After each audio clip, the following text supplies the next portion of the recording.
doesn't come from feudalism. I said it doesn't predate. It doesn't predate the system of capitalism because there's mercantilism before, and then you have feudalism. It's a lot of words. You're not making any sense. This is a lot of word savagery. Those are all systems. No, yeah, but what we're referring to, right? What we're talking about right now, the issues that we have, the systemic issues that we have in this country at this particular point in time, and that exists globally. Where did it come from?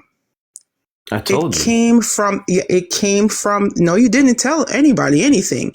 You started doing popping and locking with different words. That's not what this is. Like, you need to be able to understand that what the young lady stated and what I'm explaining to you is the symbiotic relationship between capitalism and slavery. They do not exist without one another. And the reason why both of them came about and the reason why they flourished is because there was a symbiotic relationship between the two. Like, if you don't understand it that way, let me break it down to you like this. Let's say, for example, the iPhone. Okay.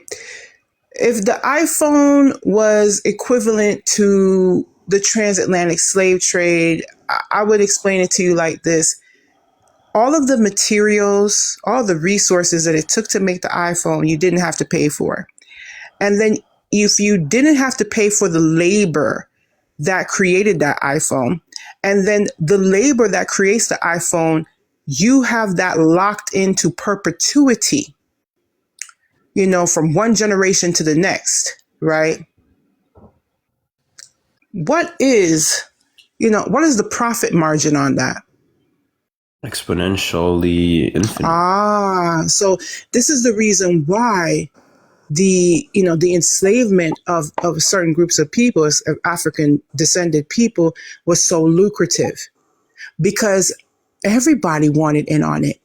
When the Spanish and the Portuguese came in, the British, the England came in, France, the Netherlands, everyone came in. The Catholic Church was heavily involved. I mean, they were getting like 10-30% of the cut. So you have to understand how all of this worked together, because you can't subjugate human beings and put them into a system of slavery without robbing them of their humanity in order for you to justify that. And what we are living with today is the reverberations of these very things. It's literally, it's like a giant stone was thrown into the pool of humanity, and we're now dealing with the ripple effect of it. And one of the ripple effects of it is racism, right? Mm-hmm. I agree. Can I ask Guts a question, if that's okay with you? Oh, okay. Oh, it's fine. Guts, can you name me one single economy today that is not dependent on the unaliving of Black people? No, or the oppression of Black people? We live in a global plutocracy, so it's all the same. Okay. Hold on. Why do you keep bringing up plutocracy? Because I had to go look that up, and it got some shit to do with the fucking Bank of England. We're talking about America. Even though racism is global, right? Because there is not a civilization on this side of heaven where white people showed up and the original inhabitants of that civilization are still thriving. Hence the reason, out of the 54 countries on the continent of Africa, 23 of them, their official language is easy. Another 23, their official language is French. Because there is not a civilization on this side of heaven where white people showed up and the original inhabitants of said civilization are still thriving, speaking their own languages. But plutocracy means but when we're talking about the multinational corporations, Guts, the ones that you're saying own everything, those multinational corporations, or all those different billionaires, or all those financial institutions, the reason as to why they own everything is because of, again, colonialism, right? A history of colonialism that determined who gets to have power, who gets not to have power, who gets to accumulate wealth off of the unaliving of Black people, and who gets to be the sacrificial lamb at the altar of capitalism, right? Necropolitics, right? We have different systems of power that determine who gets to be a living zombie, which when we look at a lot of Black people, especially in the African continent, I'm African myself, right? You have other countries, multinational corporations determining who is a living zombie, because we as Black people have experienced a social death. We're not even perceived to be human, right? That more than 8,000 Black people, more than 5,000 Black people can be unalived in less than 48 hours in Sudan, and nobody gives an ish. Every one person gets unalived every 34 seconds. Okay, currently, nobody gives an ish, because all people think about is the money. Because we have experienced effectively on a global scale, Black people as social death because of capitalism, because of slavery, and because of Western European colonialism guts, right? So I'm asking you, even when you bring up the plutocracy, the reason as to why a global plutocracy exists is because of slavery, colonialism, and capitalism. That's why. You don't see African corporations doing this elsewhere. You see only specific multinational corporations doing this to Black people, regardless of where they are. So my question is, again, back to the point. If you can understand that there is not a single economy in the world that is not dependent on the unaliving of Black people or the oppression and subjugation of Black people, how can you not sit here and understand that capitalism is racial? Because I'm telling you, it's intersectional. How is it intersectional? Because you're arguing from the standpoint that capitalism comes with racism. I would agree, but the issue isn't that capitalism created racism. It's been a thing before. That's my point. No, that's not true. The problem isn't racism itself. It's the system that enables it and profits off of that. And the system isn't racism. The system is something else. No, that's not true. No, it's not. That's not true. That's absolutely not true. We've already established that capitalism. Yeah. We've already established that capitalism and colonialism emerged together. We've already established that what existed prior to commerce. We've already established that, Guts. You say commerce like it's something more global trade. Yeah, it was trade. It did exactly what it was. No, you can't. No, you can't. You can't. You cannot. No, it wasn't a better system. Excuse me. It just got worse. No, when you're talking about it was oppression back then. Yeah. That oppression was not chattel slavery. That's my point. What? No, what are you referring? No, but that. No. You're trying to make it seem as if this system of oppression was existing in the world in the form of what happened during during the Mahatma, right? You're trying to make it seem as if that was happening globally to everyone, and that is incredibly false. That is false. Because the two go hand. It's absolutely true. I mean, that's absolutely true. It is absolutely true. Systems of slavery, chattel slavery, did not come about until, technically speaking, 1661. Right? And this is the but literally speaking, I just want to drop for Shaka. That's all I want to say. This is Zay. But that's exactly what we're talking about. You're talking about what happened with race. You're talking about what happened with literally capitalism becoming into in its existence within of itself. Mm-hmm. The two are intrinsically tied today. But to try to say that commerce in and of itself was this system that we have today is categorically false. Well, it's right? A form it is of commerce. False. I'm just telling you. It is literally false. My right? point is the system of commerce. I think that what you keep trying to do and what you keep trying to say, sir, does not track. It does not correlate. You're not making the connections that need to be made. Can I? I think that you're trying to. I think you're trying. Well, You talk. See, I knew it was going to come down to that. Why are we making it racial? Because it is. It is. I The agree with you. system would not exist without that. But It my wouldn't. thing is, but And my thing is, it's still that.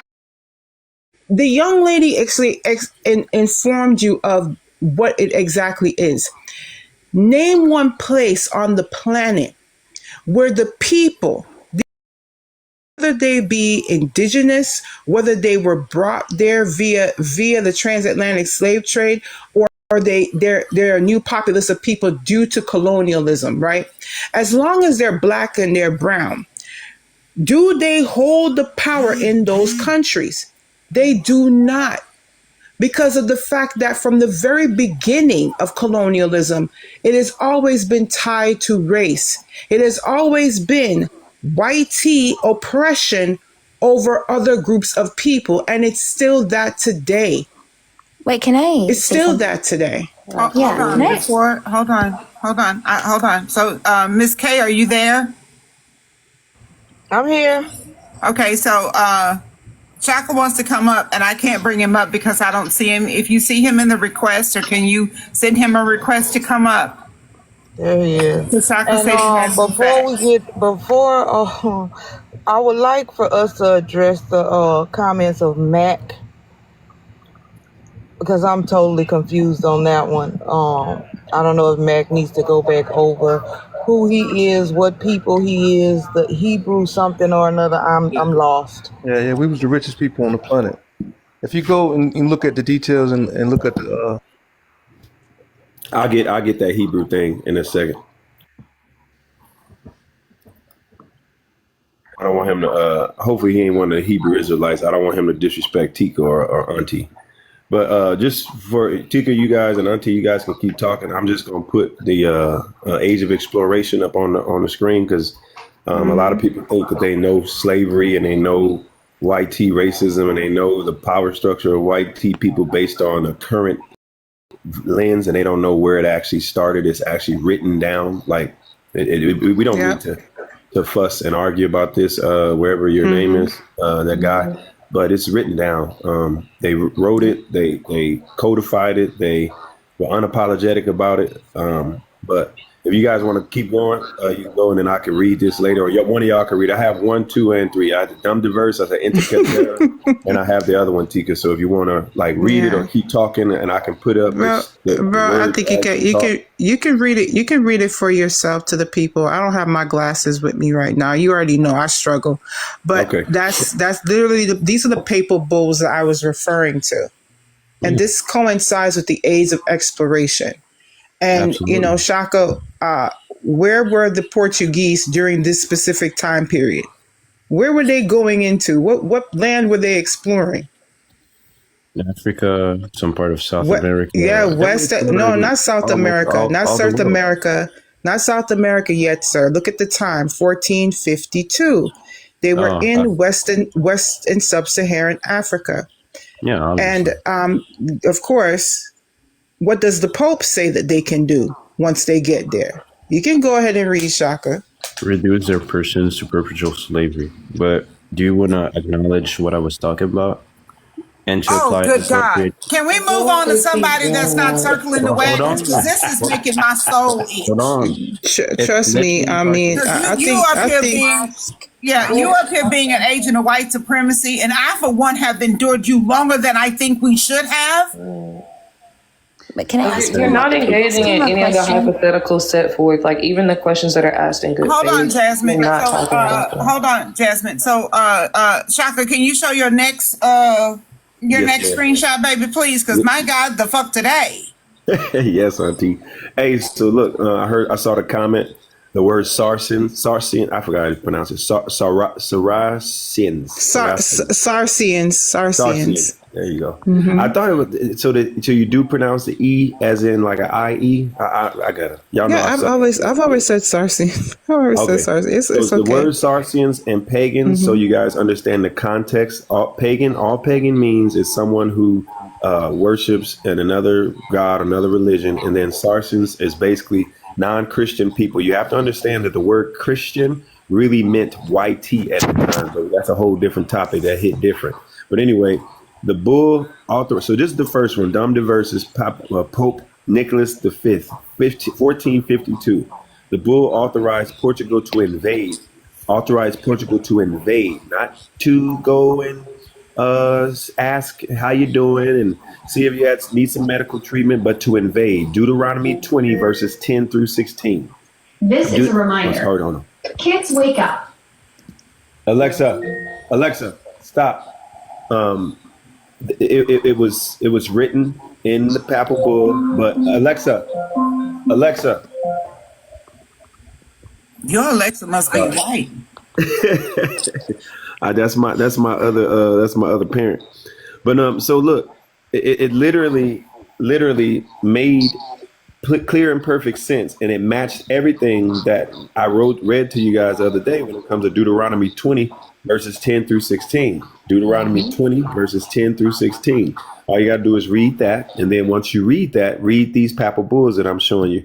So let's go down. So the direct wording, they took I specifically went and got the specific wording, so it won't be long. We have to take turns. So yes, it's Chat GBT. I know a lot of y'all don't know how to use it yet, but as long as you ask for the primary sources, it'll give it to you. Instead of getting my actual notes, I got something so you see it is not coming from just Shaka. Okay, so here's some of the wording. We grant you, we as in Europeans, the crown and the Pope, the Catholic Church. We is the Catholic Church. You see it up there at the top. Pope Nicholas IV. Remember the other day I gave you the history of powerful absolute monarchs and absolute monarchs. Powerful absolute monarch in your children's 10th grade history books is talking about the Pope.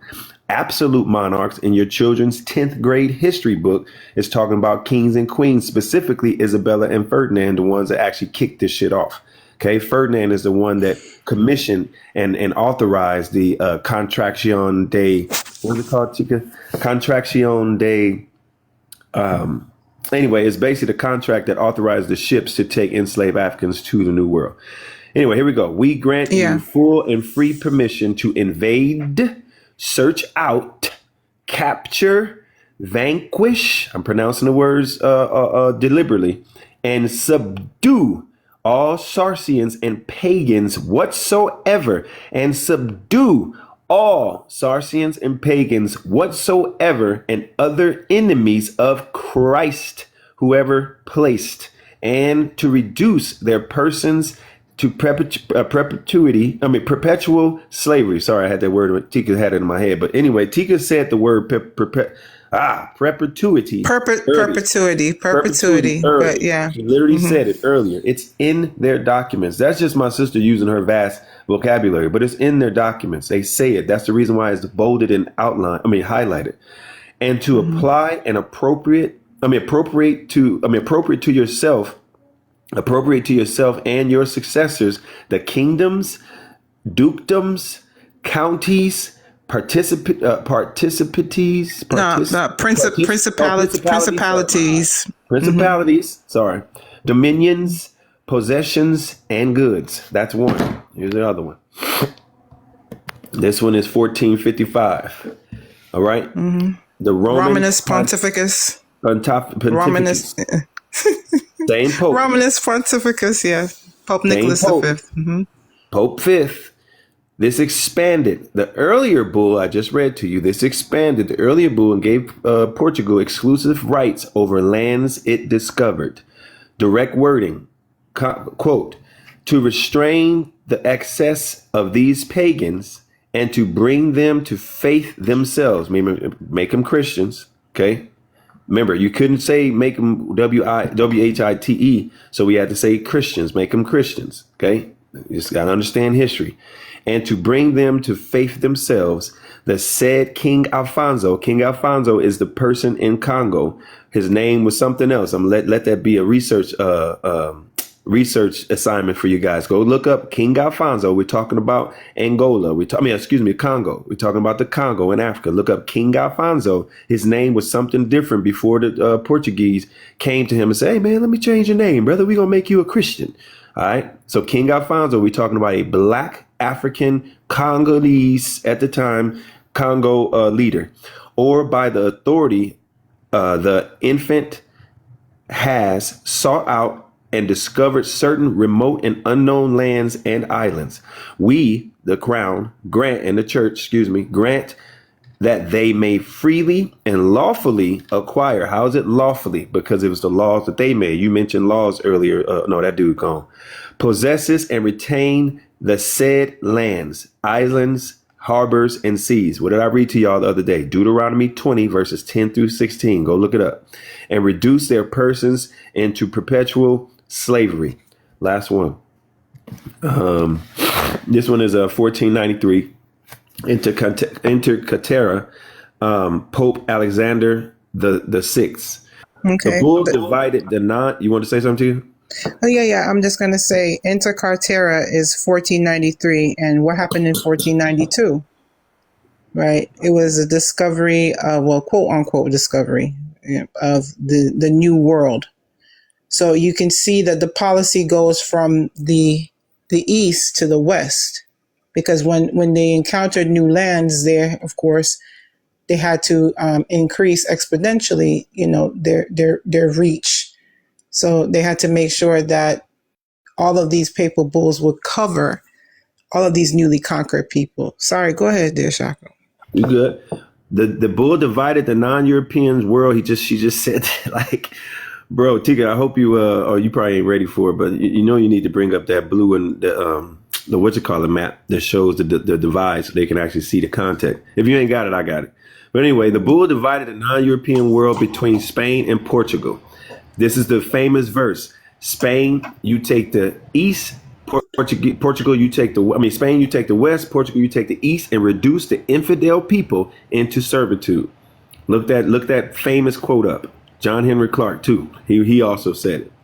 Anyway, Portugal declared that the lands not ruled by Christians could be claimed by Catholic monarchs. That's another word that's in your 10th grade history book. Monarchs. Monarchs is under absolute powerful monarchs. Remember, I just told you. Then I give you guys that word before this is even written. So let y'all know we really do this. And I'm telling you how to search history. Powerful absolute monarchs, and then monarchs is next. It's in your kids' 10th grade history books. Direct wording, mostly cited. We give, grant, and assign you and your heirs and successors, meaning your kids' kids and kids' kids, will continue to rule over these people, these pagans, these Saracens, and their lands. And their successor, kings of Castilla and Leon. That's Isabella and Ferdinand in Iberian Peninsula. Go deeper. Read it. All lands and islands whatsoever found and to be found, discovered and to be discovered toward the west and the south, provided, however, none of these lands being to any Christian rulers. And then the other part is said to bring the inhabitants and residents thereof to profess the Catholic faith. Basically, I'm going to take your shit and you're going to confess to me that you're a Christian, or you're going to what did it say in the Deuteronomy 20 verses 10 through 16? We will plunder, siege, and lay siege to any and everything within it. Go ahead, Tika. We make Tika now the big box. Can you expand her to the thing? Oh, she got, okay, we good. Carry on. It's described in regards to how the Catholic Church literally divided the earth between the Spanish and the Portuguese. It's known as the Treaty of Tordesillas. 1494. And 1493 is interesting because there was an agreement that was made, but however, Portugal felt that it was unfair that the West was mutually given to the Spanish. So they made an agreement, if you will. This is where the earth was literally, the dominion of the earth was cut. This is the line. And so that's the reason why today in South America, the only country that speaks Portuguese is Brazil, because of this very treaty. And that's why I said when it comes to colonization, the first two were the people on the Iberian Peninsula, the Spanish and the Portuguese. Later on, it expanded, of course, to other European nations, because of the fact that how the hell do you mean that little tiny Iberian Peninsula gets dominion over the entire world. This is why history is not a story, it's about cause and effect. What this does is it causes a lot of other things to kind of kick off. You literally have the emergence of Calvinism out of this, right? You literally see a split between the Roman Catholic Church and people establishing their own churches, right? This is what really kicks all of this stuff off. Because the reason why this could happen is because at that particular time, the only church in the world was the Catholic Church. And so they held dominion because remember, who is the Pope? What is his function? What is his duty? Right? So whatever the Pope says is divine right of God, if you will. So in terms, God split the earth between these two. And this is the reason why today you don't speak Spanish or Portuguese is because all of these people had a big problem with this. And it tracks. So when we're talking about the advent of race, when we're talking about the advent of racism, it comes from this. This is where it comes from. Because who gave the authority to take over people's lands and personhood and to enslave them perpetually? This is why these lands got taken over, these lands got taken over, these lands got taken over, and they continue to be taken over. Why? And that's the thing. Before they were known as white tea, what were white tea people known as? Christian. The sons of Japheth. Sorry, you can take me off the big screen. Also, I'm so sorry. Can I just say, Guts, I don't know what you're trying to argue, right? The level of destruction that capitalism has caused, commerce never ever structurally produced mass racialized exploitation or global dispossession the way that capitalism did. You mentioned feudalism, right? Even within feudalism, commerce existed, right? So even when we talk about feudalism did not actively, literally, socially unalive whole groups of people based on their phenotypical characteristics, Guts. The way that if you are a black person, regardless of what ethnicity you belong to, what nationality you belong to, what continent you come from, there is nowhere in this world where you are viewed as human. Nowhere. If you are a black person, there is not a single country in this world, regardless of what identities intersect within you, where you are viewed as human. That's not true. Which country? Which country are you viewed as human? Tell me. Any countries were. Which countries? Tell me. Which countries are you viewed as human being, as a black person? In all countries. Which country? Really? You think in all countries black people are viewed as human? Yeah, just because you're is that why black people are being enslaved and sold like donkeys in Libya today in 2025 and nobody gives a shit? Is that why black people, 8,000 black people were unalived in the first 5 days in Sudan? Do you outraged? Guts? Genuine question. Every 23 minutes, a black Brazilian youth is unalived. Black newborns are 3 times more likely to be unalived than white newborns. Even a black newborn that doesn't know its own name is being subjected to structural and systemic fatal violence. So no, Guts. If we were perceived to be human beings, we would not have had our humanity challenged on a regular basis, and everybody forgets to even grieve our death as babies. I mean, everyone. So can you name me one country that respects the humanity of black people? A country. Give me a specific country. Give me a specific country that respects the humanity of black people. I'm trying to give you. Yeah, give me a single country. So I would say the United States is a good example. So if the U.S. respects the humanity of black people, why are black times more likely to be unalive than white newborns, and nobody gives an ish about it? Because this is human nature also. How is it human nature to neglect the humanity of a whole group of people?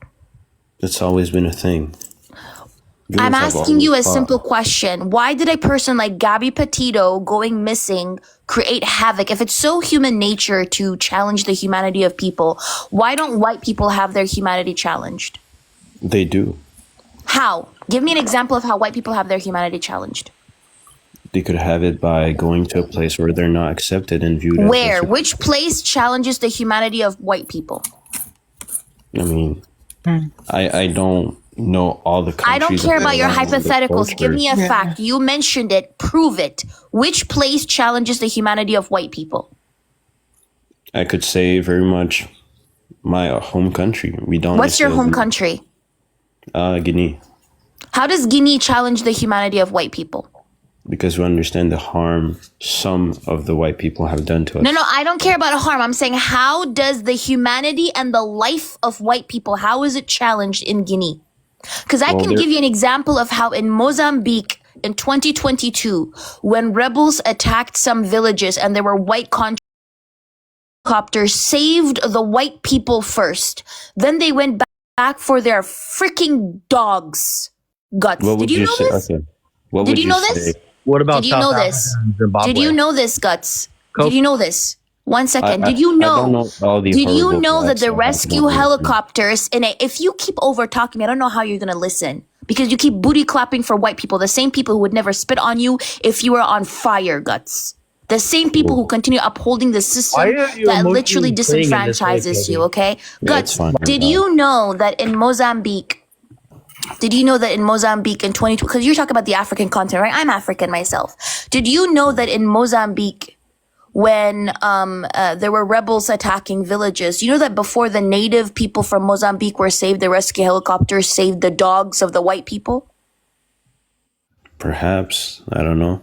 Did you? Yeah, what do you think about that? What do you think about when the lives of the dogs of white contractors are more valuable than black people in Mozambique on their native land? What do you think about that? I think it's disheartening, and it shows that it's disheartening. So if the humanity of white people is being challenged, then why are the fucking dogs, pardon my French, I am so sorry, freaking dogs of white people being humanized more than black people on their native continent?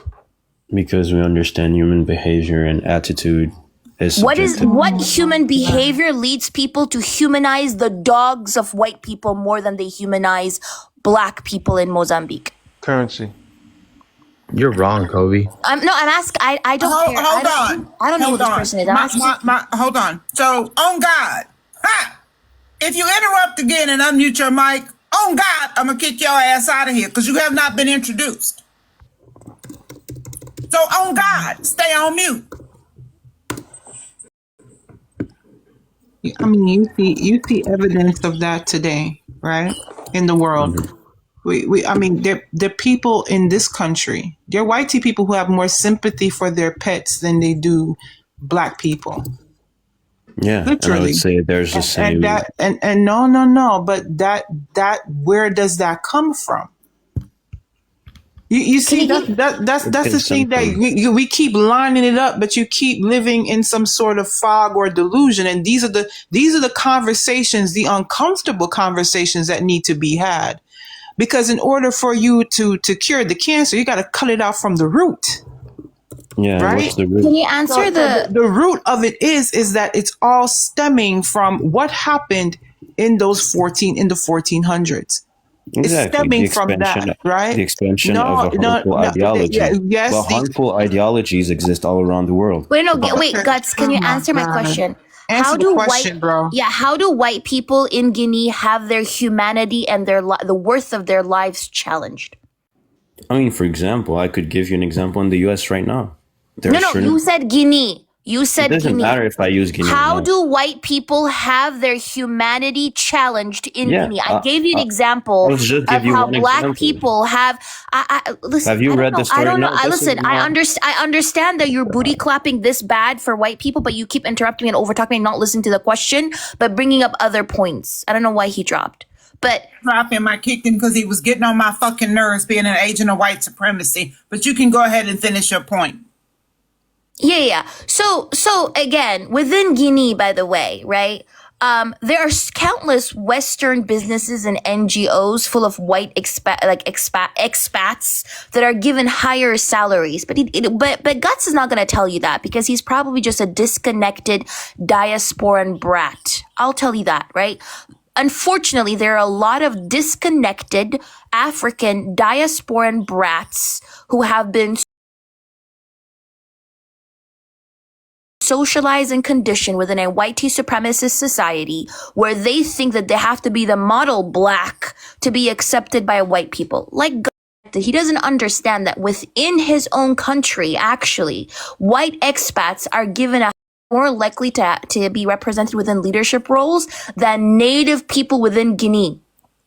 White tourists and foreigners are also actively assumed to be wealthy, by the way, right? They're often treated as investors. Guts, don't you freaking dare tell me that I will see the bigger picture when you are a sellout. You are a sellout who doesn't even know what is happening on the African continent. There are more than 50 conflicts happening currently on the African continent, fueled by Western interventions. Everybody and their mama is participating in our genocides. And you as a quote unquote African person should know this.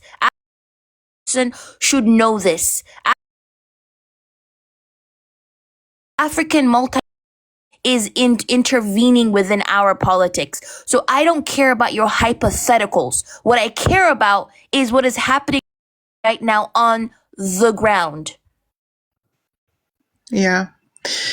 And I'm just gonna go ahead and quote the great John Henrik Clarke when he stated this: there weren't enough soldiers in Europe to take over the continent of Africa, India, the Caribbean islands, and both South and North America.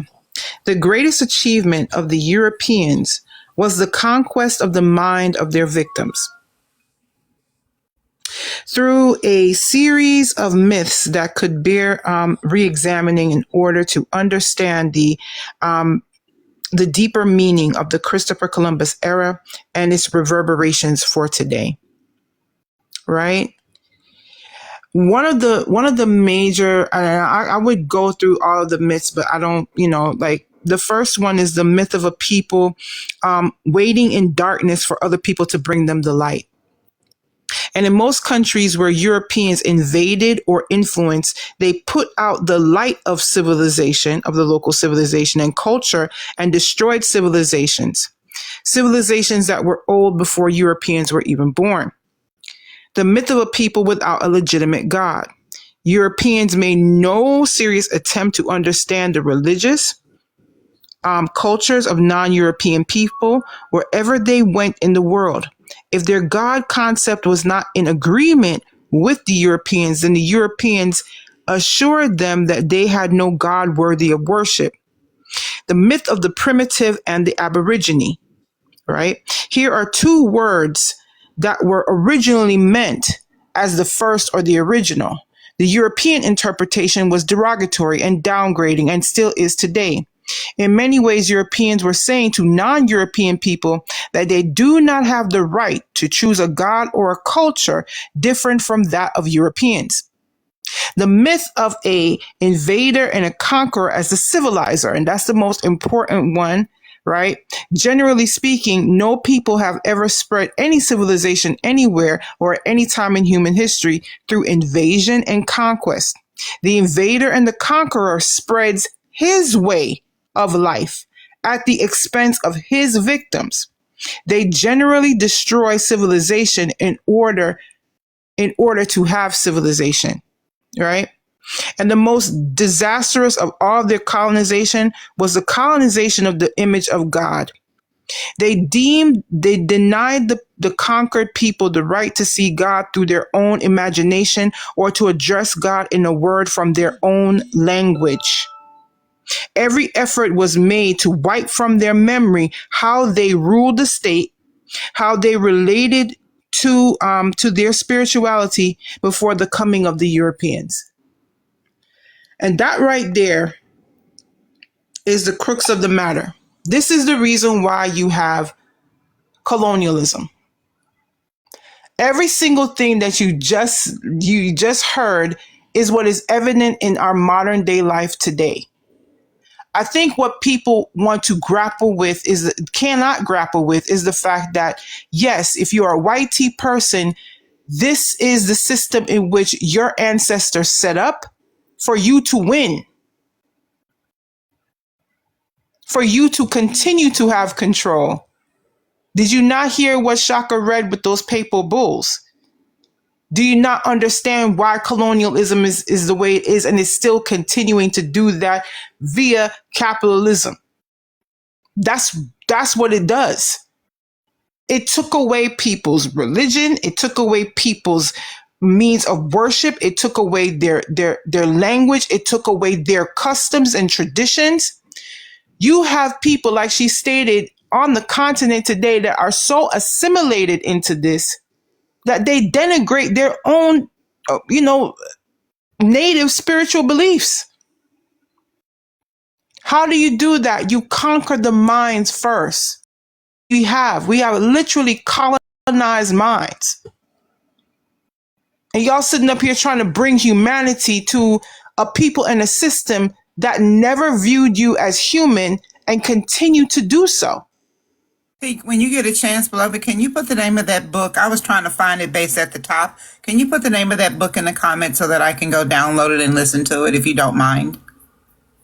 Sure. It's Christopher Columbus and the African Holocaust. I'll put it in the book. Oh, I got it. Okay, thank you. Christopher Columbus. Ooh, the colonizer himself.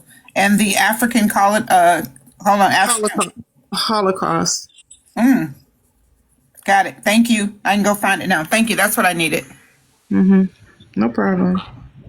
And Miss Tika, to add to your point, I think what really adds to what you just read is the notion that what is the thing that Guts kept repeating of it being human nature, when the fact is that is just white supremacy. Only white people or Europeans have been doing that throughout history. No other group of people have been going to other places, just wiping out other cultures or trying to brainwash them. Like the indigenous people, when Christopher Columbus first went to Northern America, they were welcoming. He wasn't. He literally said it in the journal that these people are so servile that it will take only 50 to subdue them.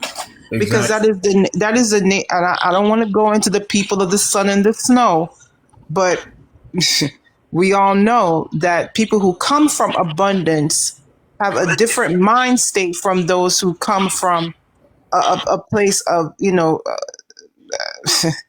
limited resources. I'll put it nicely, right? When you come from a place where there's more than enough to share, you greet people, you greet strangers with open arms. When you come from a place where you have limited resources and not enough to share, you look at people as victims that you can overtake for their resources. Facts. Now you got to remember, they learned from Shaka Zulu though. They didn't know how to do none of that. So Shaka taught them how to do it. So hold on, we got a new guest panelist that has impulse control. Hello, On God. Hello. Can we have your age and your race? Yes, I'm 28 and I am white and half Asian. There ain't no such thing as half, brother. And who did you vote for in the last election? I voted for nobody. So you didn't vote? I did not vote. Great. Can you address the two topics to your left? Do you agree or disagree that the number one problem in America is whiteness? I disagree with that, obviously. Great. Name one time when black people have oppressed white people. Oppressed white people. I don't think that meets I don't think that's a criteria for that at all. I didn't say it was a criteria, sir. I asked that you name one time in history when black people oppressed white people. I don't think that meets a criteria to disprove or prove that topic.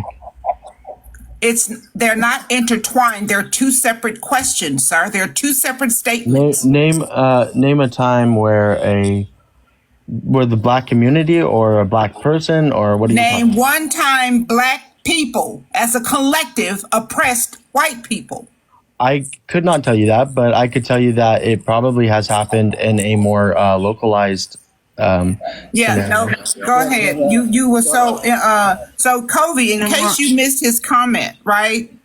On God here said, and I quote, let me go get it, because he mentioned something about your hateful rhetoric is causing harm to white people and furthering the division. My hateful rhetoric? Yes, Absolutely. your hateful rhetoric. You globalize white people to make it more demonized, and you try to make it a monolith, but it's not a monolith. Just like you're It's not not a globalized system? No, you actually Bro, I have. don't understand why you provide- Wait, is it not a globalized system, on God? No, it's actually not, because people in like So who South created Africa the United and Zimbabwe. Nations? Who created the United Nations? Who created the IMF? Who created the World Bank? Who is actively right now funding the slave trade in Libya and Tunisia and Egypt? Who is going around saying that they want to boom democracy into other countries and unalive like 1.5 million people? Can you answer that question, on God? Who is it? Is it the black people? Who's doing that? Hold on, real quick. Let's test something real quick. All right, so on God, hold on. All right, so you talking from feelings, and you talking because you're used to receiving the benefits of your ancestors. So go ahead, let's read on the screen real quick. We're gonna read. We're gonna do a little reading class. Let's read on the screen, okay? These are it sounds documents. like this is much of Hold a on, real lecture. quick. No. We're not sounding like nothing. We're not sounding is a like lecture. nothing. This is not a discussion. Hey, white guy. Echo We're not sounding like nothing. It's not an echo chamber. How is it an echo chamber when I'm asking you to read? Hey, white guy. How is it an echo chamber when I'm asking you to read? Black. You get to have the mic. Yeah, I'm black. I love being black. You get to have the mic. You get to read. So the next time you come off mute, let's read together. How about we do that? Let's read together. Okay. We don't need to talk about our feelings and the lies that your grandfathers and your uncles told you. It's on the screen. It's on. No, I'm serious. I know it sounds harsh because you're not used to black folks talking back to you. But look, bro, it's on the screen. It's just that your grandfathers, they didn't read it because they benefit off of it. It's on the screen. So let's read. This is just number 2. We can go to the other ones. Let's read this. Do you mind? Would you be okay to participate with that? I already read it, but okay, let's read it out loud. I'm not going to read it out loud. You can read it out loud, buddy. What are you the type of person? Are you the type of person you like to be on the side of truth, or you just like to have something to say just for the sake of trying to be right? I don't like that you're thinking. No, I'm asking you a question. Why are you so defensive? It's like you're scratching at you're literally yelling on mute, bro. You're talking on mute. That doesn't bother you to be yelling on mute? No one can hear you. So when you come off mute, I'm asking you, are you the type of person that likes to be right, on the right side of history, or you just want it your way? Like, which one do you want? I'm just trying to ask. I'll tell you, I think this panel's cowardly. Okay, but if the panel's cowardly, that's fine. Let's address the panel being cowardly in a minute, on God. Look, real quick, you sound like you're young. You sound like you're about 20 years old or something. You must be intellectually coward. You guys are. Hold on, brother. I know. We can't hear you. Like, does it give you satisfaction to keep trying to It's always the fact that people are intellectual cowards when that's not the case. The fact is that you're projecting right now because you're the intellectual coward who chooses not to expand their mind into what the concepts are being put in front of you, right? It's challenging and breaking apart this whole idea that somehow whitey people can absolve themselves of every aspect of colonialism and racism. I have nothing to do with that. That was 10 million years ago. I was born now. What does it have to do with anything that's happening now? It has everything to do with what's happening with right now, sir. And the fact that you want to absolve yourself of it by being, intellectually obtuse about it is clearly evident. The only intellectual coward up here is you. So let's do this. Hold on. Shaka, give me a second. So, what's his name? Let's see. Let's do a countdown here. I'm going to give you uninterrupted time, 2 minutes, to state your claim. Go. Nobody on mute. You have 2 minutes, uninterrupted time. State your claim. Yeah, I think that nobody is inherently racist. I think you're born into a system. Everybody in that system is equally subjected to their circumstances, which creates a person. And I don't think that anybody in this system is capitalizing off of black slavery. I mean, obviously there was slavery. There's degradation of society inside the Black community. I understand that, but you guys also outwardly, or you guys express hate to the race as a whole, when you guys don't realize actually it is a social economic problem, not a racial problem. Because on a social economic level, you'll see statistics and everything correspond with people with white counterparts and Black counterparts. So now you're focusing on race and hating the people that are also struggling with you, but you're not identifying who's actually at top, which is which is the oligarchy, and the people who capitalize off of other people. You don't see poor people benefiting off of Black people. You don't see the inverse of that as well. So, and to generalize white people is doing an injustice for what the actual matters are. And it's very shallow that I hear so much harmful rhetoric and people building hate in their heart for somebody they haven't met. And then just because they need a boogeyman. You guys need a boogeyman, and it's intellectually dishonest and it's cowardly. And you guys won't have a straight up conversation because you want to lecture and you want to tell what's your truth, but it's not true. Something, please. Hold on. Okay, great. So now, on God, hear me. You are going to go on mute. And you are not going to unmute. Because I gave you 2 minutes to speak your racist bullshit.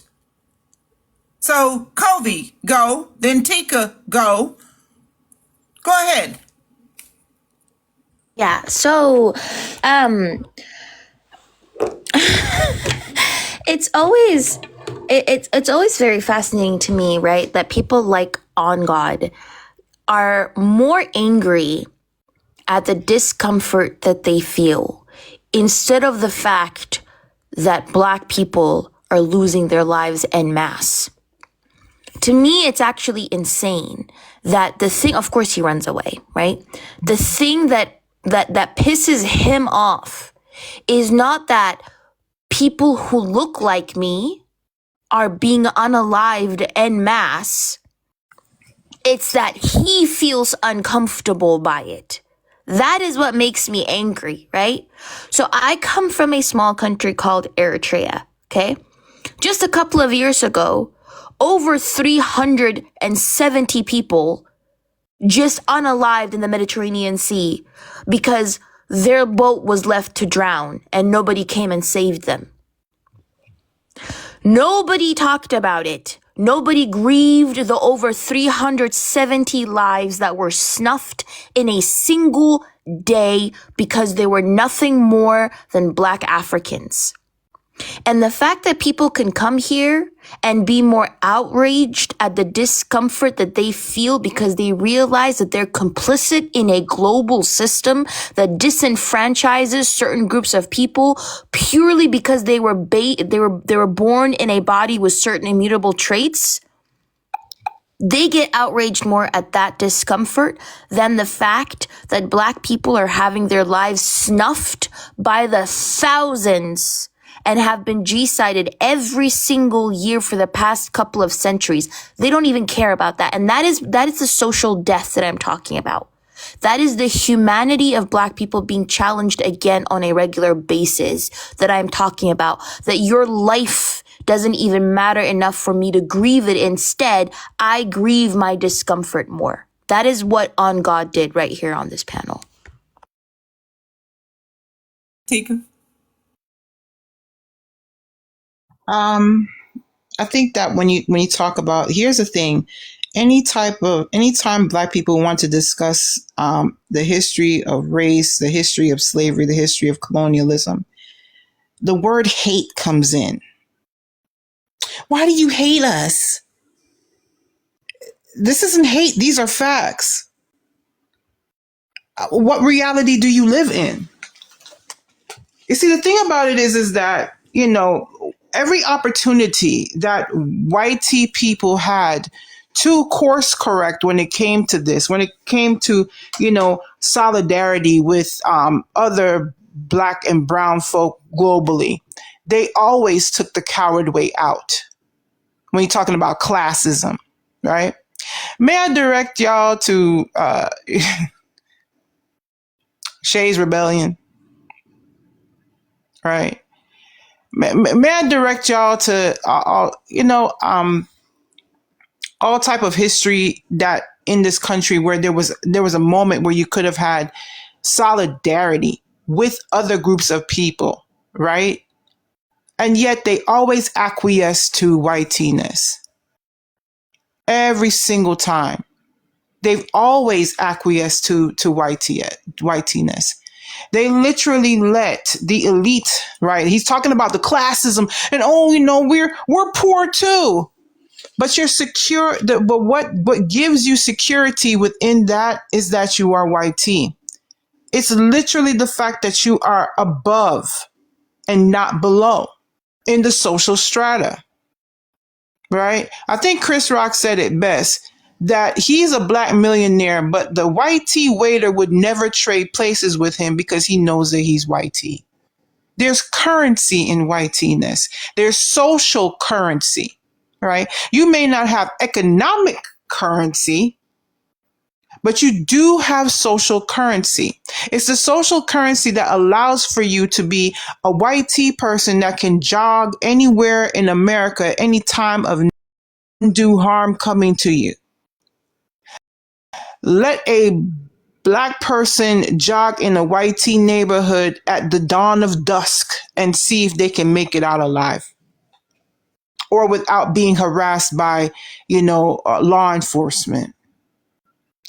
That's what we're talking about.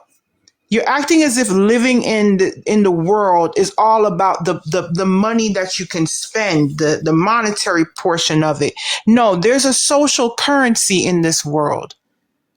And you will turn in your chips every single time. And I said Shay's Rebellion. It was Bacon's Rebellion. My bad. Right? Bacon's Rebellion. But they will turn in their chips every time for that social currency of being white tea. So every time someone decries this whole thing of, they're oppressing us all, but trust me, you're better.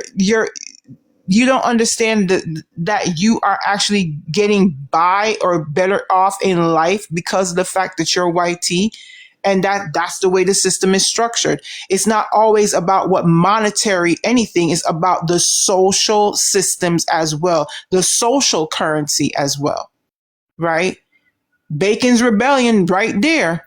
Both black and white tea banded together to go after the elite. And you know what happened? At the end of it, the white tea people, the elites gave them, okay, well, here you go. No more indentured servitude for you, and you can own weapons. How about that? You're better than those black folks. And that's been the history of what's happened in this country ever since. This is when people stopped being Christian and started being white tea. That's when the currency of that became vastly more important than your humanity and your class and class connection with people. Spare me. No one hates anybody by pointing out historical fact. That's not hate. Learn to chew and digest. Since it's 1 year ago today that the 92 and 80 decided to sit the fuck down, I just want to make sure we are still sitting the fuck down. I just want to make sure that if it's not a black issue, that it ain't our problem. I just want to make sure we still standing on code. Because it's been 1 year ago today that we decided to sit this one out. Are we still sitting? Just quick poll. Are we still sitting? No, we involved deeply. Yeah, no. Sir, did you vote the last election? No, we do different stuff than to vote. We regulate. Yeah, that's nice. So I'm not talking to you. My conversation ain't for you. No, I'm saying we regulate. We don't. That's not, no, sir. Once again, if you're not a part of the 92, you're not a part of the 80, I'm not talking to you. And if you don't know what that means, that's a you problem. What's understood does not need to be explained. So 92, we still sitting our asses down. I just need to understand that if it ain't got nothing to do with black folk, we just saying, fuck everybody else? I just need to understand if we are still standing on code. Great. Just wanted to make sure. To watch the comments. Yeah, I'm watching. So yeah, we resting. Thank you. To the white supremacist that brought his ass up here and said a whole bunch of nothing. My God, today, I hope you still here because nobody dropped you. You ran after you said the stupid shit that you said. I don't like white folks. I don't fuck with y'all because y'all can't be trusted.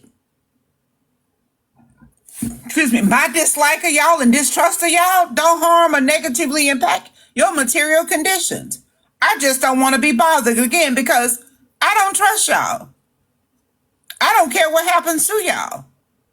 My fight again is against whiteness and white supremacy, and that is not limited to just white folks. Blagger can suck one. I do not care what happens to them.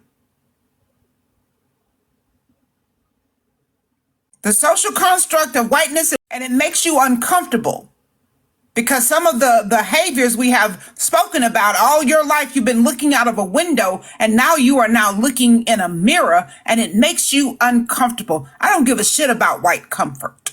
I don't. You all are dangerous. And you spoke about poor white people. Shit, rich white folks don't even like y'all's asses. That's classism. Nobody's saying you did not struggle growing up, 3 wheels on your mobile home park and couldn't move it when you were evicted. Your struggle was not made harder, baby, because you are white. But there were laws written, still laws active in this country today that negatively impact anybody that ain't white. Like us having these conversations. Because once again, baby, I don't give a fuck about your comfort. I don't.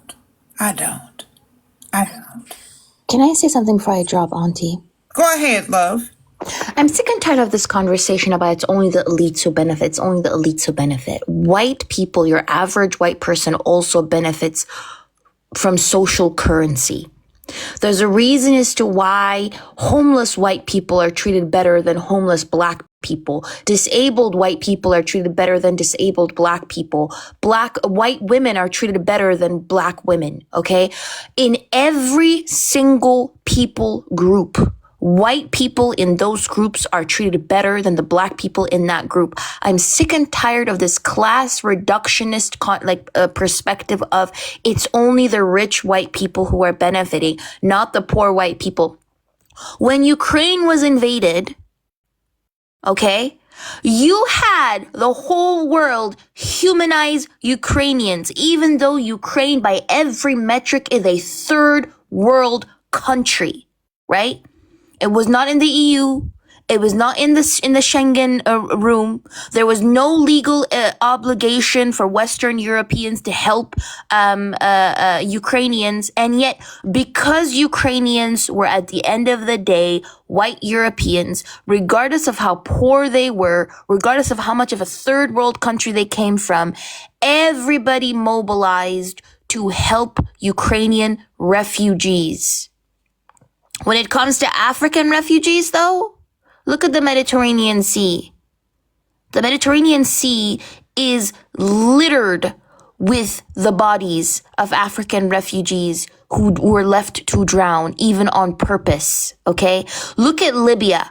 I ain't never seen a video of a white Ukrainian person being auctioned off like a donkey at a car park. What I have seen, though, are countless black African refugees being auctioned off. So why is it, if both groups of people are refugees, why is the one set of refugees, why are they receiving all this help, but the other set of refugees are being enslaved, are being left to drown, are risking death? I've seen 11-year-old African children getting enslaved. Okay? So miss me with that BS of it's just classism. This is why I'm a leftist, okay? But I'm an African leftist. I listen to predominantly Black and Indigenous leftists. You want to know why? Because I know that white leftists will only fight against the system that oppresses them specifically, which is class. They don't care about fighting any other system. The same way white male leftists a lot of times are not going to care about misogyny. They're not going to care about racism. They're not going to care about queerphobia because those things don't impact them. Right? So I'm going to drop this. To me, it's just, if you're a Black person, you need to stop listening to only white leftists and try to broaden your horizon and listen to people who advocate through ideologies that fight to liberate all of you. Because you cannot liberate yourself through the same system that is literally rooted in your oppression. But thank you very much for having me up. You don't listen to white folk at all. So, to the person who said, I probably got my heart broken because my white crush rejected me, darling, I don't even sleep on white linen. Okay. What makes you think I'm going to lay down and lurst after uncooked and unseasoned and uncircumcised pink meat? What are you talking about, Bookie? I can't. My meat has to be cooked. My meat has to be cooked, circumcised, and have length, girth, width, and veins. Y'all don't got that. It looked like an uncooked weenie, like you boil weenies on a pot. That's what white peen look like, and it lacks so much seasoning. And the fact that y'all don't wash y'all ass with a rag. Y'all just soak y'all hands up and run it over your body? Oh, immediately the fuck no. No, not never. No white linen over here. None. Yeah, none. I've never had the desire to lay with pinkness or my enslavers. Thank you. I just want to say something really quickly, because when a lot of white tea people come on the panel, their main thing is to say, "Oh, I don't hate Black people." You do not have to have hate to be racist. Racist is not. You do not have to have hate to be racist. So What you do you don't have to do to be racist? Hate is not Guts, racist. hold on, J-Bug. Guts. I don't know who brought you back up here, but somebody else was speaking. Now, I don't know what you're accustomed to. I don't know what you're accustomed to, but we don't silence Black voices up here. Yeah, so you're going to stay on mute until J-Bug finished talking, and it's your turn. Because if I got to drop you, I'm going to drop you and block you concurrently. So have some decorum. Finish up, J-Bug. Thank you, Auntie. Basically, what I was saying was you do not have to have hate to be racism. A lot of people come on these panels and say, "Oh, I don't hate whites. I don't hate BLK people. I don't hate people of color." You know, I would never do that. But the thing is racism. There's a multiple different factors, and basically piggybacking off what Tika said. I don't know if I'm saying it right. When she had said that white tea people benefit from the system and what forth. If we go any further than that, as a white tea person, the moment that you are born in that hospital, you have just now signed your contract from benefiting from the system. You can say you don't benefit from the system, but you do, whether you like it or not, intentionally or involuntarily, you benefit from this system. The system was created by white people, for white people. No ifs and buts about it. No loopholes, no this or that. It was created for white people, by white people. Simply. Did NT drop? Yeah, she dropped. Yeah, I wanted to build up on go back to the beginning, man. Solomon is Black, my people. Richest man on the planet. Richest man. Man, we ain't finna go back to the Hebrew stuff, bro. All we gotta do is get a map and get a simple pin drop, and you'll see that this so-called Israel you speak of had nothing to do with West Africa. Do your DNA, man. You sound like you look like me. You probably from some part of the United States. You're not Hebrew, bro. That's not us. It's not you. Like, I know y'all be finding different things from a pseudo thrift store that you want to be a part of because we so divided and disconnected, but you're not Hebrew, bro. I'm just going to answer the point. Oh, so Do sorry. your DNA. Not you, Mac. I was talking about, you, J Bug. I was talking about Mac Baker. I couldn't even speak. You cut me off, blood. I ain't no blood. Because we've been down this road before. We've been Yeah, all down you this gotta do road is just before. simple geography, bro. Just What look road at you a been down? map. Look at a map. Grab a red pen and put where Israel is. They ain't got nothing to do with you. We're As soon not as you from the do it, Levant, you bro. gonna see. We're Yeah, not like those people. We're not we're from not the Levant Mesopotamian, region. bro. We're not Asiatic. That's not us. We're not the Hyksos. Like, stop, bro. No, I'm saying my people. I don't know who your people is. Man, Talking it's about my not you. people. Oh, It's not you. It's not you. Do your damn DNA. Yeah, bro, you black. Exactly. Solomon said I'm black. He's black. You a nigga like the rest of us. Full blooded. It run through my veins. No, ain't no such thing as full-blooded shit because of colonization, sir. No, I'm gonna give you some research.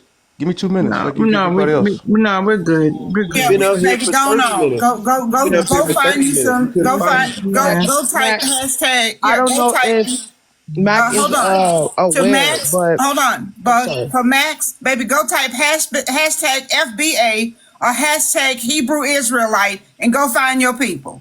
This ain't the space for it. I'm sorry. Go ahead, J Bug and T. Good Lord, bread and butter. Yeah, I I just mean, wanted to say, does he realize that there's not one person on this planet who has just one ethnic group? Thank you. Like literally singly, full-blooded, 100%. When you go take your ancestry test or DNA test, that it says you are 100. This is 100% your full ethnic. I mean, we talking about race or ethnicity? No, I'm Well, I talking mean, about ethnicity, ethnicity. Well, yeah. not your race, because Right. Max said, we give you a platform on our site and you disrespect. Nigga, wait, that's a Japanese that's what I was app. gonna Are say. you This okay? is not a white tea people's app. This was not created by white tea people. If it was created by white tea people, then why do you think TikTok kept getting shut down? Because China would not sign over rights to United States.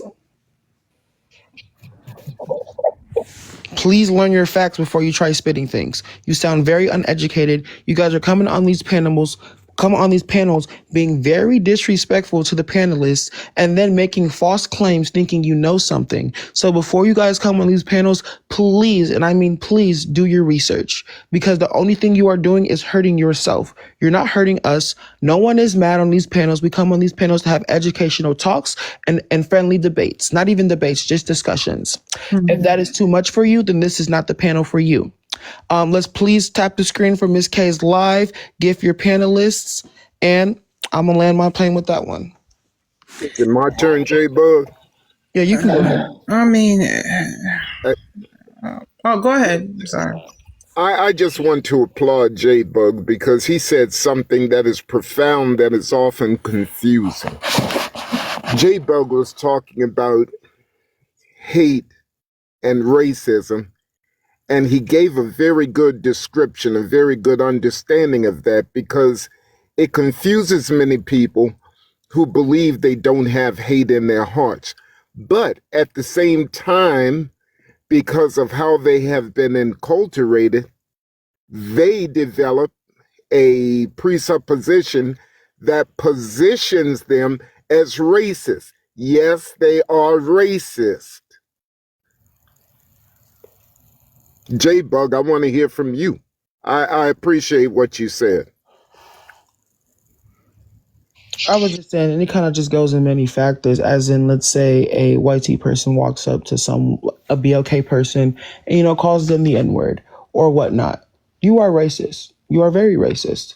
As in a BLK person walking up to a white T person and saying, not even walking up, just passing, like, oh, what's up, cracker? It's not racist. Why? Because there's no power. There's no oppression behind it. The word was simply created by white T people. A lot of these slurs that people say were created by white T people. So when you say that someone is being racist, how can we be racist when none of these words, none of these slangs, the system, nothing was created by us? How can we benefit from a system that was not created by us, not for us, that constantly works against us? Actively in 2025, they're working on a project called Project 2025 to not even send, but go back in time. They're not working on it there. It's implemented. Oh, so it's happening? Baby, Yes. it's Yes. 48% completed. If you go to Yes. Google and type in Project 2025 tracker, you can Mm-hmm. see, darling, it's now 48 or 49% complete. And that's what I'm saying, Auntie. They're actively in 2025. People say, "Oh, racism is not a thing." When it clearly is, it's still happening in 2025. They're actively trying. They are, just like Auntie said, they are sending us back decades. And what they quote unquote say is when BLK or people of color were obedient. It's not decades. It's centuries. I don't think people understand the who we're dealing with. What you're dealing with are people who believe in the Constitution in its original form, without the amendments, including the 13th, 14th, and 15th Amendment. Exactly. That's why I find it funny why we have groups of black people championing the idea of even playing with that 14th Amendment. Prior to that decision, and when it came to the 14th Amendment, that kind of gave citizenship to all persons, either born or naturalized in the United States. What did it say about the status of black people in this country? Dred Scott decision 1857. It said that the black man had no rights that a white man was to respect.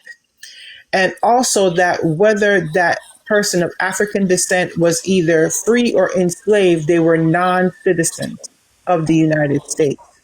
Prior to that, during the creation of the Constitution, were considered three-fifths, three-fifths compromise. So for every five white people, you were considered just three out of the five. You're three-fifths of a human being in representation and other things, right? This is the reason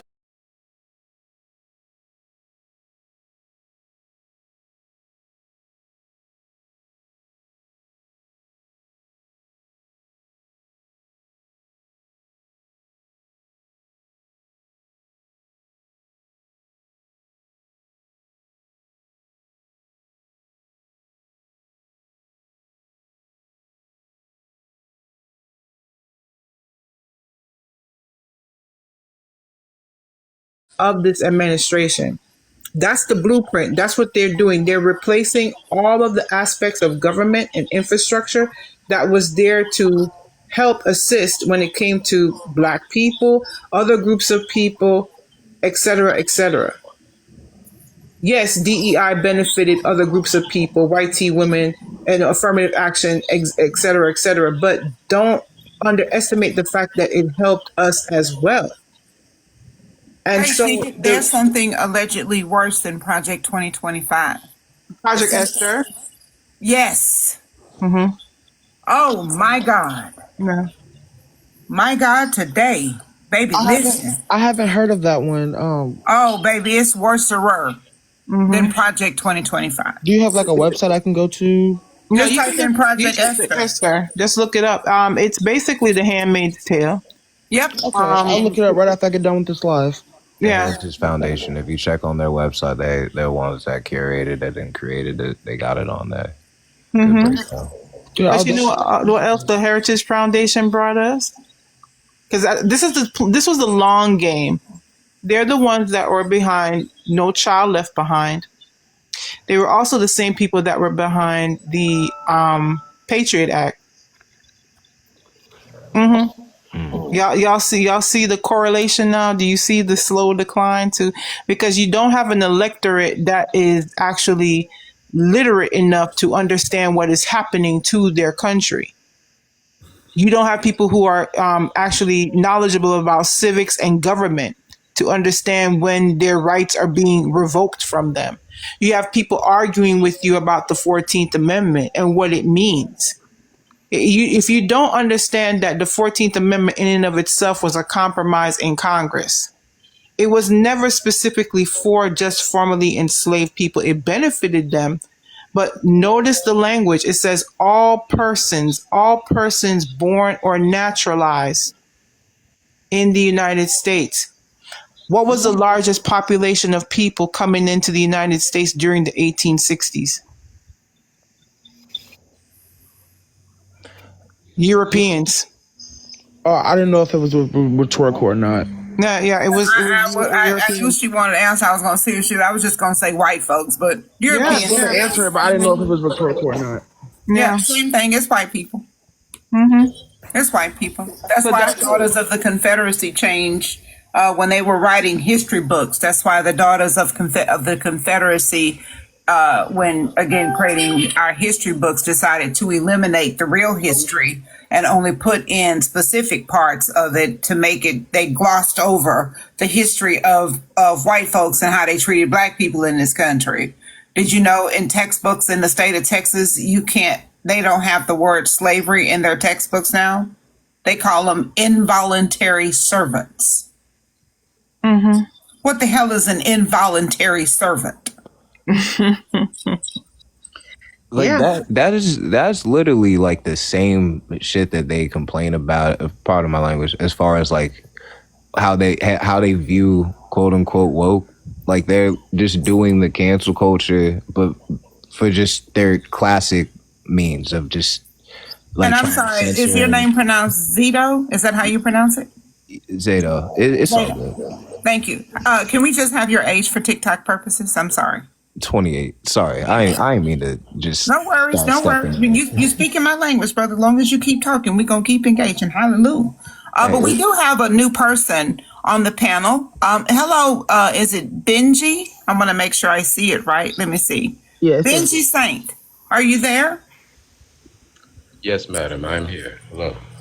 Hello. Can we have your age and your race? Yes, madam, I'm 48, and my race is black or African American or a person of color. I'm not sure what the proper definition. Black is a racial classification in the United States of America. Can you address the two topics? Am I on mute? No, Uncle, you want me to put you on mute, Unc?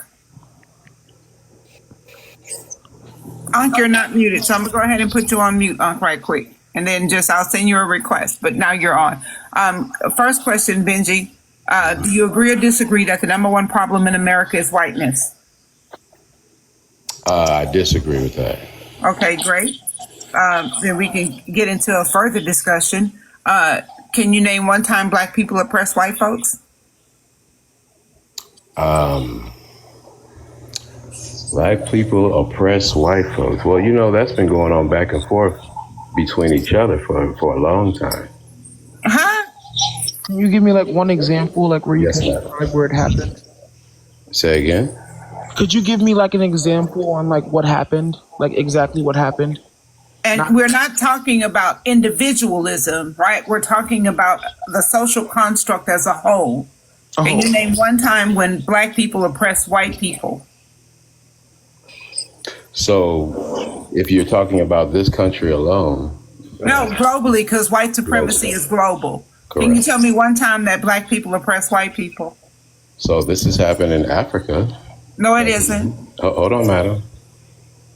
Please don't call me madam. You can call me Fannie Lou. Please don't call me madam. Okay, that's fine. Well, please don't bring up South Africa. Yeah, hold on, Blake. If there's anything left on the bone, y'all can have it. Go ahead, sir. So first of all, so I see where you're coming from. So let's go back in a little history lesson, Matt, or lady. 1868. Do we know what happened in 1868 with the speak, sir. Just say what you got to say so I can debunk all of that. Go ahead. I'm asking you. I'm telling you to say what you have to say. Yes. And then we can get further into the discussion. So I'm asking a question. May I do that? No, I don't. Tell me. Okay. There is a siege that happened. And the reason why we are speaking of all these things right now with the Constitution, the way that it is, the way the religion is, all started from that date in 1868. And I would think that you would do due diligence to look that history up to find out what happened on the siege of Magdala in 1868. Great. That's nice. Respectfully, Benji, I don't give a fuck about 1868, right? Because I want to go all the way back to 1452. Are you familiar with Gomez de Zurara? I am not, ma'am. Or Right, allegedly, sorry. right. So let's talk about Gomez de Zurara bitch ass, right? Back in 1452, and this is all documented. You can go look it up. Mine is as well. So right. So let's go back to 1452 with Gomez de Zurara, with the help of the church, the Catholic Church, and Prince Henry the Navigator. Right, some Portuguese men was out in the Atlantic Ocean just sailing and shit. Right, and they ended up on the fucking west coast of Africa. Again, this is 1452. Great, and so the Portuguese people saw people that didn't look like them on the west coast of Africa. So the Portuguese motherfuckers in the boat carried their ass back to Portugal and say, yo, Gomez, my nigga, it's some people down yonder across this path that don't look like us. They live uncivilized. They live in huts. They don't have on any clothes. They are just evil, dangerous, just nasty people, right? So Gomez was like, "Oh, no shit, pimp. I tell you what, go get me some of them and bring them back." So his partners got back in a motherfucking boat, carried their ass to the west coast of Africa, pulled up, and said, "Yo, hey, people who don't look like me, give me 10 people from your village. And if you don't give me 10 people from your village, I'm going to wipe out your whole motherfucking village." So the people on the west coast of Africa, specifically New Guinea, said, "Oh, player, here, take these 10 motherfuckers." Don't know how they selected them, but he's like, "Here, I'm just giving a random number. Take these 10 motherfuckers." So they took them 10 people out of Guinea, and went back up to Portugal and say, "Yo, look at this." So that's where the original trope came from, that black people are violent. So then Gomez de Zurara was like, how many more of them motherfuckers over there? And his partners, I'm going to call him Felipe. I'm going to just name one of them Felipe, right? I'm going to put Felipe in charge of the motherfucking ships, right? Felipe say, "Yo, dog, it's a whole fucking bunch of them." Gomez say, "No shit. Go back and get me some more of these motherfuckers." So what did they do? Felipe, the captain of the ship, got back in his ship and carried his motherfucking ass back to fucking Guinea and said, "Hey, y'all gave us 10, now give us 20, and we're gonna let the rest of you motherfuckers live." And Guinea said, "Say less, take these 20 motherfuckers," because it was all about survival. So then Felipe and his partners with 20 new niggas went back to Portugal and go, "Yo, Gomez, I think we can sell these motherfuckers." And Gomez was like, "You know what, you're right." Because the building where these slave auctions occurred in Portugal still stand. So then, sometime along there, somewhere before 1492, this went on from 1452 up to the 1490s, right? And then they sent, what's his name? What's that bastard? Columbus, that colonizing son of a bitch. And that then created the transatlantic slave trade. So then they started taking people from the continent of Africa, and instead of taking them to Portugal, they set out, allegedly, to new lands that were already inhabited by people. Now, people like to tell the story that Christopher Columbus discovered America when that syphilis-infused son of a bitch never even set foot on what we now know as North America, completely without borders. That began the transatlantic slave trade. Now, some of the African people decided, you know what? I would rather die die underwater. They started jumping off the boat because it's like, hey, bitch, you're not going to take me from where I'm free to enslave me. So many trips were made during the transatlantic slave trade that it changed the pattern migration of fucking sharks. So now Christopher Columbus bitch ass ended up somewhere, I want to say in Haiti or somewhere in the Caribbean, because he never made it to the U.S., right? It was he made it to Hispaniola. He sailed He sailed to other islands in the Caribbean and in and around, like, certain places on off the north coast of South America and stuff like that. But Yeah, he because I never know, made it to because North see, America proper, no. yeah, see, because I know that because I located with the help of someone on this app my first enslaved African family member that was brought to a slave broker in New Orleans in 1818.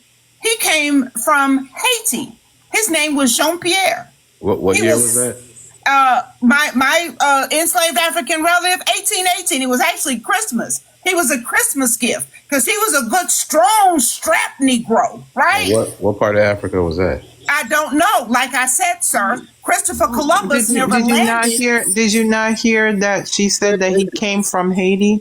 Yeah, Like he not listening. He No, not no, no, do no. know that you do know that there was an intra, and this is the reason why I tell these people who are FBA that you don't know where your lineage is, because prior to coming into the Americas, like, there was an intracontinental slave trade as well.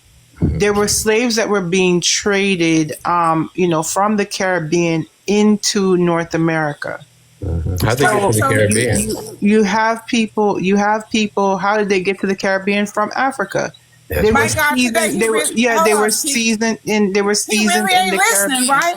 He No, I'm really ain't listening. listening, right? So I let me promise finish you I'm the listening. story about how this came to be, my brother. And you worried about 18 motherfucking 68. Bitch, all this Because, started in 1452, right? So then but Columbus madam, bitch ass hold into on. the So Columbus bitch can I ass. No, speak in you're on gonna hear what the you? story. You're gonna hear the story because your Please don't call her anti-blackness right madam now is no pissing more. me off. Hold on, go on mute. So then Christopher Columbus ass, right? Dipped in to, he got sent over to, he's like, hey, look, motherfuckers that don't look like us. I think we can profit off of this shit. So Christopher Columbus bitch ass dipped down to the west coast of Africa, gathered up some more niggas, but he never made it to the United States of America. He stopped in islands in the Caribbean, right? So now how it went from the Caribbean to the United, to what we now know as North America, I don't know. I just know when my first sixth great grandfather was bought through a slave trader on a plantation in Louisiana that still exists for $1,150. Now, it expanded because of the fact that, remember, who Columbus sailed for was Spain and Portugal. Like Shaka and I was showing earlier, that Treaty of Tordesillas, that's the reason why colonization started in the Americas. It started in those places that they landed first, which was in the Caribbean, Okay, right? can I And share some this information is as the well? reason. And oh, Jesus, blood clot Christ, this is the reason why, right? You have colonization and slavery beginning in those areas first, right? The situation was that, remember those enslaved people that they were bringing from West Africa into the Iberian Peninsula, like Spain and Portugal. They were called Ladinos, and they were bringing those people. You had a letter from Governor Ovando in Hispaniola in 1502 asking King Ferdinand if he could bring more enslaved Africans into this particular region, because of the fact that they needed to help colonize and they needed to help, settle the land, if you will. They wanted to build up the infrastructure and, start plantations and dig for gold and all of that stuff. So literally speaking, this is where it began. The reason why it imploded, Auntie, is because of the fact that the indigenous people that they found, the Tainos, if you will, those people started unaliving from the disease and from warfare and things of that nature. And they couldn't keep up with the demand, the labor demand. So Yeah, what I they know, had babe. to do, they had to do is they started getting what they call bazoles, or the people them that were from Africa directly, and bringing them into those places. Now, the reason why you have regional conflict among Europeans was because of the Treaty of Tordesillas. That's why they started warring with each other over the Americas. And that's why you see colonies being, cut off. And that's why you had the Louisiana Territory. That's why you had the 13 British colonies. That's why you had Spanish colonial Wait, hold on. America I ain't as got that well. far. I ain't got that far yet, right? So again, Columbus never set foot in the Americas. No, baby, you gonna listen. So Columbus never Now, I don't know who was navigating the boat that ended up in what we now know as North America. No, baby, you're going to get dyslexic because you said 1868. And this is bigger than that, baby. This is big. This is bigger than the Temptations, baby, right? So I don't know who the fuck was in charge of the navigational system, but they were supposed to be going to India, right? But somehow, some way, whoever again was in charge of the navigational system ended up on the east coast of what we now know as North America. And upon arriving here on this land that was allegedly not inhabited, they found people who did not look like them, right? And it was like, oh shit, we thought this was some shit we ain't never seen before, but goddamn it, this motherfucker's here. They had their own infrastructure. I'm talking about the indigenous people on Turtle Island, because y'all probably don't know that shit, right? So then they was like, oh shit, these must be the Indians we looking for, because the motherfuckers were supposed to be going to India, hence the slur for the indigenous people. Then they showed up and said, oh damn, they can't be here. So what they did was they unalived, the genocide was so mass that the core temperature of Earth dropped. Do you know how many people's lives have to be lost in order for the core temperature of Earth to be dropped that it is noticeable on Earth? So then after they took out all of the indigenous people, right, except for a few, they absolutely took out the men that were warriors that could protect them. And I ain't gonna talk to you about the atrocities that they did to the women and the children and the elderly. I'm not even gonna talk about that part. I'll let an indigenous part. I'm just giving a quick lesson right here, right? So then they said, oh, damn, this motherfucker does exist, right? And again, because the white man didn't think the infrastructure of the indigenous people was civilized, took them all out. And the worst part about that shit is that the holiday that's coming up is a celebration of the genocide of the fucking indigenous people, right? So then they wiped out all the fucking indigenous people, and it's like, oh, damn, we ain't never had to do this kind of labor day in our motherfucking life. What we's gonna do? They said, oh, wait, hold on. Last week, a week before last, I seen a ship with people on there that didn't look like us. I bet you if we paid enough, we can get them motherfuckers to get dropped off where we at.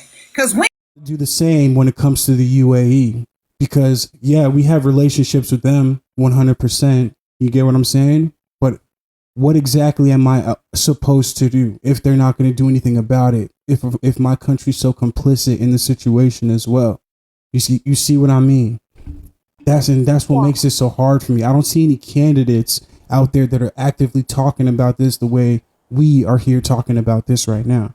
I don't know. There's no one in power that's trying to back this situation at the moment, and because it doesn't serve corporate interests. You get what I'm saying? I think that's why you have to actively push this narrative to forward, right, to the front lines. I think if more people the issue that I am seeing is a lot of people are, one, very, very quick to dismiss genocides that happen on the African continent, and two, just label them a civil war. And labeling them a civil war makes it very, very easy for people not to even bother educating themselves. Yeah, it makes it easier for people to dismiss it. It makes it easier for people to say, well, I mean, we're probably not involved, and they don't bother educating themselves. Trump, this year alone, authorized, or the State Department authorized, the sale of $1.4 billion worth of weapons to the UAE. All those weapons landed in the hands of the RSF, mind you, okay? And also, there are countless military deals that the U.S. is engaging in with the UAE. And I think, one of the main things that we need to do is we need to educate ourselves on what even is happening, and to fully understand that calling it a civil war within itself is literally harmful. It is pushing UAE propaganda. We have to understand that this is a proxy war. You have to do your due diligence to educate yourself on who is involved, what are they doing, why are they doing this, and who benefits off of it. And the moment that we educate ourselves and we raise awareness about it, it would be easier to put economic pressure on all of these corporations that are making money off of the genocide of Sudanese people. And that is why that list is there, right? When you're boycotting countries, because you got China involved, France involved, Poland involved, NATO and every other group is involved. That's what's going on. So it's literally everyone on the planet. I don't even except Russia. I don't think I've seen Russia on that. No, list. Russia is involved as well. They're Russia has involved sold as well? drones. Okay, Yeah, okay, cool. they've sold their drones. And this is precisely why I get so irritated when people call it a civil war, right? Because how is it a civil war if you have all of these hands involved? You have not only all these different countries selling weapons, right, to make money off of it, but you also have Colombian mercenaries listening to reggaeton. There's videos of a Colombian mercenaries listening to reggaeton while participating in the war crimes. You have Russian mercenaries. You have Ukrainian ones that were found.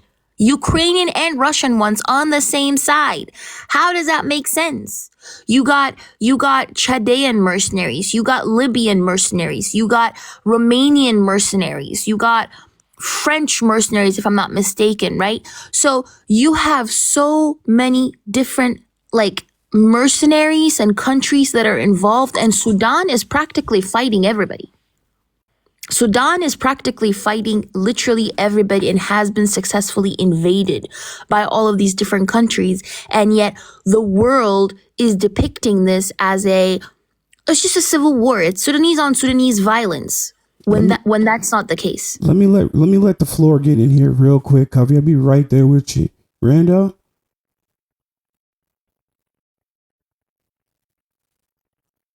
Randall, you there?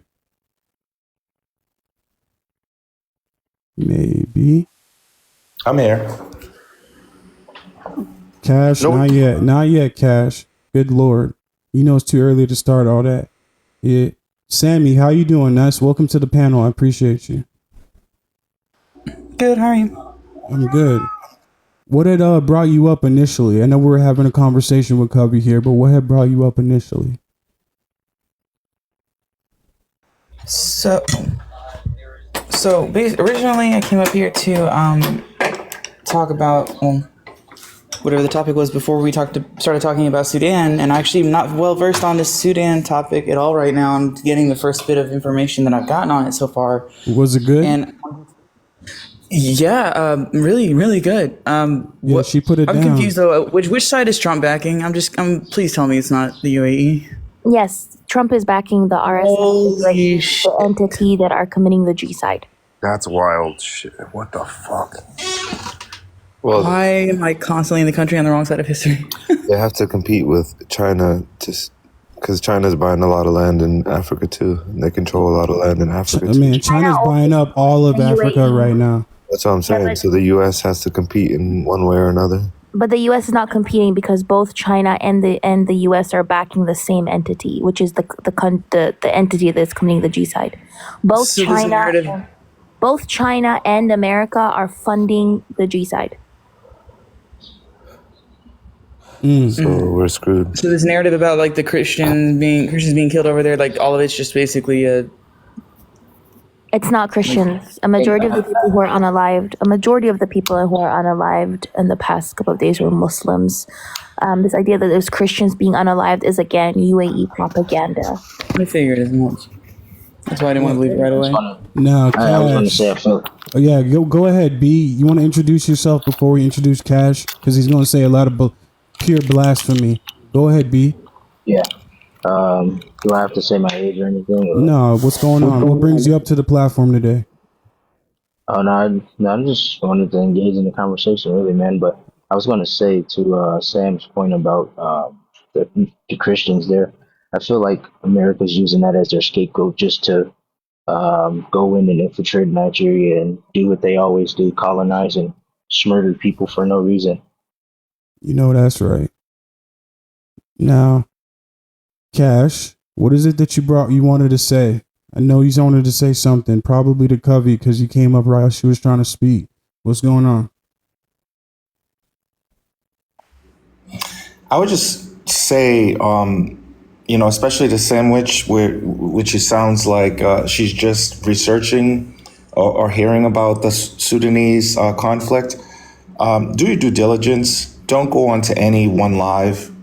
People generally that are on a live are using groupthink. They have an agenda, and they're trying to a lot of times further that agenda with some truth, but mixed with a lot of exaggeration and unfortunately mistruth.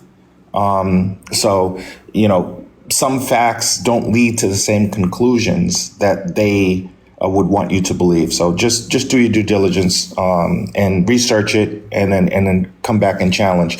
That's something that I have found a lot of the Gang of Six here don't do. They've already made a decision, and now they're trying to tie any evidence that they can find in the world to that conclusion, which is generally.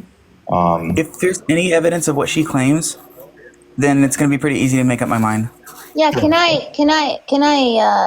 make me the big screen, please? You need the big screen? In which I would just say that it's not that there's not truth to what some of the things that she's saying. So, for example, hold on, Covey, you need the big screen? Is that what you say? You may be able to research and find out that, maybe the U.S. is involved, and maybe weapons have been sold to RSF.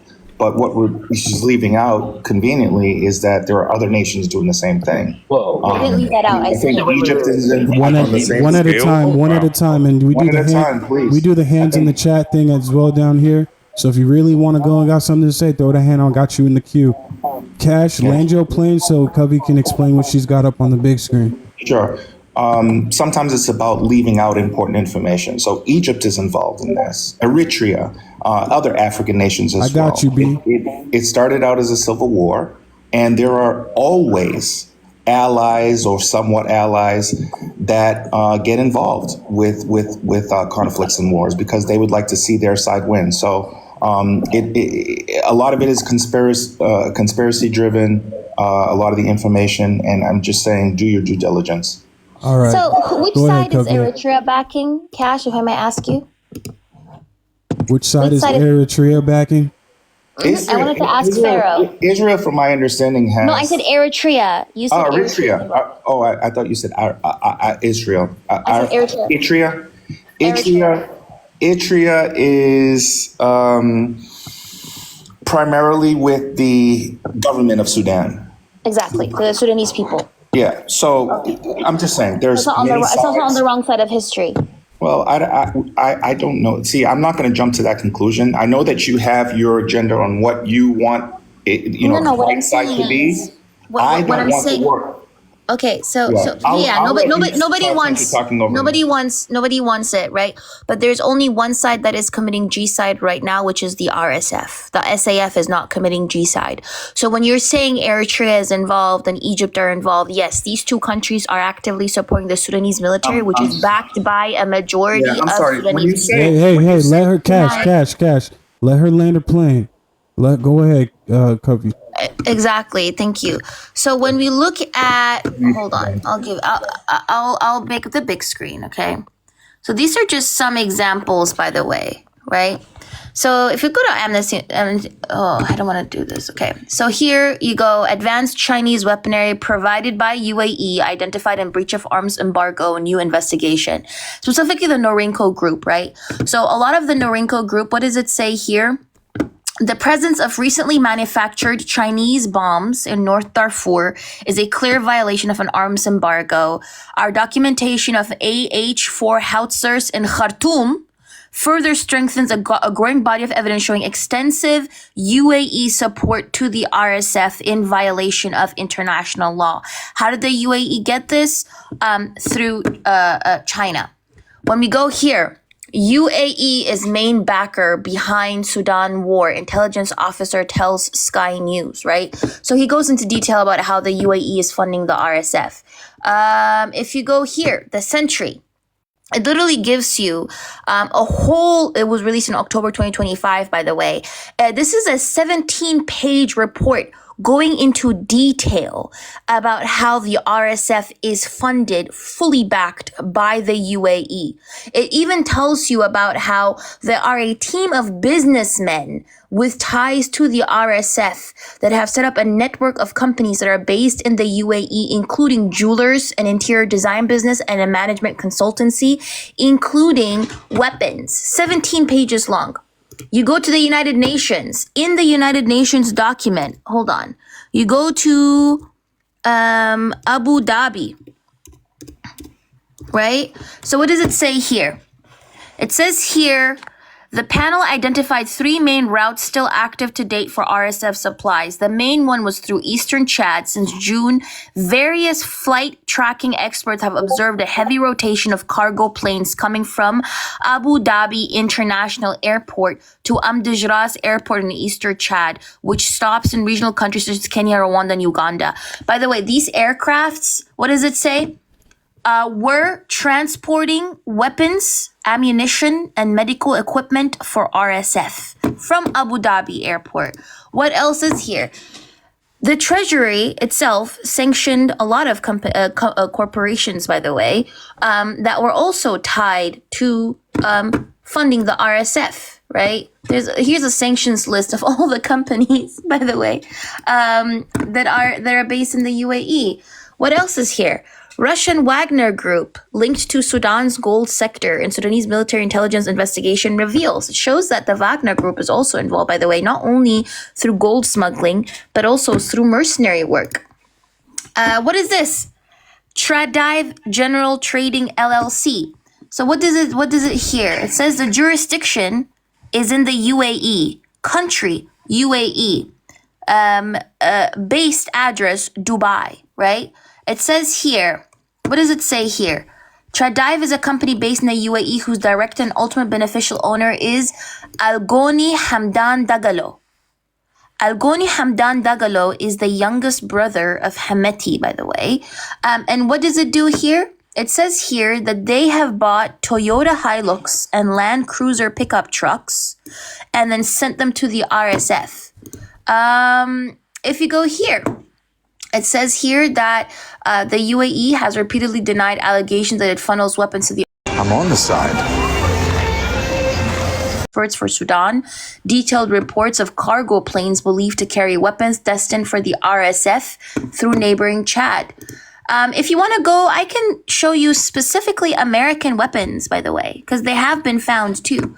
Not only American weapons, but also French manufactured weapons, by the way. And then also, where was it? British weapons. Give me a second. I got the British ones and the American ones too. Give me a second. Let me look at the American ones because I found those as well. So when a person tells me I didn't do my research, Pharaoh, and then you randomly throw out countries like Eritrea and Egypt, it makes me realize that you have not done your research, because countries like Eritrea and Egypt are actually funding the Sudanese military, which is the last line of defense for the Sudanese people. Whereas countries like America are funding the people doing the G-side. Let me look at the American weapons in RSF hands. Let me give you that one.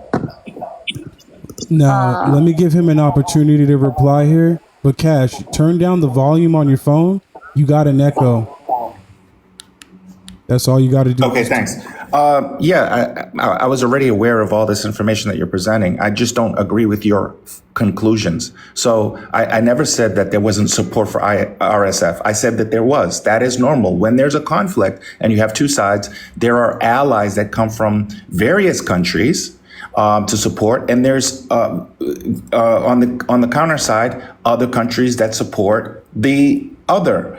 As I said, I don't like the fact that they're having any war in Sudan. 60% of the people are supporting the current government Sudanese, and 40% is the RSF is not support. So it's a war that has a 60-40 ratio within the country, and it has many influencers outside, including Russia, including Egypt, including the United States, including Eritrea, including the countries that you're naming. And there's a lot of evidence of them providing weapons, money, etc. But at the end of the day, it was two sides of Sudanese, a resistance group, and a government that, by the way, is not a angel of a government that commits atrocities against its own people, and they're having a conflict right now. The fact that you're using, because there has been some genocidal behavior in the country,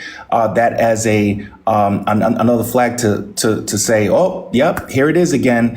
This is all because of Israel, and tying it to the Israel-Hamas. I mean, this needs a separate live. This has nothing to do with Israel and Hamas, is my point. It was Israel. Yeah, I never. First of all, number one, since when was the RSF a resistance group? Can you tell me that? What are they resisting? What is the RSF resisting, Pharaoh? They're trying to overturn the government. What are they resisting? They're trying to overturn the government. The government was already overturned with Omar al-Bashir. They're trying to what are seize they power. resisting? They're trying to seize power, and they're trying to resist. So then they're not resisting, because what are they resisting? Okay, all right. If that is your, if that is your golden opportunity to say that you're right, okay, you're correct. But everything else I said, I stand by. What are the RSF? What kind of entity are they? I mean, we can play synonym and antonym. It's not synonym at all because I've given my overall high level picture. Hold on one second. The reason as to why one second. There are 89 hold on one second. There are 89 people here. Okay. The reason as to why this is not semantics is the UAE actually sent officials in the beginning of this year. Cash, chill out. I'm not going to answer. So the UAE, let her talk. Yeah. So the reason as to why this is not semantics, and it's very interesting, I feel like he has very ulterior motives, is that I don't know if a lot of people know this, but the UAE sent officials in the beginning of this year, around April of this year, to the US to try to lobby American politicians to label it a resistance group. I don't know if you knew that. Did you know that, Jazz? No. Okay, so that's why to me it's very interesting that Pharaoh is calling it a resistance group, because I have never ever seen them being called a resistance group. The country that wants them to be called a resistance group, mind you, is the UAE. They've actively been trying to lobby this. What the RSF has always been known as was either as a paramilitary or a T group or the Janjaweed. So to me, it's very fascinating that he wants to refer to it the same way that the UAE wants the world to refer to them, because the RSF is not resisting anything. What they're doing is they're trying to actively destabilize the whole region and take over Sudan for the UAE. That's one point. Second point was, here is the proof, by the way, that shows here. Amnesty International says weapons from U.S. allies are fueling Sudan's raging civil war, but then also U.S. urged to end arms sales to UAE as it backs genocidal, what does it say here? Paramilitary. Never ever heard anyone call it a resistance group. So to me, it's interesting where cash affair is coming from. So what does it say here? The U.S. has provided the UAE with billions of dollars worth of weapons, even as it is funneled even as it's funneled weapons into Sudan. So American-made weapons have been found in Sudan. Not only that, British-made weapons have also been found in Sudan, specifically by the RSF, right? So to me, you can make me a small screen again. I'm so sorry. So to me, it's very interesting that you mentioned specifically, which the 60-40 number, can you please give me a source for that? That 40% of the country supports the RSF today in 2025. I want a source for that, because I have never ever heard an actual legitimate source saying that 40% of the country supports the RSF, which, mind you, is made up of mercenaries from different countries, not only Sudanese people, mercenaries of different countries. So if that's okay with you, Jazz, I want him to either bring me a source that says 40% of Sudanese people support the RSF, or concede that point, because this is generally dangerous propaganda that is actively dehumanizing a people who are already being genocided. And also, Pharaoh, I didn't even mention Israel. You are paranoid and you came up here to defend Israel when I have been talking about the UAE from the get-go. So either bring up the source for the 40% or concede.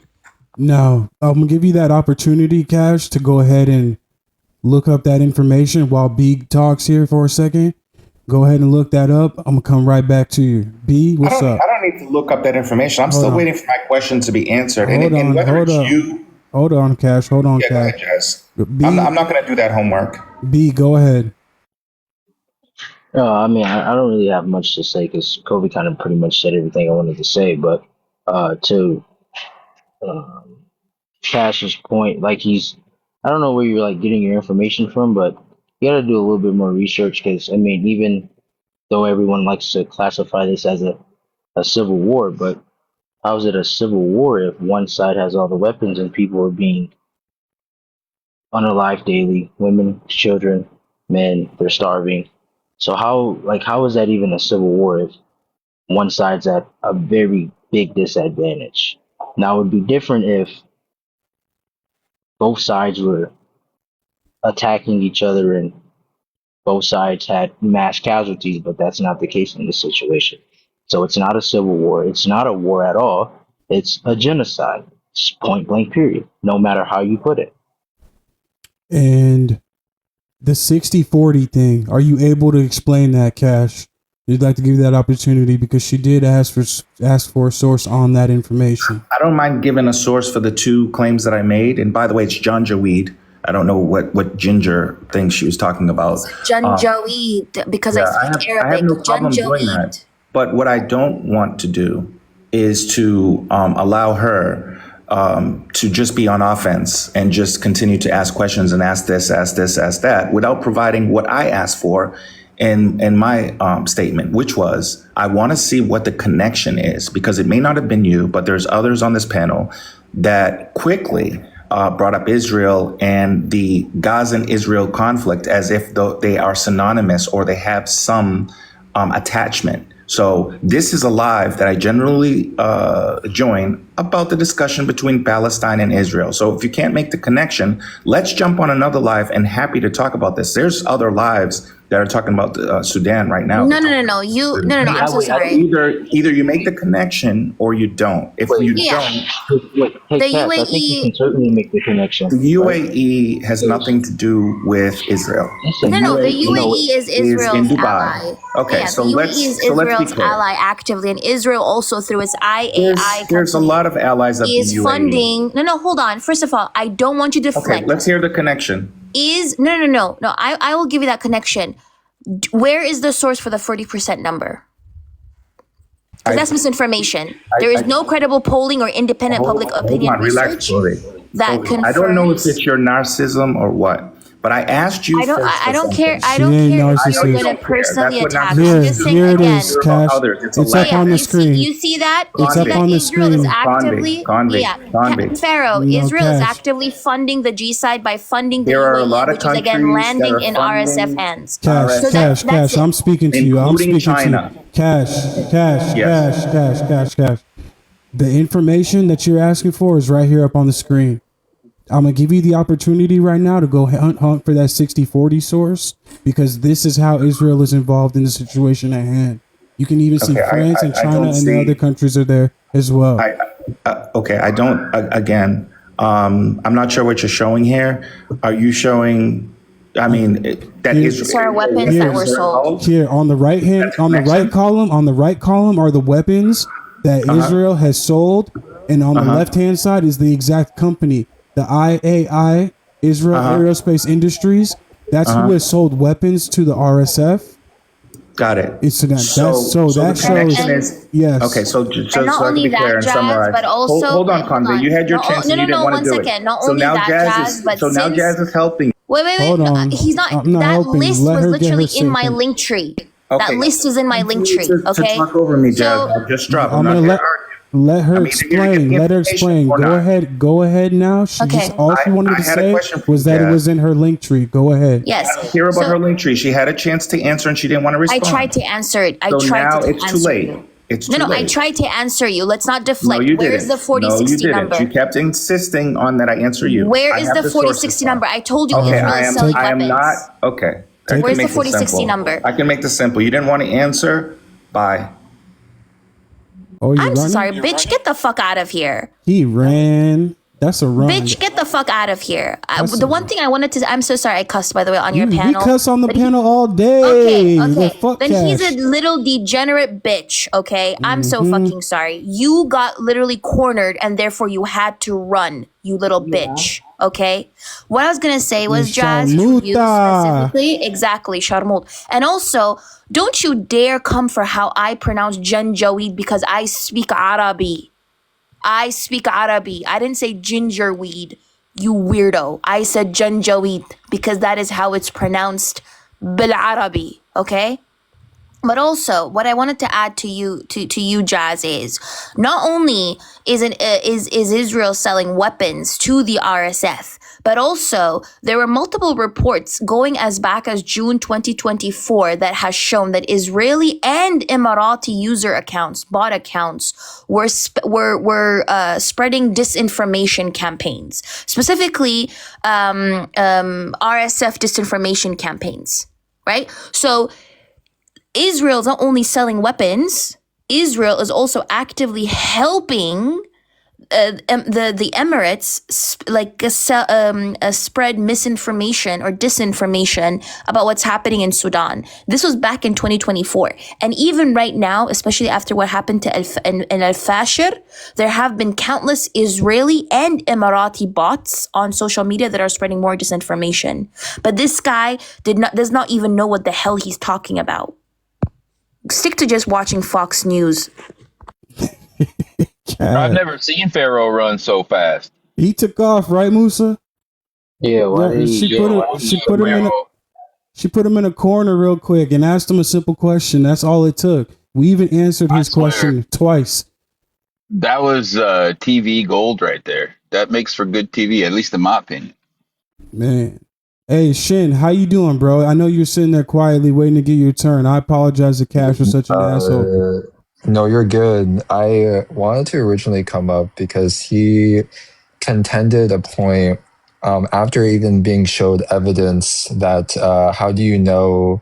Well, these are just like they're just supplying weapons. How do you know they're complicit?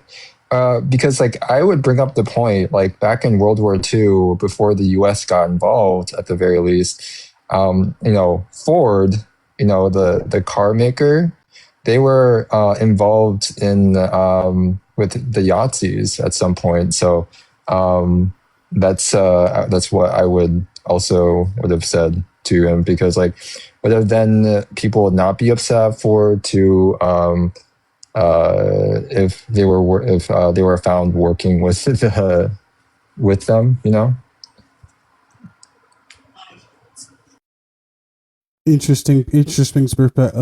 Interesting perspective you come from with that. Interesting. Now, you just commented on this, Covey. Look what it says right here up on the screen. TRT World. Mm-hmm. Mass burials. Mass. From the satellite, bro. That means that's fields of people. Fields. I saw a video of a group of people going into a once used detention center by these people, like where they were basically torturing all these individuals. And when they walked in, all their clothes were taken off of them. Their clothes were still in this facility, but the people were gone. Like either they're moving them around, like like herding them around to get away from being caught, or they're literally unaliving them and it's just horrible, man. I can't. Covey just told us exactly what they're doing to them. She just told us that. And I wasn't here for that. Crazier? You want to see something crazier? If you could make me on the big screen, I want to show like a video. So hold on. So these are two videos that I also want to show, right? So the first one is this one. This is stuff that the Sudanese military found off of a Colombian mercenary. What is this flag here that was on the Colombian mercenary?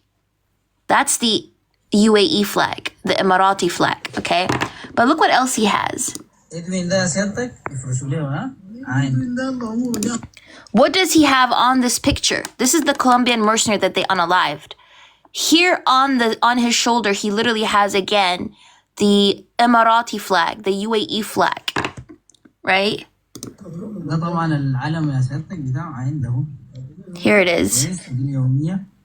This is his name, Edwin Patino. This is his badge. Literally, a Colombian mercenary found there. And then here, these are weapons that the Sudanese military found, right? Let me hide it. Let's go to the weapons casing. What does it say here? United Arab Emirates. Right? Wow. Literally tells you again where it was shipped from. Abu Dhabi. In the United Nations report, it literally told you Abu Dhabi airport is where they were coming from. Now, one more thing that I do want to show, and then I'm going to turn off my my camera, is when we talk about satellite imagery, this is what I mean. Look at this. Look at the amount of blood.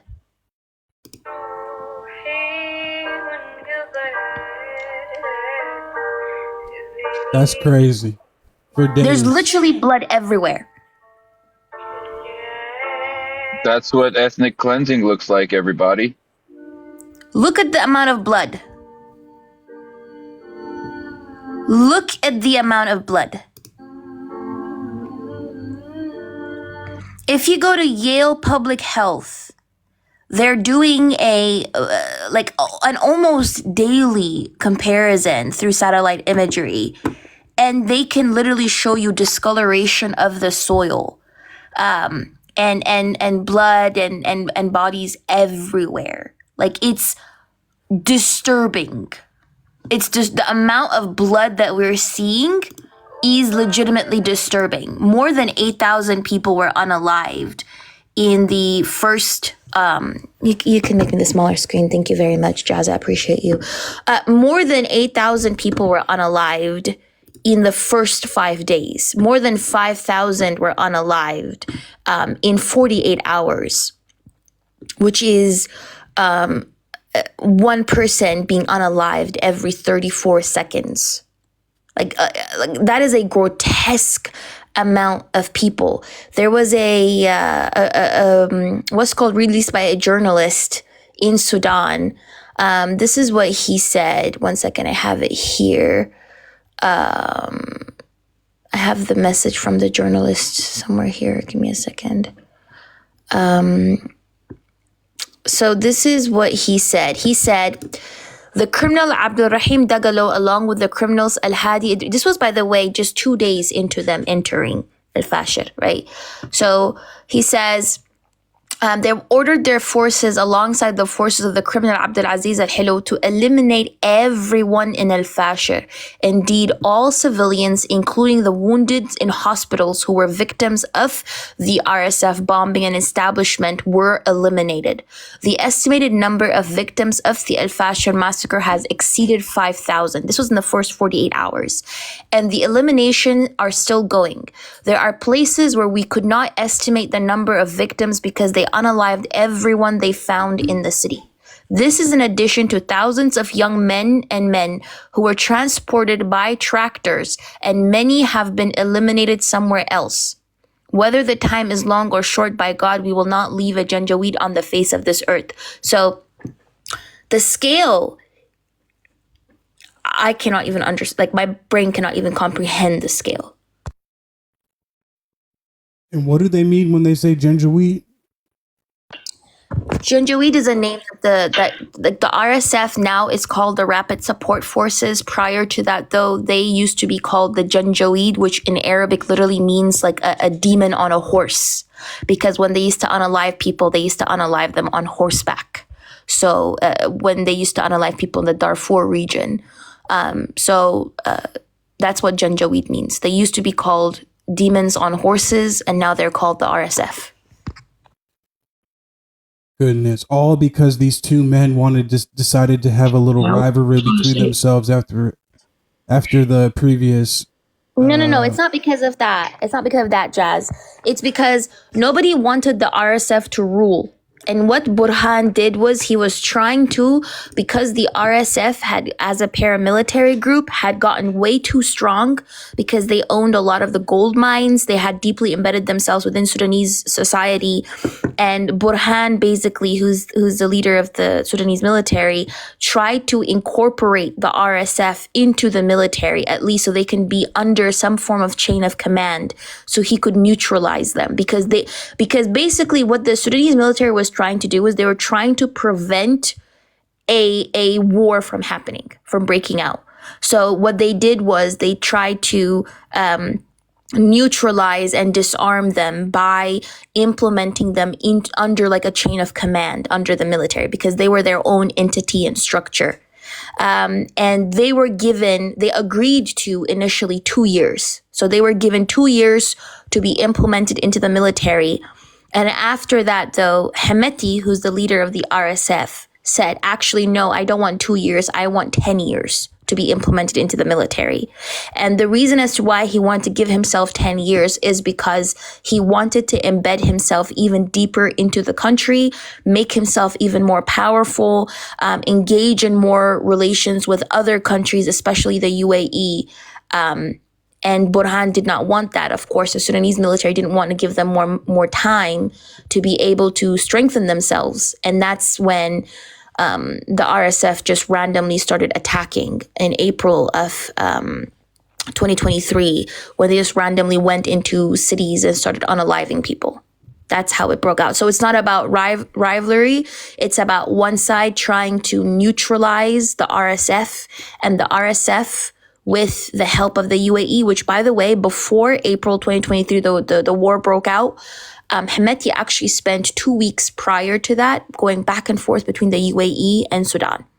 So he clearly had a mission that he was given by the Emiratis to do what he did.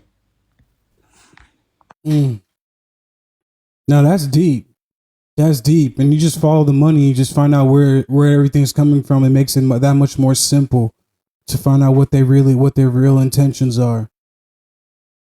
And then you think all of this is being done so that the UAE can gain control of Sudan's resources at the end of the day, in the Nile River. Yeah. So the UAE is doing this not only on its own behalf, but on behalf of the West as well. I think the UAE is doing this for 3 reasons, if you ask me.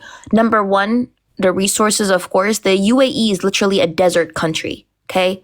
I'm not trying to be offensive. This is like a fact. It's a desert country. It doesn't have its own gold mines. It's dependent on its oil. And so it's trying to diversify its economy to be dependent on all these other different resources as well that keeps getting. Also, the UAE imports like 80 to 90% of its food from other farmlands, right? So it uses predominantly African farmlands. It also has farmlands in Sudan, which are being protected by the RSF. So the UAE not only wants resources from Sudan, it also wants to destabilize all of East Africa right now. It's focusing on East Africa. It wants to destabilize Sudan and then go country to country and destabilize all the other African countries. And 3, it wants access to the Red Sea. These are some of the 3 main reasons as to why it's doing this. And how I tell you this is, it works together, the UAE, with Eric Prince. Eric Prince is the same man who said this. Hold on. I have the video right here. This man has his hands all over East Africa currently. And he works together with, is based in the UAE and even has Emirati citizenship, if I'm not mistaken. So this guy right here. Let me make it louder so you can listen to what he says. If so many of these countries around the world are incapable of governing themselves, then it's time for us to put the imperial hat back on to say, we're going to govern those countries if you're incapable of governing yourselves, because enough is enough. we're done being invaded. Because our own national security risk is it. Exactly. National security interests are at stake. You can say that about pretty much all of Africa. They're incapable of governing themselves and benefiting their citizens because the governments there are all about looting and pillaging and lining their pockets and going shopping in Paris instead of actually hold on a making their country second. Hold a on. better. People on the left are going to watch this. They're going to say, wait a minute, Eric Prince is talking about being a colonialist again. Absolutely. Yes. Enough. Did you hear? He didn't even deny that. He said people on the left are going to tell you you're being a colonialist again. He said, absolutely, yes. Wait a minute, Eric Prince is talking about being a colonialist again. Absolutely. Yes. Enough. Because if you go to these countries and you see how they suffer under absolutely corrupt, made-up governments that are just criminal syndicates, the people of Africa, the people of Latin America, a lot of them deserve better. Now, he admitted, he said, yes, colonialist. I want to be that. And this is the same guy when Trump talked about invading Nigeria, he literally retweeted him and said, hold on, where was that? He retweeted him and said something along the lines of, what did he say? Contact me, or you have my information, or something like that. So this guy recently, I'm trying to find the tweet where he even told Trump, like, yeah, you can contact me about Nigeria. The tweet Prince is also trying to get into Congo as well. Like with Dan Gettler. Mm-hmm. Yeah. Now, real quick, what I have here up on the screen, have you ever been to corruptiontracker.org? You go to corruptiontracker.org and you start finding out things. Cash kept asking you about the connection between Israel and Sudan, correct? And we showed him, but we didn't. We also could have showed him who Israel Live is a man called Israel Live. This man Israel Live is responsible for the sale of $150 million in weapons to both the South Sudanese government and its opposition. Live it through a company called Green Horizons. He also got that return by maintaining a relationship through bribery and promises of a secure, supported country. He was playing them from the beginning. You can look here and see up on the website its contents where he sold it. Seller country, Israel. Buyer country, South Sudan. What did they buy? Light weapon machine armory, rifles, grenade launchers, shoulder rockets, armored vehicles and ammunition, and more. Deal value $150 million. And when did he start doing this? Start year in 2015. These are the kind of people that are really responsible for the actual wars happening all around the globe. Now, the destabilization of Sudan, in my opinion, is due to many, many, many factors that say Covey just listed out. But I think it's very important to start getting names like Dan Gettler when you start talking about Congo, and Eric Prince, like she just mentioned right now. These people are very important because they're the playmakers in this entire situation. And when they speak, you really got to listen to what they're doing because it's going to reveal their next moves, which is incredibly important. Yeah, like the Wagner Group works very close with the RSF. They have they're based in various countries, such as like Libya, Mali, and Chad, and they're also in the Central African Republic, which is in the southwest corridor of Sudan, and they smuggle gold out of the Darfur region into Central African Republic to the UAE. So, the Wagner Group is very devious as well when it comes to that. You see them right here on the main screen, right? Highlighted. And what do they give to the RSF? Private mercenaries working with the RSF. Presence in various countries such as Mali, Libya, Central African Republic, Sudan, and Chad, with African Union and African Corps groups. This is crazy work. this is crazy work. The RSF is like every bad guy's fucking plaything That's right why now. I said. That's why, like, if you remember Kavi from time to time mentioning the African Union, or we've had discussions around the African Union. They are useless because the African Union basically implemented the Wagner Group into the African Corps. And they basically run African Corps, right? And that's where, like, I put the Wagner Group on there because, you know, I think people should know about, like, that, because people have what was it? Aya brought that up too. If you know Aya, she basically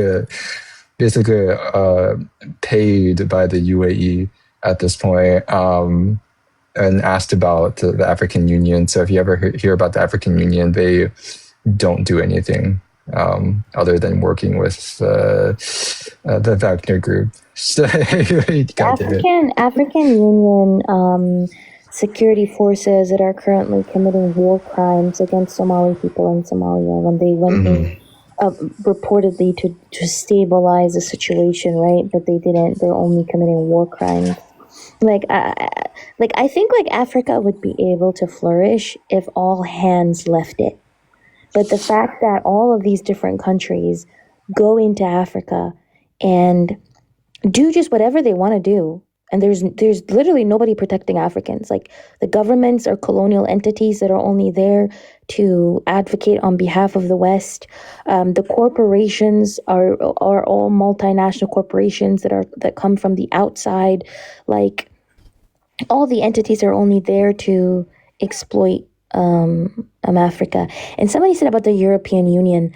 The European Union currently is helping Libyans enslave Africans. I don't know if you knew this, but the European Union is not only funding the Libyan slave trade, but it's also actively using like an Israeli manufactured drone called the Heron drone to also give the Libyan Coast Guard the direct coordinates of asylum seekers when they're out at sea, so that they can capture them and then drag them back to Libya and sell them into slavery. Okay, so the European Union does not care about human rights. The West does not care about human rights. Literally, the whole world has its hands on the African continent and is participating on the G side of African people.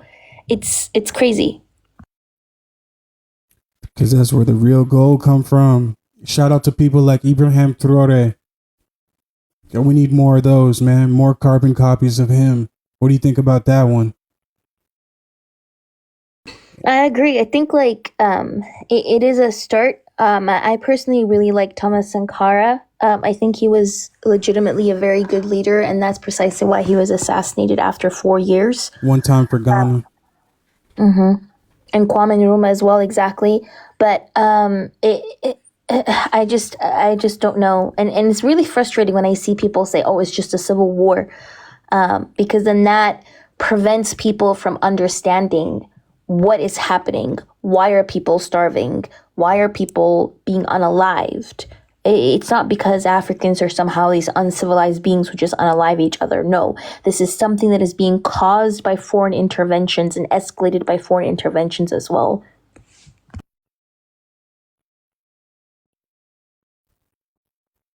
Mika, how you doing? Hey, I'm good. How are you doing? Same. You learning a lot about this Sudan situation right now? Yes, I am. I wanted to ask, like, other than boycotting gold in Dubai, like, what can I do? Well, you're doing one thing. You are educating yourself. That's one thing. That's definitely a great step in itself. Go on ahead, Covey. Yeah, I was just going to say, number one, educate yourself. Number two, know how to spot UAE propaganda. Number three, raise awareness and start educating other people as well. Number four, boycott. Number five, donate. There are so many organizations on the ground currently that literally are so desperate for donations and are not getting any type of international help, right? So educate yourself, educate others, boycott not only UAE gold, boycott anything that is associated with Dubai, and tell your friends and family and loved ones also to boycott anything that is associated with Dubai, and also any corporations on that list that are benefiting off of the G side of Sudanese people. And then share, like Shin did an amazing job making that list, right? Just share that list to other people as well, right? Shin, you made that list? Yeah, Shin made that list. This is the mutual that I was talking about. This is the friend I was talking about who made that list. Shin, thank you, bro. I've been using that list for the past week and a half now. Angela Jane sent it to me. Bro, shout out to, much respect to you, bro. That, yeah, I've been in my free time, whenever I have free time, whenever that is, right, in this day and age, I try to find the time to do research. If I'm not on here, if I'm not doing, if I'm not at the gym, right, I'm usually like trying to figure out more information. I found out more information, BTW. I found out Kim Kardashian's company, I forgot what it's called, Skims, is opening up a store, a huge store in Dubai here pretty soon. So look out for that. But also Ulta is building, they're opening up a pretty decent sized store in Dubai as well. And Primark as well is opening up 3 stores in Dubai. So yeah, I found that out, and I had to add it to the list. Anybody else get the feeling that these IOs are all one-trick ponies? Because you know how they Hold on, real quick. Let me let Covey land the rest of her plan. Oh, I forgot. It's okay. Thank you. Where can I find the list? Sorry about that. Where can you find? I can send it. How can I Link send tree it to in you? my bio. Yeah, it's in the link tree in my bio. The list is in the link tree in my bio. If you want all the corporations that are somehow either directly involved by selling weapons or are indirectly involved through economic ties, they're all on that list. Shin did an amazing job. It's in the bio, like link tree in my bio. And also raise awareness. Like if you hear people calling it a civil war, this is UAE propaganda. If you see people saying, oh, the SAF, the Sudanese military, and the RSF are both equally bad, this is also UAE propaganda. If you see people saying, oh, Sudanese people should just negotiate with the RSF, this is UAE propaganda, right? Because Sudanese people in general do not want to negotiate with the RSF. That would be like, imagine if the Triple K decided to just invade Atlanta and invade the government, like and become like, I don't know, like take over a leadership position in Atlanta. Do you think the black people in Atlanta would be okay with that? Do you think they'll go like, you know what? Okay, let's negotiate with this Triple K led government so they can continue staying here ruling over us? Fuck no, they wouldn't. They would be like, I don't want these people ruling over us, because they know that these people in a leadership position are going to systematically, literally wipe them out. And that is exactly what the RSF is, okay? Sudanese people in general, that's why when that guy was saying 40% of Sudan supports the RSF, I knew he was a motherfucking liar, okay? Because Sudanese people generally do not support the RSF.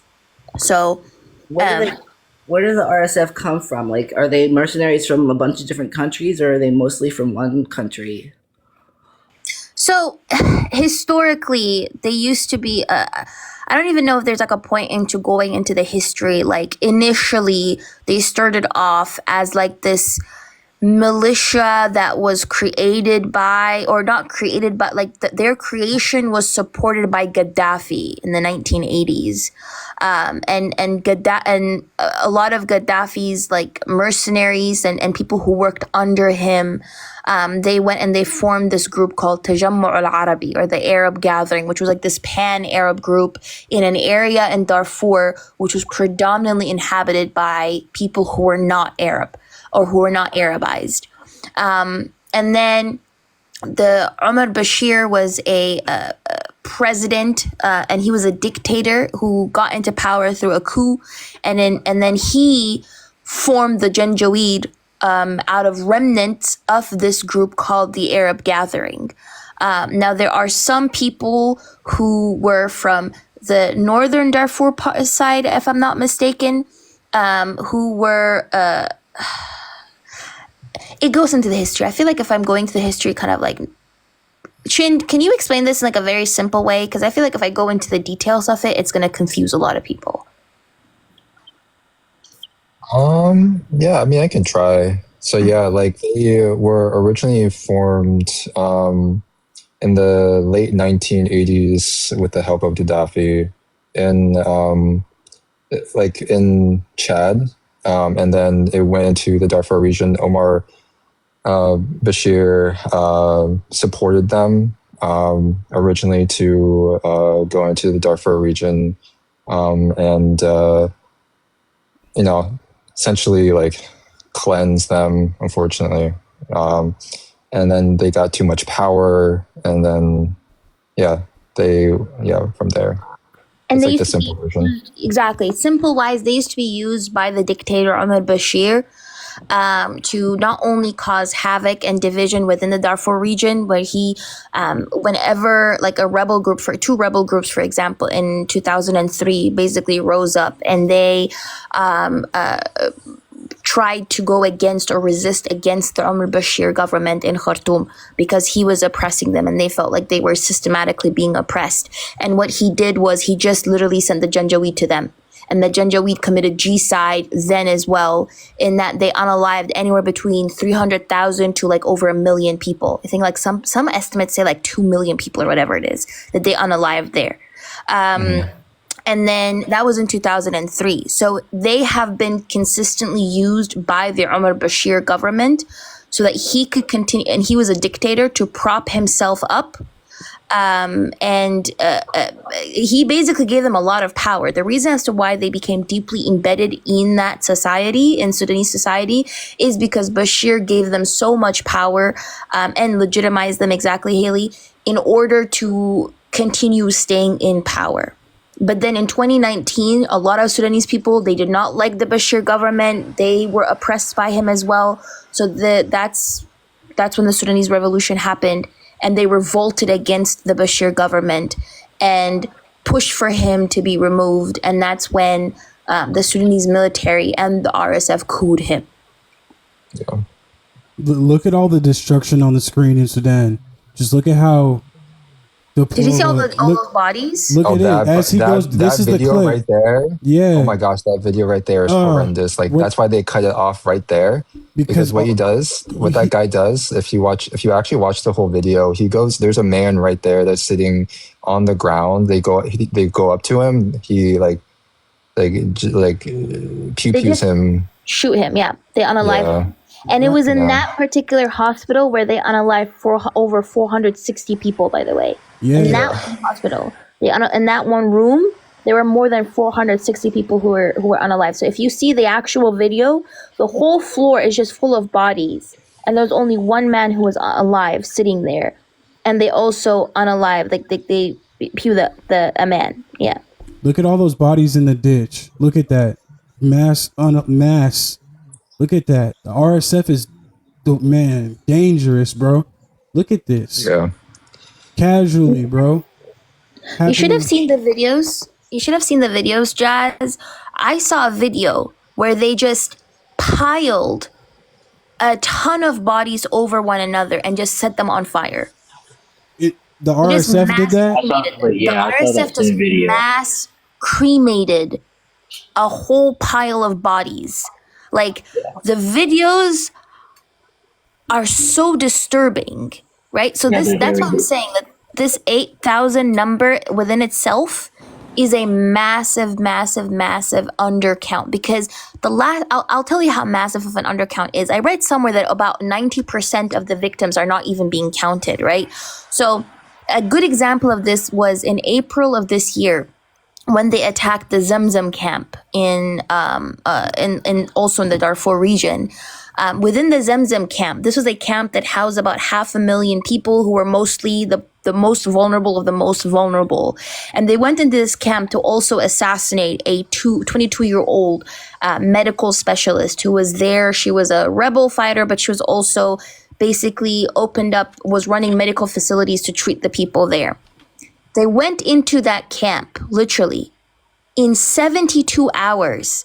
The official report said that they unalived 400 people, right? And that was reported. 400 people unalived in this camp. A couple of months later, The Guardian conducted an investigation into the amount of bodies, and they said that they had identified more than 2,000 bodies.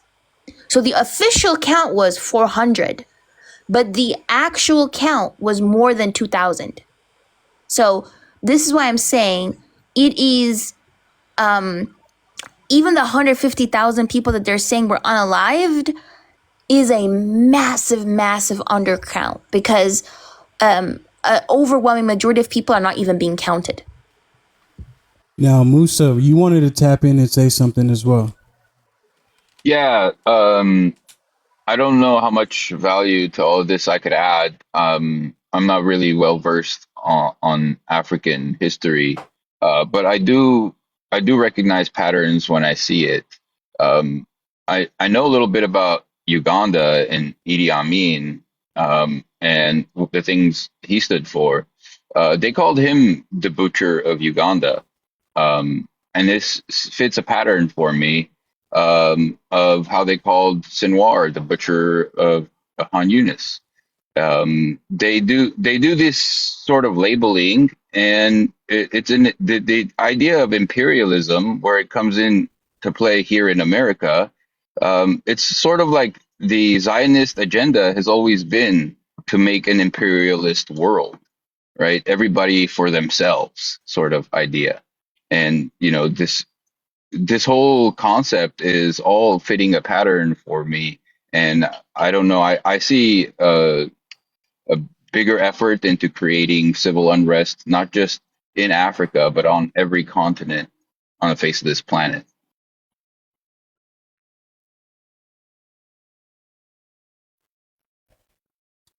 I'm proud that you're at least doing your due diligence right now and being a part of the conversation to I push would forward like to in direct education.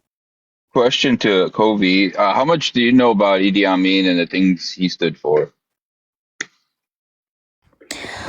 I mean, I know a little bit, but not that much. I can't sit here and tell you the details of everything that he stood for.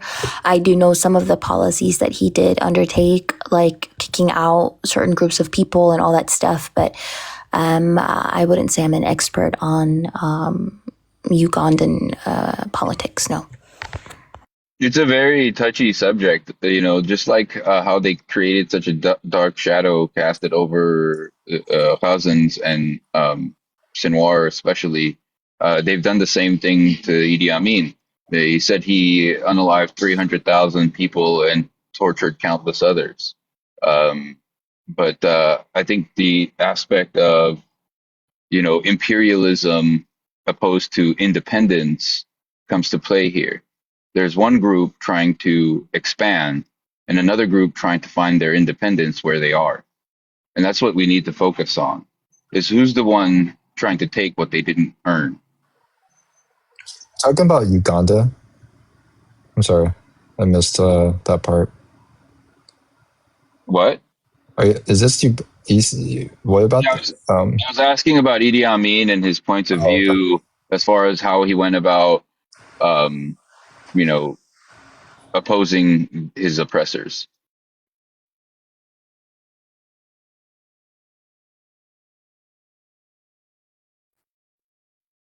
I see. Yeah, it's a really touchy subject. Not a lot of people want to mess with it.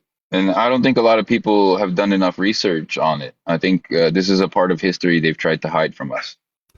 Well, what is Sierra Allen talking about in the comment section? Does this person follow you around, Covey? Is that what's going on? No. This person doesn't follow me, actually. I've never seen this person before, ever, in my comment section, but they need to relax. I don't know, not gonna lie, they're just snapping away. Hey, so Mr. D, how you doing? I'm doing fine. Welcome to the panel, Mr. D. What brings you up here? Thank you for having me. Actually, I want to add a small point to you guys. Literally, these people before a long time, even this war started in Sudan, I was in the place they call Bain. In that area, actually, these people are safe. Has been killed.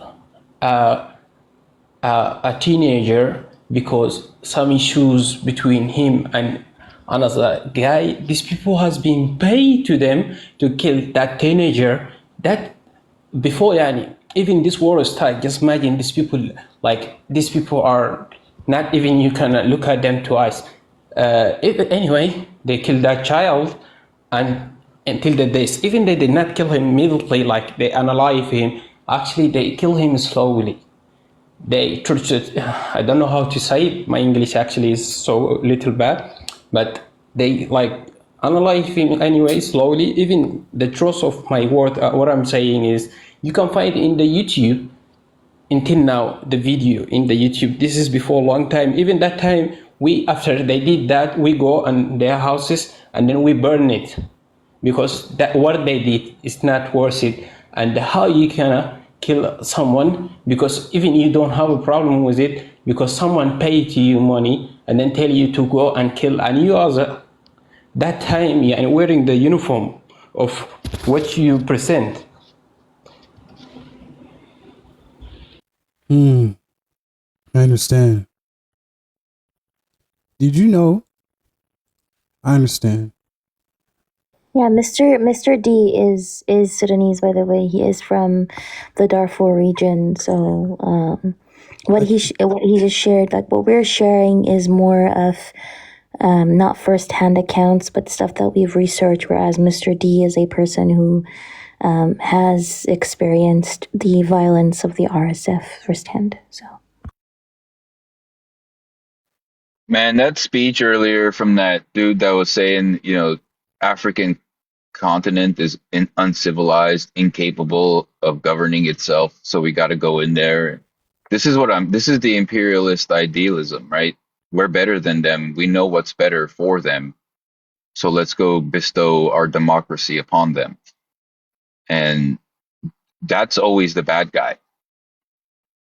Like, there's no question about it.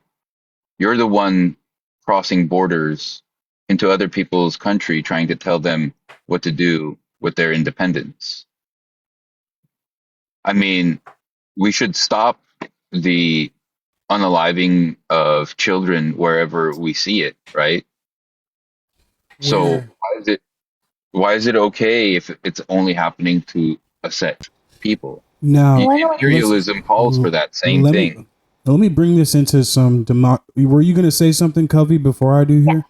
Yeah, I was just going to say, do you know what's sicker? You said protecting children. The RSF is raping 1-year-old children. There have been multiple reports of 1-year-olds. And when I say 1-year-olds, I added an S at the end because there have been multiple 1-year-olds who have been raped by the RSF. That's what makes it. And that's what makes it like even sick that I can't comprehend it, right? They're not only raping, as I mentioned before, pregnant women who have given birth, women who are giving birth while they're giving birth, but they're also raping 1-year-old babies. That's all I wanted to say. Now, I wanted to go back to the list, Shin and Covey, essentially. Here on the list, we have a lot of American companies. A lot of them. You get what I'm saying? You got Google, CrowdStrike, Raytheon, Boeing, Lockheed Martin. I have friends that are employed by Boeing. Ulta, Primark. You got Skims on there. I see that. You know what I mean? And what else do we have? Ford. Fucking Ford. You get what I'm saying? Supplying things to the RSF. Do you know about Citizens United here in the United States of America? I'm thinking in ways of combating this shit. You get what I'm saying? Like, I see these companies giving money to politicians to allow these kind of things to happen. Because what you have here on your list, Shin, is literally says growing economic presences in Dubai, which is business. Same thing with growing economic ties. You get what I'm saying? Debate the issue of Glock 17 versus Glock 19 Hello? for concealed carry, What is that? which is an addition to the gun safe. Who's playing that? No. So you see what I mean? These are the things. So I'm like, how the fuck are they tied? How are these companies, able to do such a thing here in the United States? Oh, it's through Citizens United. They pay money to our governments to be able to do this kind of shit. That's where their corporate interest lies. That's where we don't say anything here in our country. That's why there's no news on the TV about Sudan at all. At all. At all. Here in America, nothing. You got to go through to the lengths just to get this kind of information. Talk to me about that. What do you think about Citizens United or any other type of policy that's out there preventing us from exposing these companies and what they've got going on in Sudan? Yeah, I mean, I've been kind of like thinking about that too. Doing that type of work as well, trying to go to that extent because I do, with this list, of course, like I do want to have people share with others and talk about with others. Because I know people feel like hopeless, right? People feel like, oh, I see these things going on, but what can I do, right? What in my capacity as an individual can I do? And that's why I provided here. So I have been thinking about additional ways such as that, but like you mentioned, to make, to further these contributions to impact the UAE. So yeah, I have been thinking about that. Man, definitely. Yeah. And also like what people also like unfortunately don't know is that like with OpenAI, with their contributing growing infrastructure with AI in this day and age, right? If you didn't know that Sam Altman, which is the CEO of OpenAI, which is like ChatGPT and stuff like that, right? Met with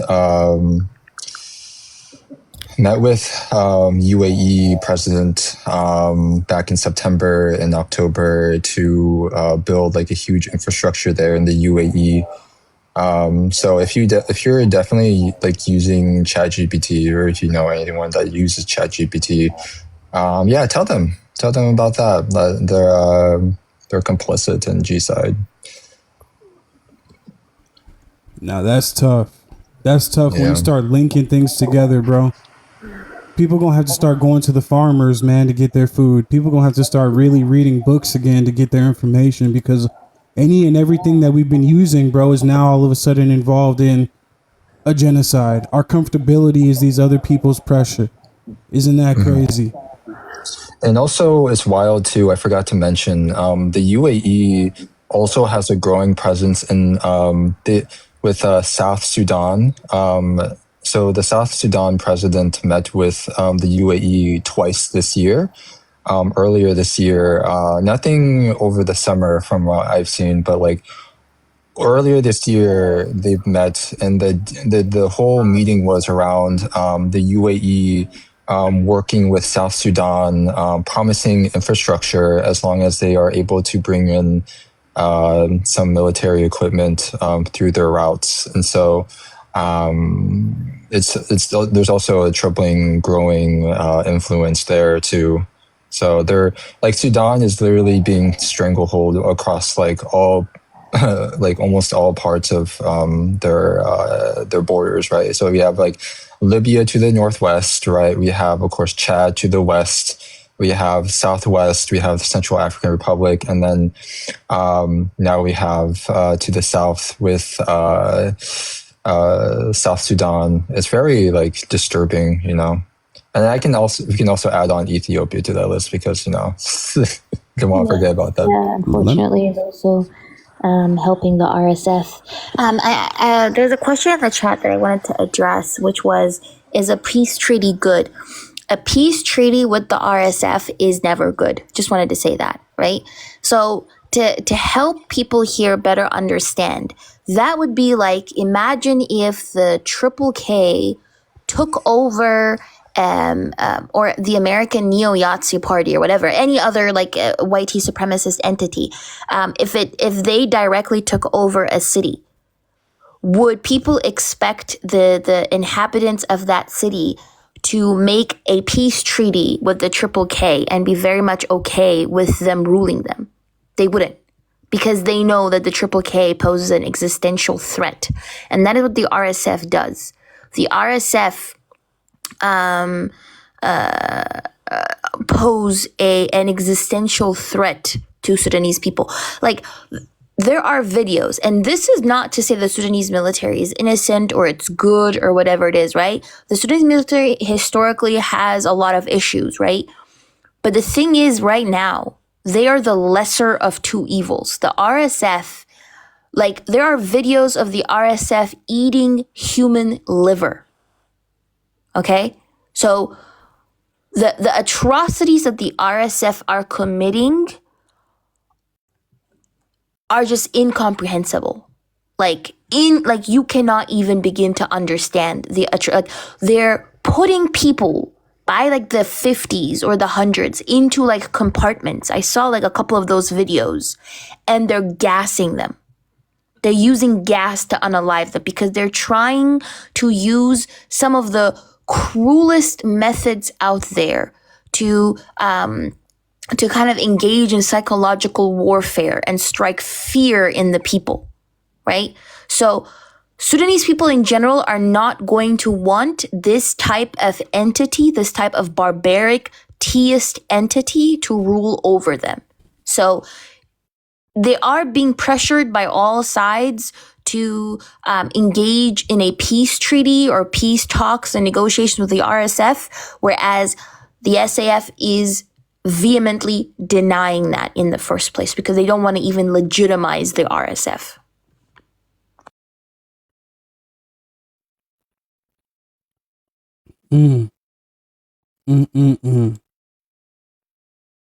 Vegas, it's nice to see you again.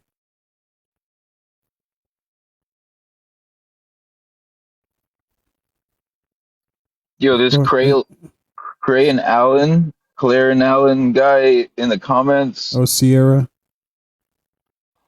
I don't know what's going on with that. Oh, it's Sierra. Yeah, that guy. What is up with that person? I kind of bite my tongue when it comes to criticizing people and their opinions, but there's some wild shit they've been saying in the comment section. Like, my father isn't afraid of the Triple K. Like, I don't know if this is controlled opposition or what. I'm not sure. They got me though. That's why they're in the freaking comment section and not up on the Yeah, panel. they keep saying like, stop worrying about Africa, and we got bigger fish to fry within America as far as black hate goes. In different news and a different direction, I just want to bring it up because I did see it in the comment section first from Andrea Kershawn, and they were talking about how Steve Witkoff just said that he's going to be introducing another country to the Abraham Accords. So another country tonight is going to be announced joining the Abraham Accords, and we're going to see how that goes. But still, it doesn't affect anything in a positive direction for Sudan. So, nor Gaza. See what I mean? Yeah. And another country as well that I saw like a massacre happening in like yesterday was Congo. Within Congo as well, the UAE just this year did buy the largest tin mine in Congo. And so the UAE is not only expanding its power in Sudan and in other countries in East Africa, it's also expanding its economic ties and power in Congo.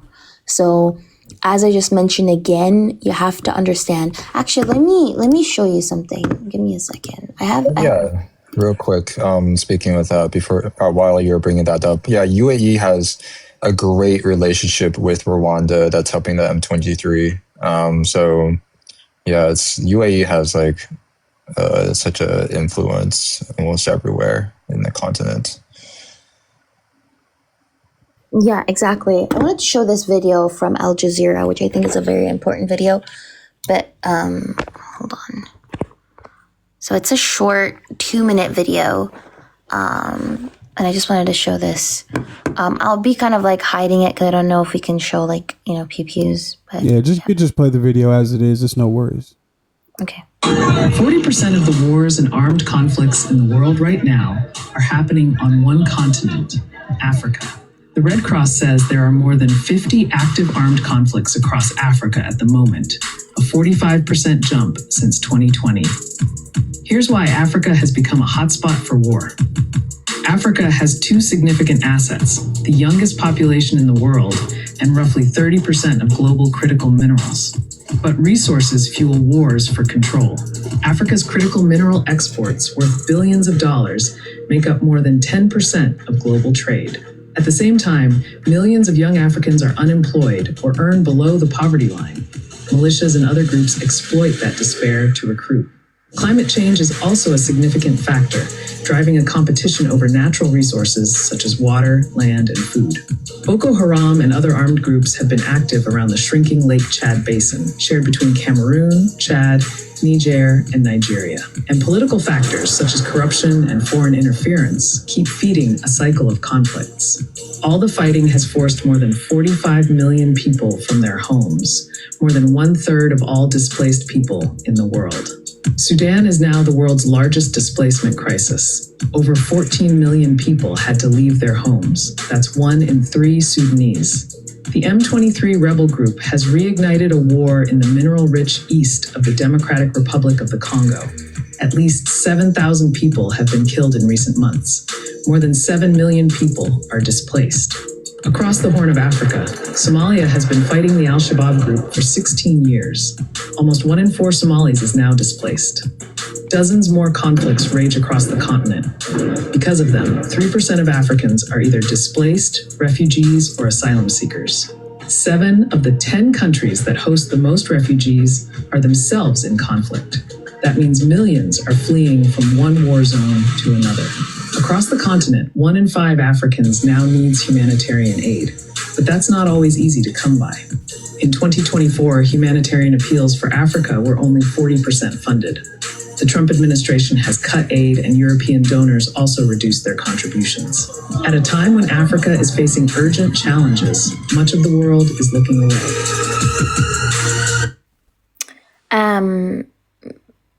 Trump pausing or shutting down USAID, by the way, led to more than 80% of communal and food kitchens in Sudan to close down.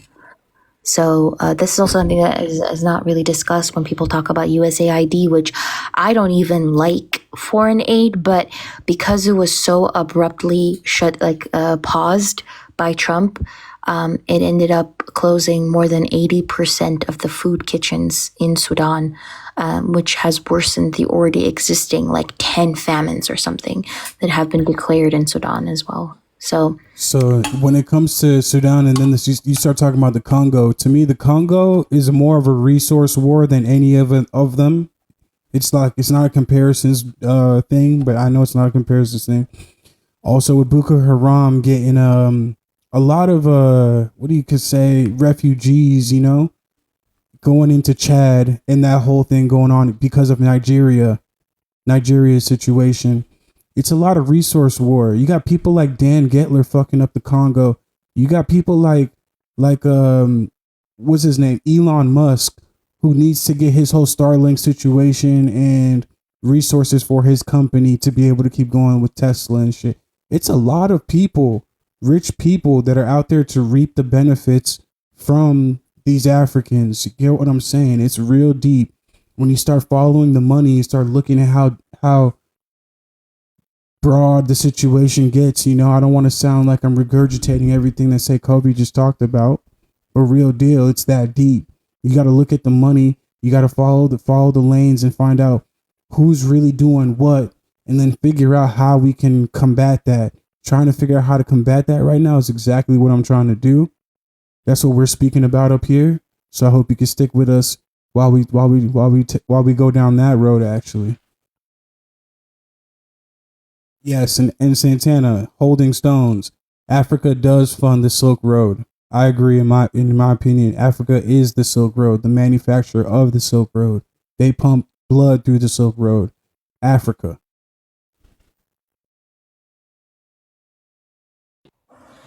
Can I add something actually? Absolutely.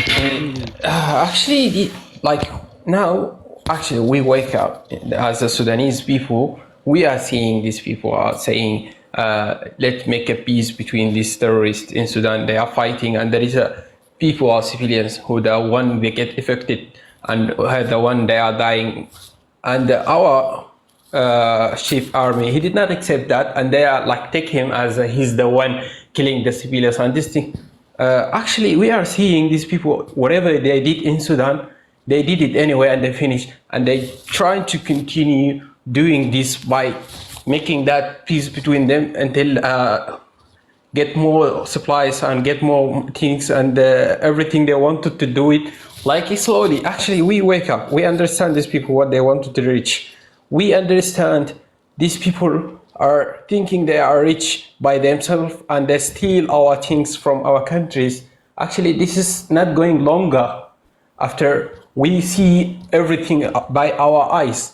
Actually, we not let these more things happening in Sudan. And I'm thinking about the presidents. I cannot call him presidents because really he did a lot of things.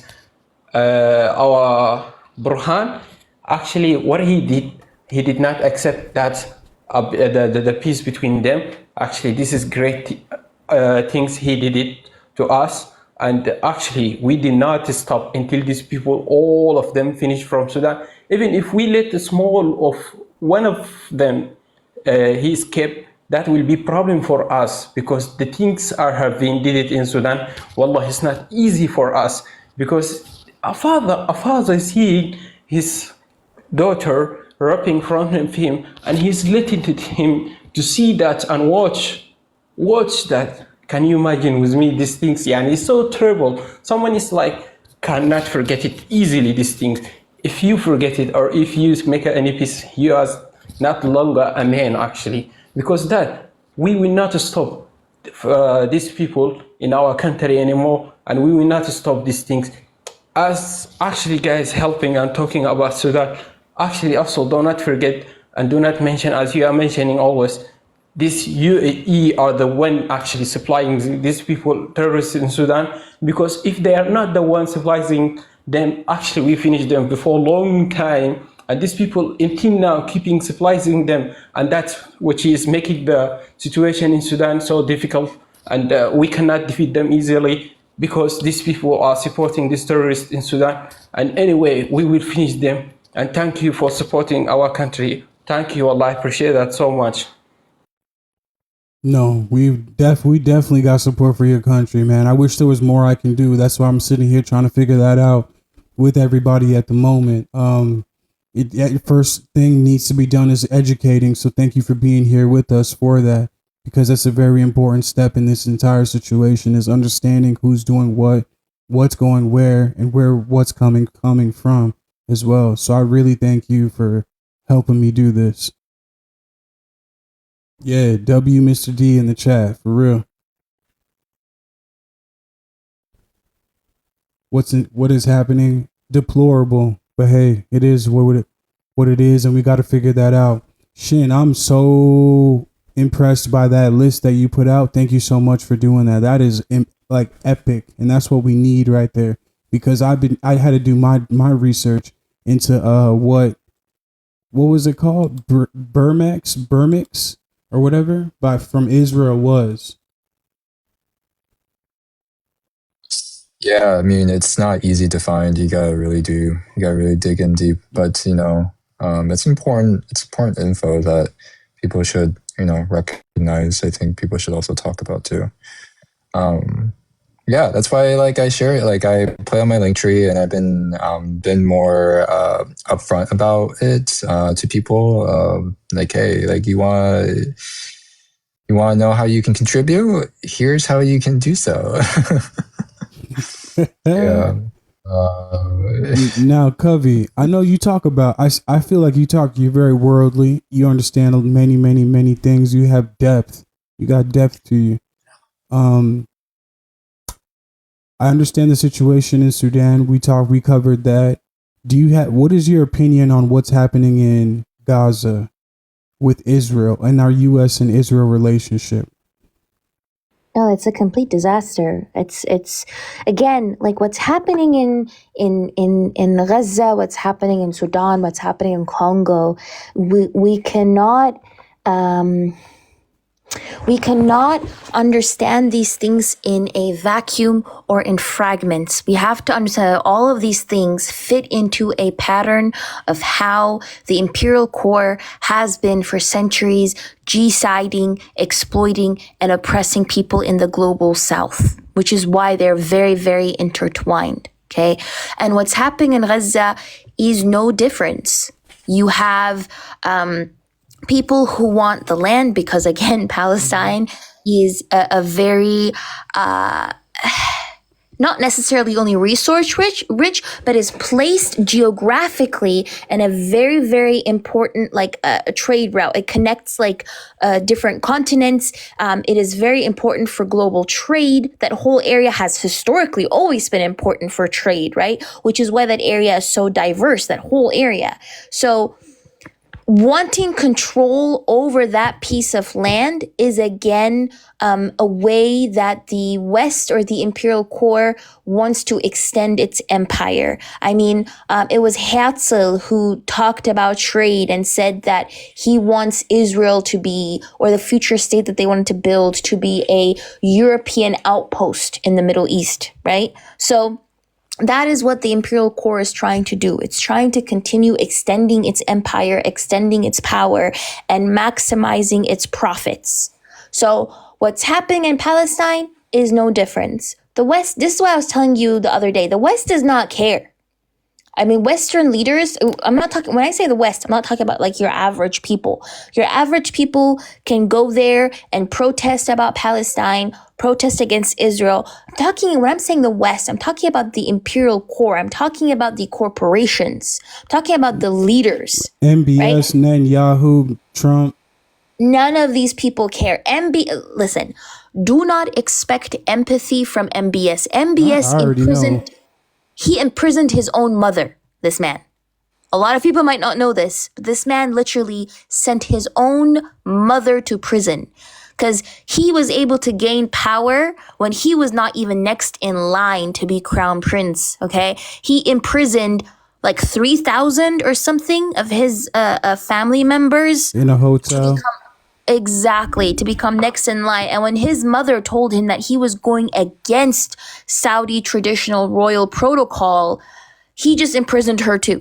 Okay? So this guy does not care. All he cares about is how to make Saudi Arabia less dependent on oil, how to diversify its economy, how to develop, quote unquote, Saudi Arabia so that the Saudi citizens don't topple him. And that's what the Saudi government does, by the way.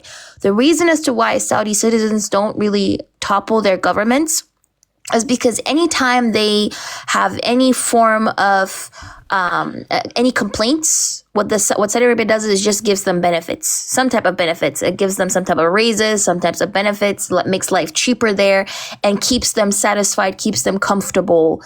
And now what he's doing is he's trying to diversify the country so they don't even have to travel elsewhere. That's what he's doing. So they don't care about Palestine, legitimately.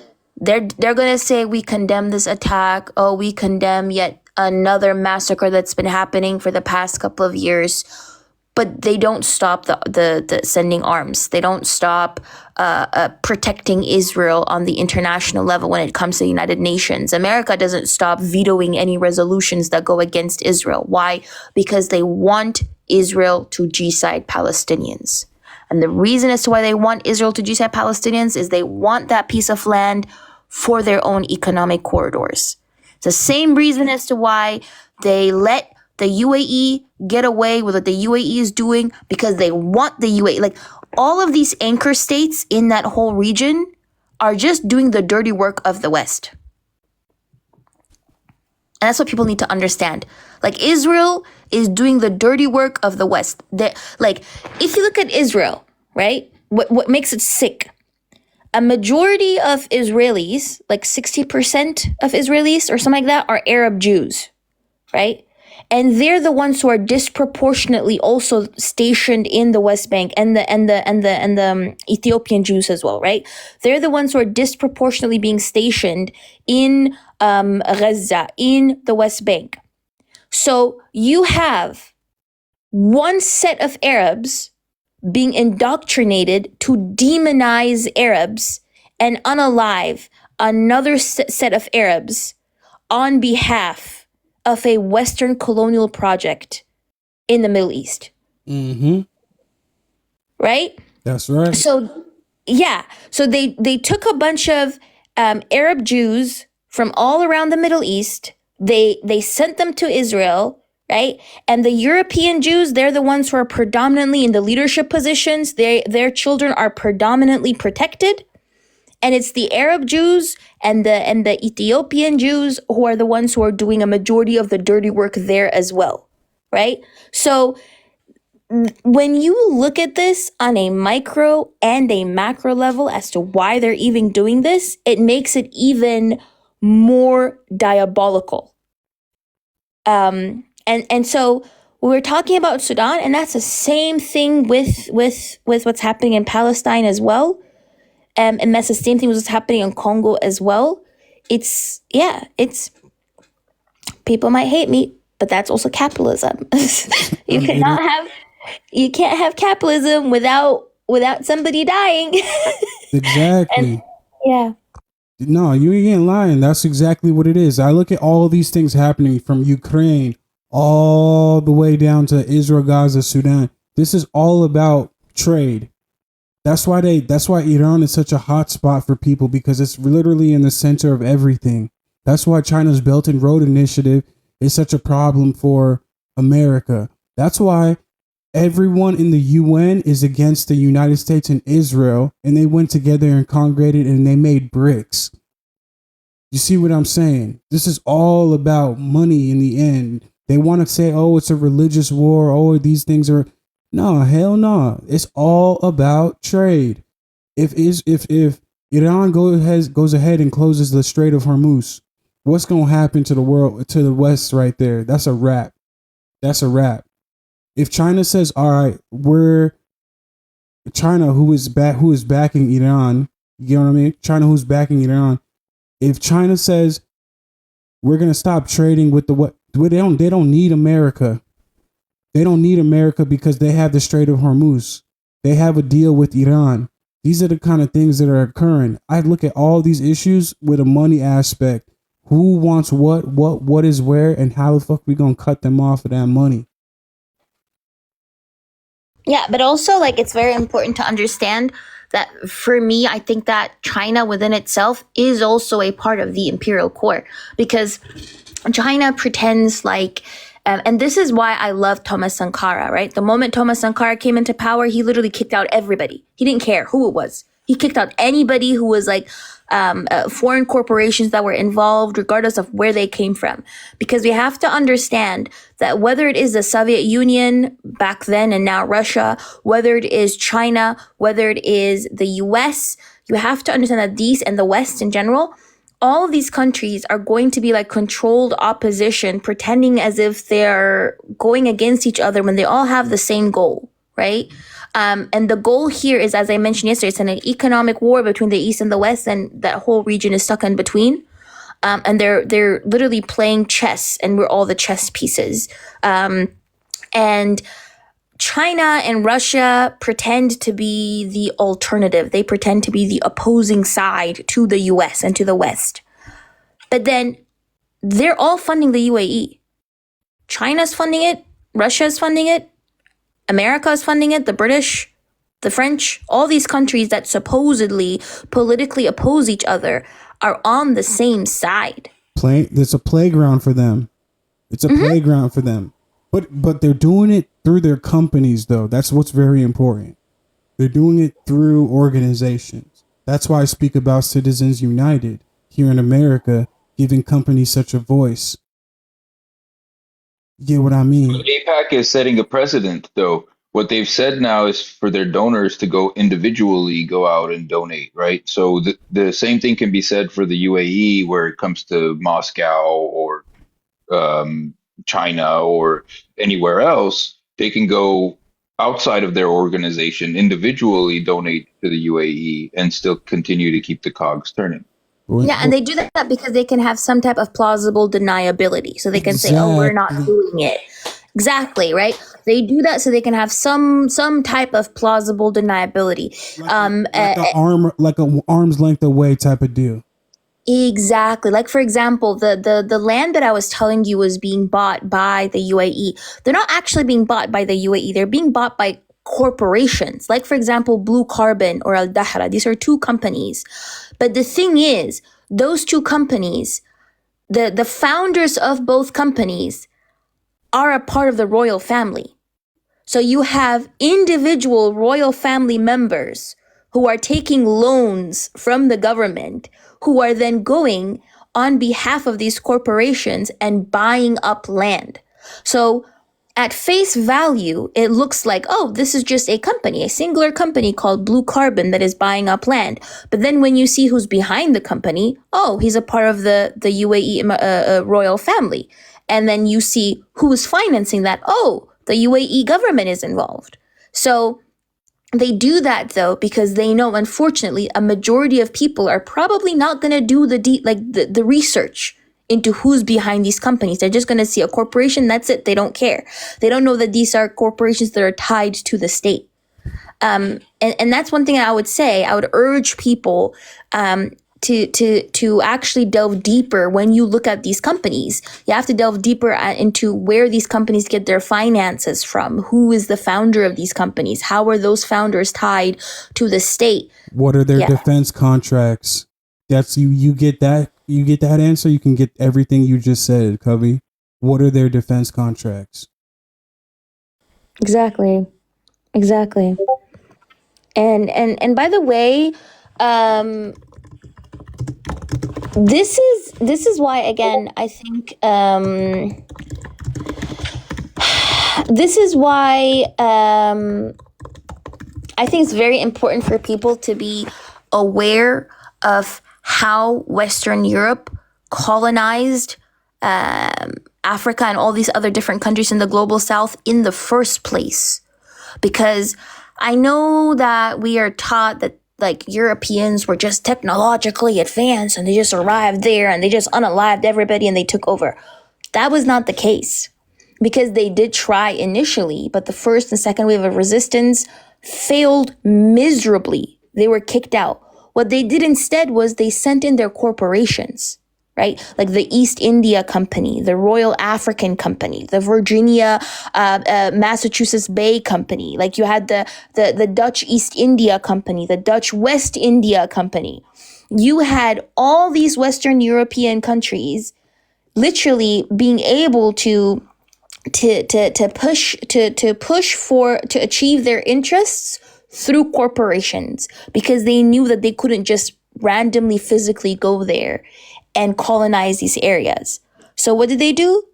They allowed their companies to do that, to build a system, to colonize the land slowly but surely. And then they went boots on the ground. And that's exactly what's happening right now. The only difference is back then they were only Western European companies, whereas now there are companies, there are Chinese companies, there are Emirati companies, there are Japanese companies, South Korean companies, European companies. Like there are companies from other parts of the world also participating in this in the front lines. I would just like to highlight what we got going on here. This is some sad shit. Some sad shit that we'll never see on our TV screens here in America.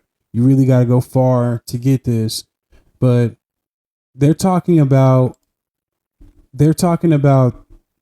bodies being returned, and they're actually showing the full process of how these bodies get returned, you know, in these trucks from Israel.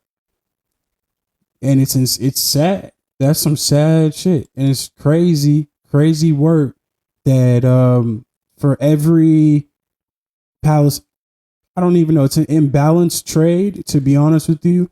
Israel sends back these bodies with missing organs, skin cut up, tied up in nooses and shit like that.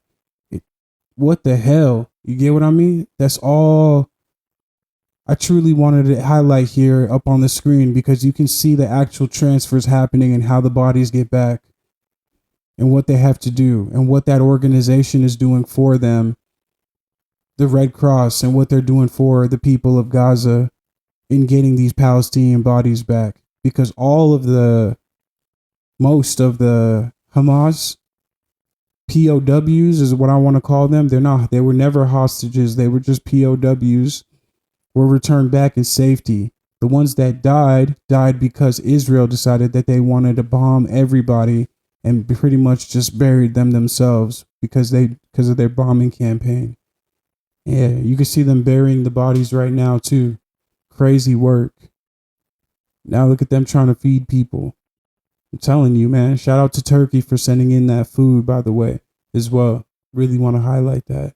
Musa, you said you wanted to say something? I was just listening. I'm intrigued by all the knowledge Cody has on the topic, and I'm just glad to be here to be informed. A lot of the things she's talking about make a lot of sense as far as where, um, the African nations come in to play, what the UAE has done to effectively infiltrate these African nations and amongst their own people create, corporations, as she put it, that usurp the wealth at the same time fund violent militias to create unrest. So it's a joint effort to rob the people of their wealth and land and life all at the same time. And basically, that's what she depicted for us so plainly just now. That's what I get from everything she said. These people are literally taking everything from the Sudanese people, and not just them. Almost everywhere this imperialist entity is showing its face. Um, it's all orchestrated and funded by the same people. We watch and in horror. Like, who does that? You would think they would try to cover up their crimes and untie these unalived victims before they sent them back. But we're living in a world where now they're doing all this shit out in the open, right in front of our face. Everything that Covey talked about just now was a lot of what Shin, who just hopped up off the panel. Thank you for being here, Shin. I appreciate you. Everything she talked about was the conglomerate of all of these countries. She literally said verbatim, I think these countries that oppose each other governmental wise, like Ukraine and not Ukraine, Russia and America, Russia and China, China and America, all these countries that oppose each other are all collectively working with each other through plausible deniability, using these companies to get the job done. And that's the problem. Conglomerates are all around the world. It's the oligarchies. These oligarchs, bro, they're the ones. They're at the end of the head of the snake, you could say. Exactly. Yes, there it is. They're the ones they're the head of the snake. But how do you go up against so much money? How do you cut them off? You talking about what Thomas Sankara did, kicking them straight up? Yo, more Ibrahim Torres. More of that. You know, Ukraine and Russia are on the same side as well. It's interesting. Russia invaded Ukraine, but in Sudan, Ukrainian and Russian mercenaries were found in the RSF. Wow. And this is what's mind-boggling, right? So this is why I highly implore people to educate themselves more on like East African politics, because of how geographically important East Africa is, because of the Suez Canal, because of the Red Sea, because of the Bab el-Mandeb Strait, the Gulf of Aden, the Indian Ocean. This whole area is so important to global economic trade. This is precisely why when the Houthis decided to implement like forced, I call them economic sanctions on Israel when they were hijacking the ships, right? The reason as to why the multiple countries around the world created a coalition and they basically started bombing Yemen is because of how crucial this whole region is to global economic trade. And it's very interesting that all these countries that quote unquote oppose each other always somehow land up on the same side when it comes to East African politics. It's really a very weird phenomenon because Sudan isn't even the first one. I just also mentioned when Eritrea, my people were going through our 30-year genocide, the same thing happened. All of these countries, and this was even during the Cold War era, all of these countries that were actively against one another during the Cold War era, that hated each other during the Cold War era, all of them funded the same entity that was G-siding Eritrean people, right? So that's why I tell people to actively try to focus on this side to see how trade ultimately maximizing profits is their main goal, and they're just controlled opposition. But also to what you just mentioned, not only are they actively unaliving people physically while they're stealing the resources, the people who have fled, they end up getting enslaved in Libya. That's what makes it even sicker. So not only are they destabilizing these countries, they're unaliving the people there. If you somehow survive and you decide to flee the destabilization, you're going to go into a neighboring country. But if you decide to flee the destabilization even further, you end up getting enslaved in either Egypt or Libya. I don't know if you knew this. And when I mean enslaved, I don't mean modern slavery. I mean full-blown slavery where they're auctioning people off at car parks. In Libya, I knew that. I didn't know they were doing it in Egypt too, but I knew about Libya. Shout out to Gaddafi, who was a real one. Yeah, so like Gaddafi, in Egypt, they're doing it in the Sinai specifically. A lot of those Bedouin groups in the Sinai are enslaving people, and the Egyptian government is not really doing much against it to stop it. And in Libya, it's not only militia gangs or just small entities that are doing it. Both the governments, whether it is the Haftar government or whether it is the Tripoli-led government, they're both also involved in the active slave trade, and they're being funded by the European Union. And the reason that's why the European Union is funding them is because they want them to prevent as many people as possible from crossing the Mediterranean Sea and going into Europe to seek asylum, because they don't want any of these Africans in Europe. And so, Jazz, not only is there a slave in Libya, but there's also one in Tunisia. I don't know if you knew this, but in Tunisia, they're also capturing people. And sometimes even Black students were captured. Not even asylum seekers, but Black students even were captured. And they were smuggled over and sent by Tunisian security forces, by the way. And they were sold to Libyan groups for as cheap as $13 per person. That's wild. $13. And the most expensive one was like $90 or $80, and they were women because they were going to work as like sex slaves in Libya, right? So, and then the Libyans jack up the prices when they ask their family. For example, like my cousin was enslaved in Libya. He was captured in Libya.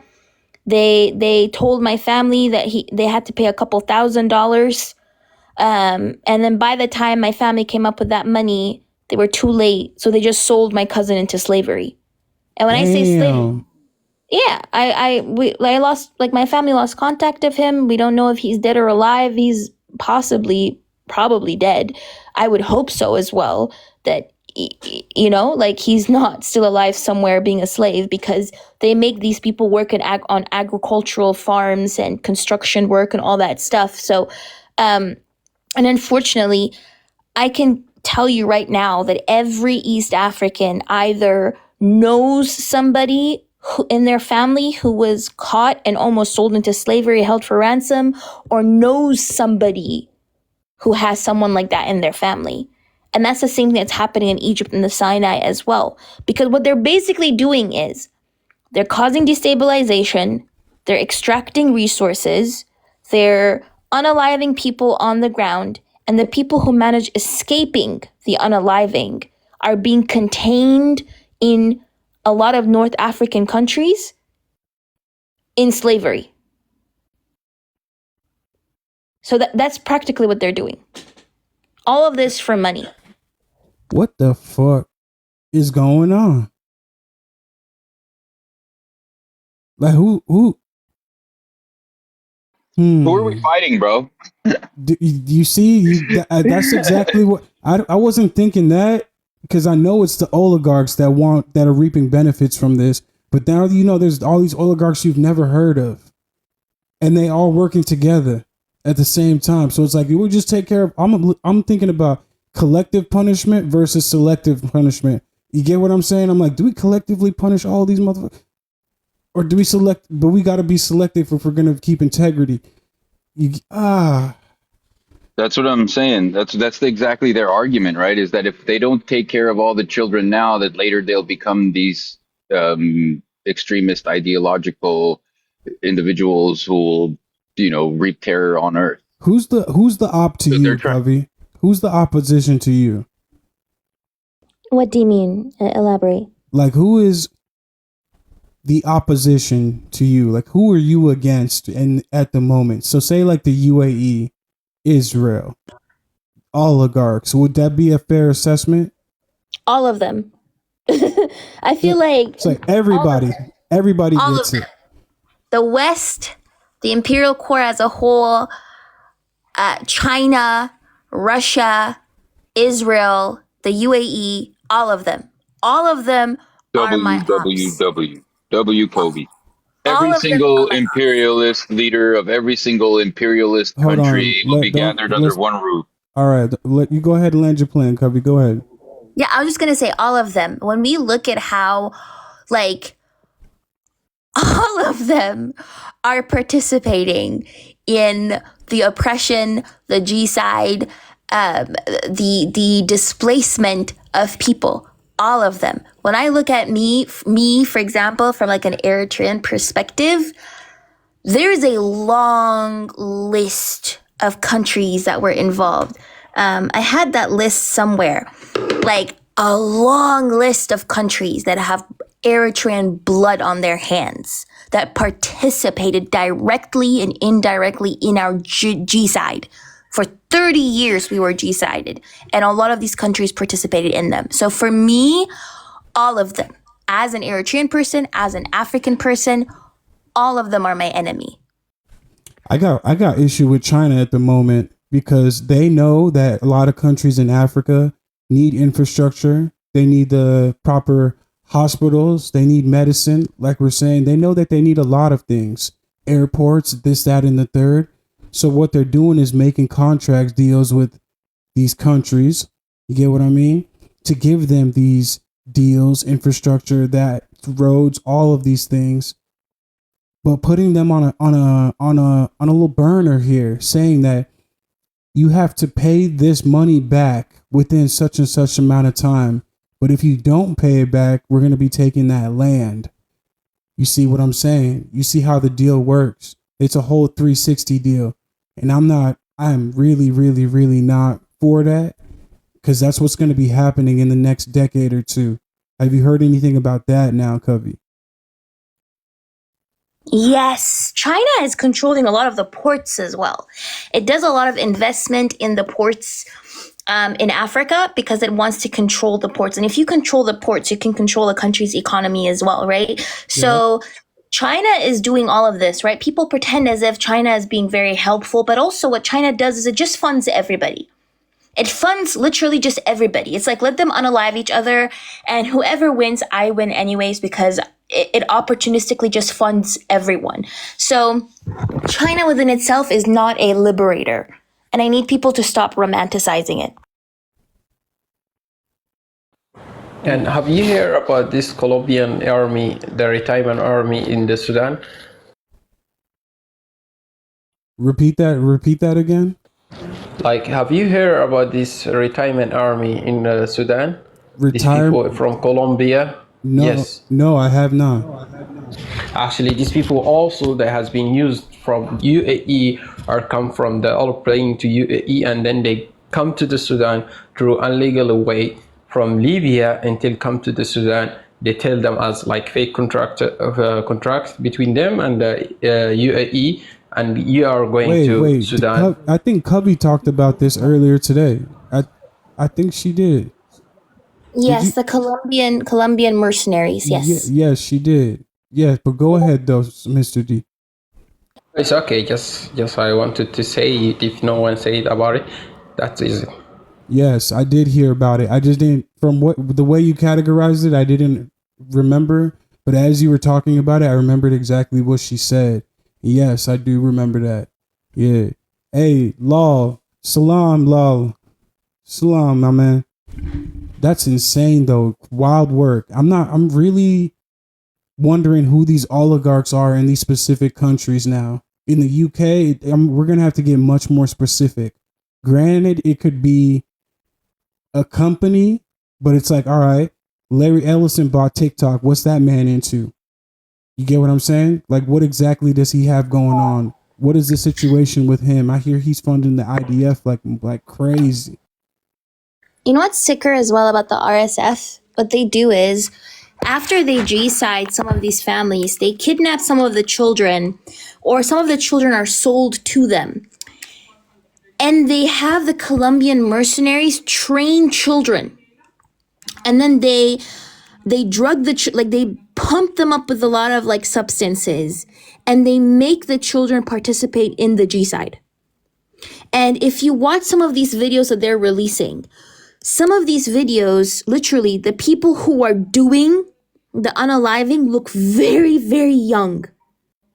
And they look incredibly young. They look high. And you can see that they're being forced to unalive somebody. That person filming them tells them, go unalive this person. You have to do it. And you literally sometimes see them pushing the child to do it. So they're basically using Sudanese kids as well as child soldiers. Nigerian kids too, and over there in their situation. But that's fucking wild. How sick the RSF is, and the UAE is as well. You see, and they are alive. Go ahead, Mr. D.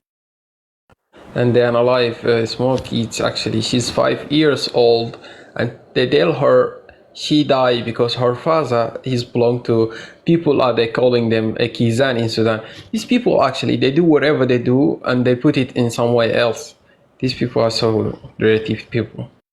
Now, who are the UAE? Are they Sunni or Shia? They're Sunnis, right? Does anyone know? Yes, I think they're predominantly Sunni, if I'm not mistaken. They're predominantly Sunni, and I would assume it's some kind of haram to send or to get blood money of such a sort. I'm pretty sure that it's kind of haram to do such a thing. I know that they don't care. Haley for sure, I know they don't care, which is terrible. But ain't it some kind of haram to do such a thing? Or does that jizya not matter? Well, of course, but they don't care. Like, they legitimately don't care, right? Like, have you seen the videos of the Emirati people who were dehumanizing Sudanese people, Jazz? The Emiratis that were dehumanizing? Sudanese people, yeah. So if you go to, are you able to, wait, give me a second. I'm in a loud place. Give me 1 second. Guys, I gotta go. Assalamu alaikum to everyone. I think Yeah. Wa alaikum salam, Musa. I don't know if I should drop or if you guys want to drop me to protect the live. No worries, man. I'll see you here in a second. All right, Musa? We'll catch you later, Jazz. Thanks.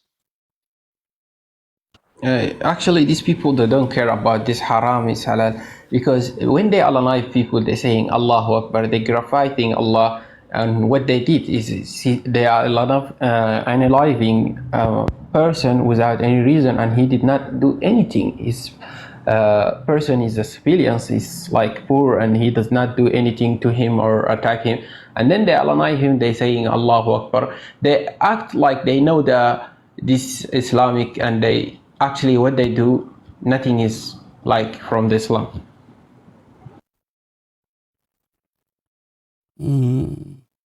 Hey Jazz, is it cool if I, oh shit, my iPad's dead. Never mind. I was gonna show you guys that Project Nimbus exposed video. It's from TRT World. It was posted today. It goes over how Project Nimbus is only part of the system. There's also a digital payment system that they use as a form of communication, or a wink, that they will pay off certain entities to support them.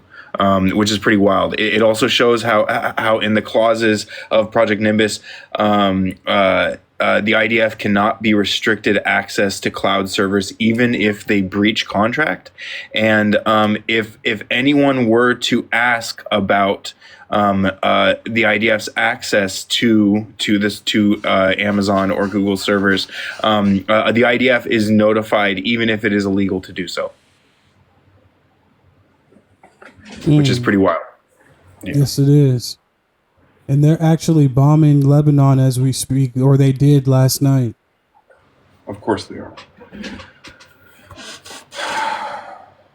Uh-oh.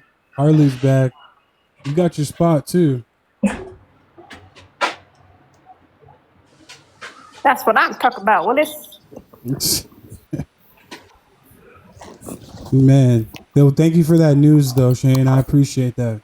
Yeah, no problem, guys. It just popped up. TRT World is my source. YouTube, TRT World.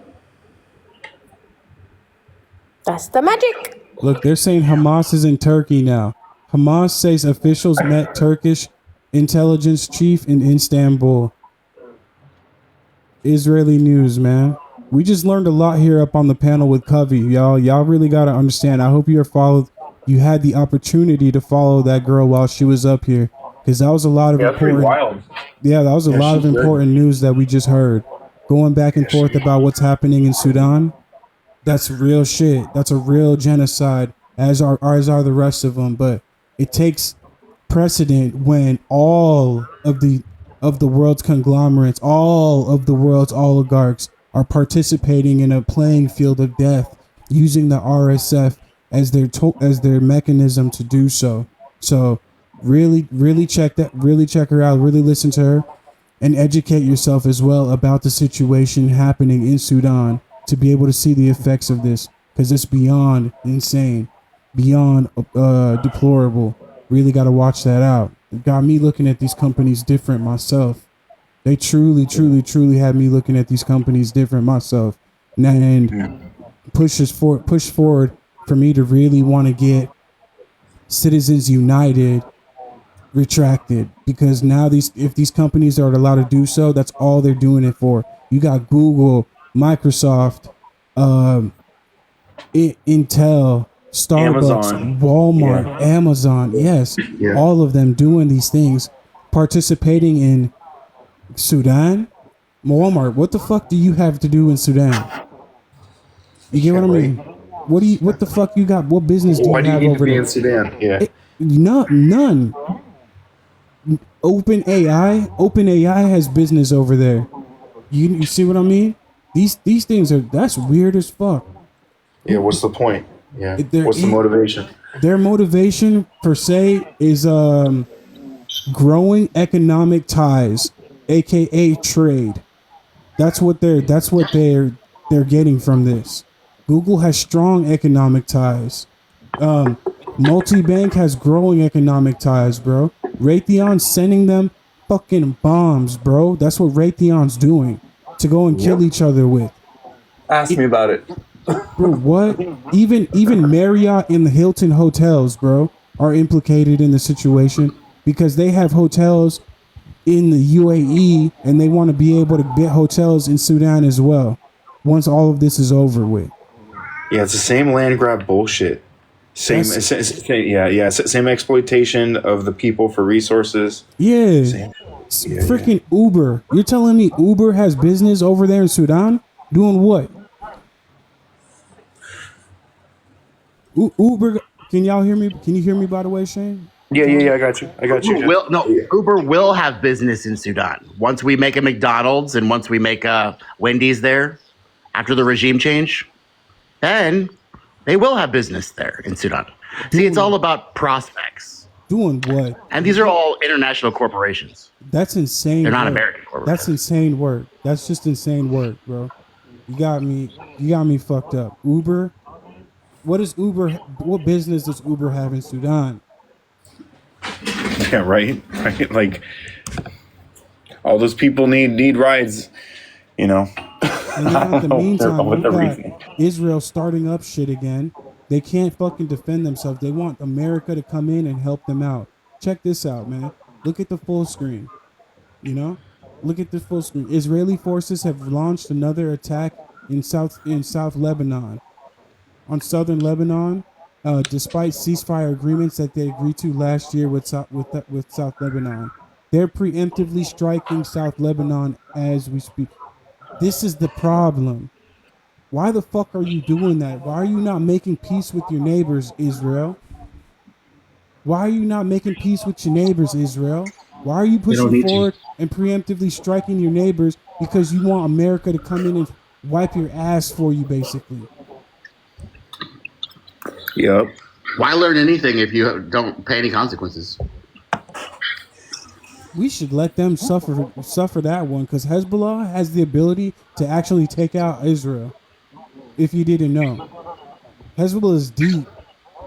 Anyone can challenge me on that in the chat. Go ahead, bro. Hezbollah is deep. Yeah, their tunnel infrastructure is insane.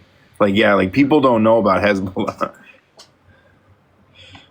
Yeah, they're a military, force to be reckoned with. Yeah, when they can make missiles. Oh, and no, that was Iran. Never mind.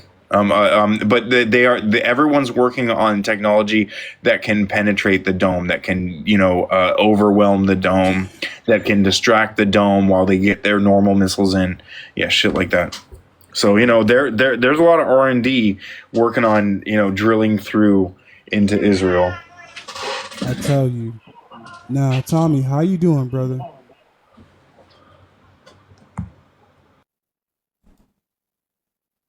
I'm good, man. Sorry, I forgot I was muted. I'm good, man. I'm actually doing a deep dive this Tuesday at 8 p.m. Central Standard Time at TommyNationPolitics.com at my podcast. We're doing a deep dive on Sheldon and Miriam Adelson, and we're going to explore their origin stories and how they got hooked up with Donald Trump, and how they became an influential billionaire oligarchs that helped make the Golan Heights happen, helped make the Jerusalem the capital, helped make America first, America last. You're gonna have to watch the BB Files. Have you ever seen the BB Files? No. Where can I find those? I have. That shit's fire. That shit's... Now, you can find them on YouTube, but you can also find them on Google it, right? Just Google it, and you're gonna be able to find a link that has the full video. BB Files. Yeah, the BB Files. Now, in the BB Files, while I'm telling you to watch the BB Files before you do your podcast, Tommy. Okay. Yeah, if you Google it, you're gonna be able to find links that have the BB Files. All right, bro. Okay. Thank you. Now that's good. Thank you. What's good about it though, Tommy, is you get an interview from the Adelsons. The Adelsons are in the BB Files, and they talk about their relationship with the Netanyahus. They say, oh, you know, we were great friends at first. We did good at first. Then all of a sudden it gets dark, real dark. Really? Very dark as to what's happening. Holocaust survivor dark. And I mean that verbatim because the Holocaust survivors were the ones suffering from what the Adelsons and Bibi Netanyahu's wife were doing. So that's what you really have to watch. And there's basically Miriam says, I don't never talk to them again. The Netanyahus. Never talk to Netanyahu again? She said she will never talk to the Netanyahus, and she's not. So she does not want to be associated with them ever again. Well, I wouldn't. Yeah, but if you're gonna do a podcast on Miriam Adelson, I pray. No, it's perfect, man. I pray that you put that in there because it's very useful. Because I mean, I always know that I'm missing something, so that's why I come in on here, Jazz. Because like I know that you guys have like really good ideas, and that sounds like a great idea. Because like I needed to find a little connection. Because she did honestly give $300 million. Correct? Am I wrong about that number? 300 million. No, you're right. $300 million for the Golan Heights. She gave Trump that money to make sure that happened. And you can investigate that on your own. I don't know what you're going to talk about, but I would definitely assume that needs to be a part of the situation as well. Well, everybody knows that, but yes, I definitely put that in it. It's on opensecrets.org, the Miriam Adelson Foundation. The thing is, the fact with her though is the fact that like, so her husband was like, she was in the IDF. I'm not gonna like spoil it. Y'all watch the podcast. Yeah, I know that. But you know, but for some reason, like this guy, Sheldon, he was an American. I think he served in World War II. I have a clip of him, and this is my only spoiler. He literally said, "I'm sorry that I fought for this country. I should have fought for Israel." And I'll be showing that. Treason. I have no idea what the hell happened, but treason. That's treason. It's dual loyalty. That's dual citizen. That's what dual loyalty looks like. Look at this. So if you look in the chat, Tommy, he put the archive video for you to be able to watch in there. Yeah, it works. I checked it. Hey, Beck, thank you. You're awesome. Can you copy that, Tommy, or do you need me to send that to you on Discord? I'm gonna try. See what I can do. See what. Can I copy? Copy to send. Yeah. Copy to send. Just puts in your clipboard. Yeah. Okay, cool. Yep, got it. Thank you. Who wants to hear something super crazy?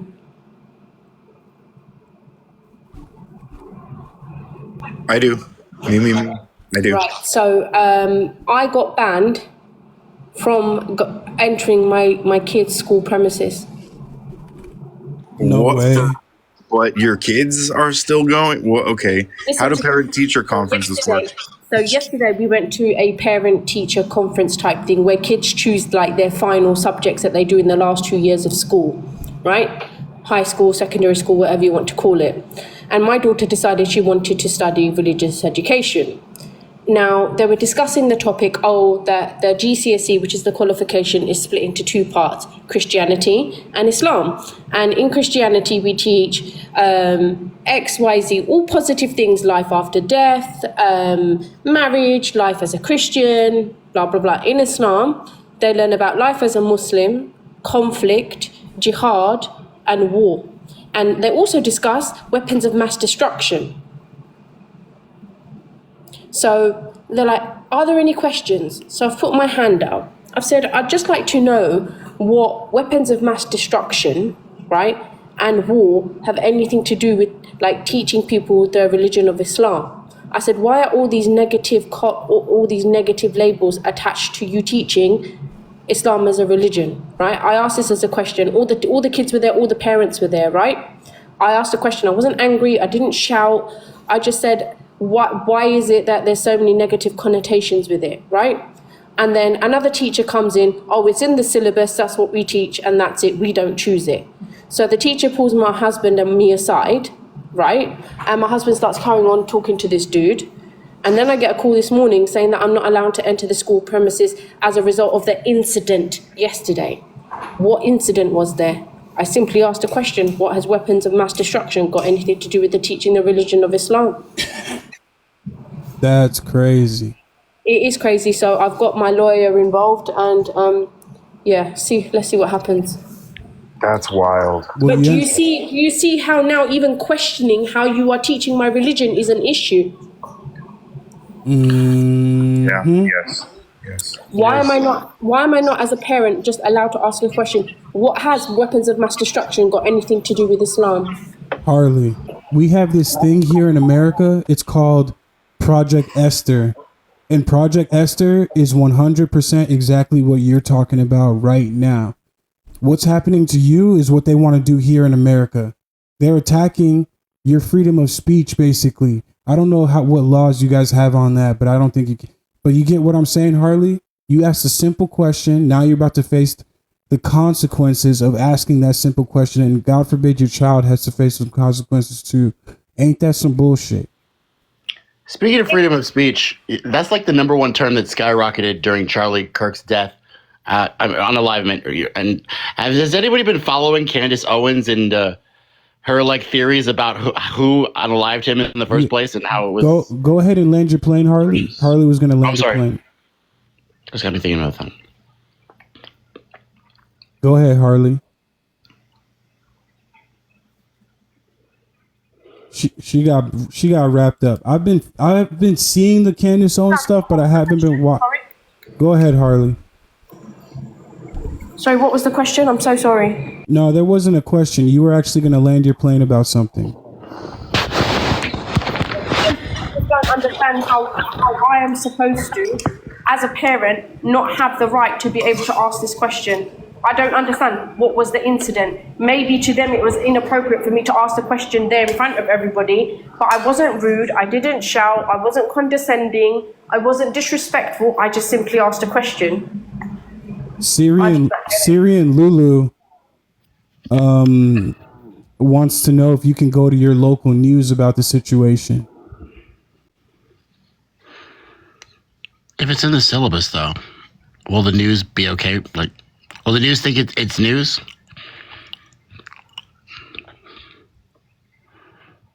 But as a layperson, I'm going to ask again, what has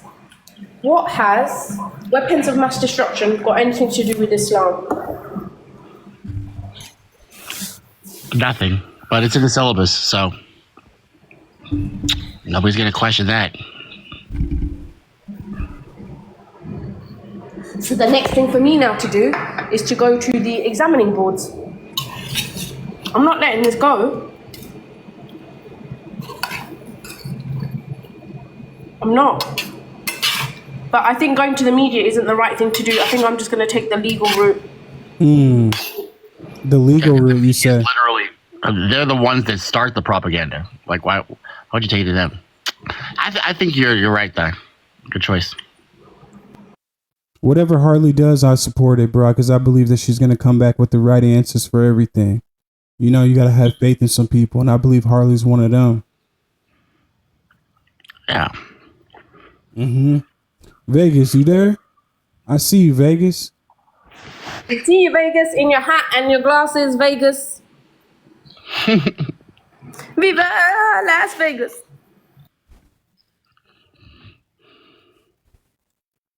Syrian security. Let me see what else is happening on the news today.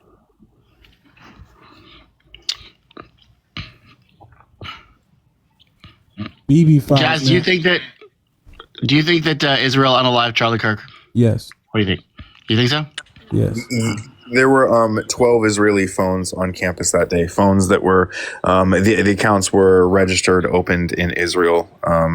Yeah, And 12 Israeli phones. And that's what came from Candace. Yeah.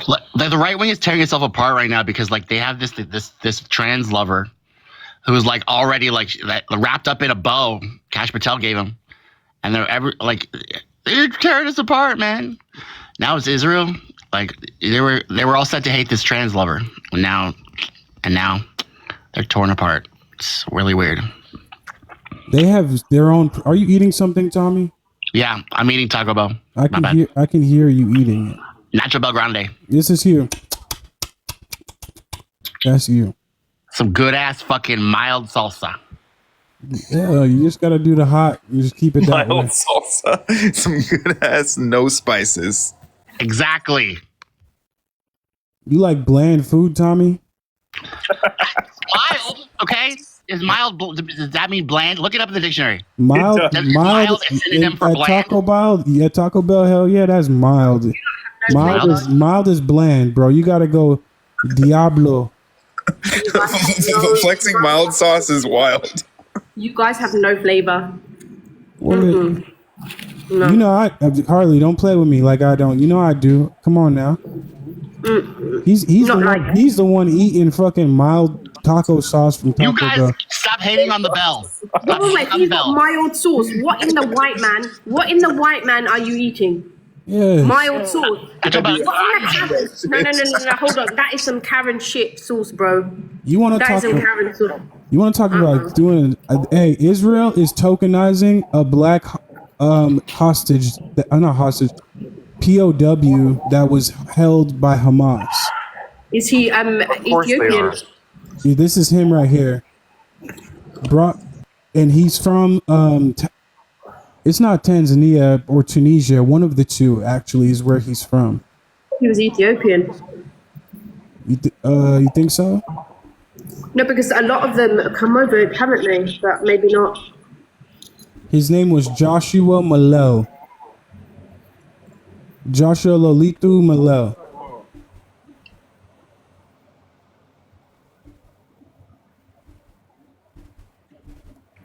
Dude, that bucket hat is just dreadful. I would kidnap him and hide him with that hat. Sorry.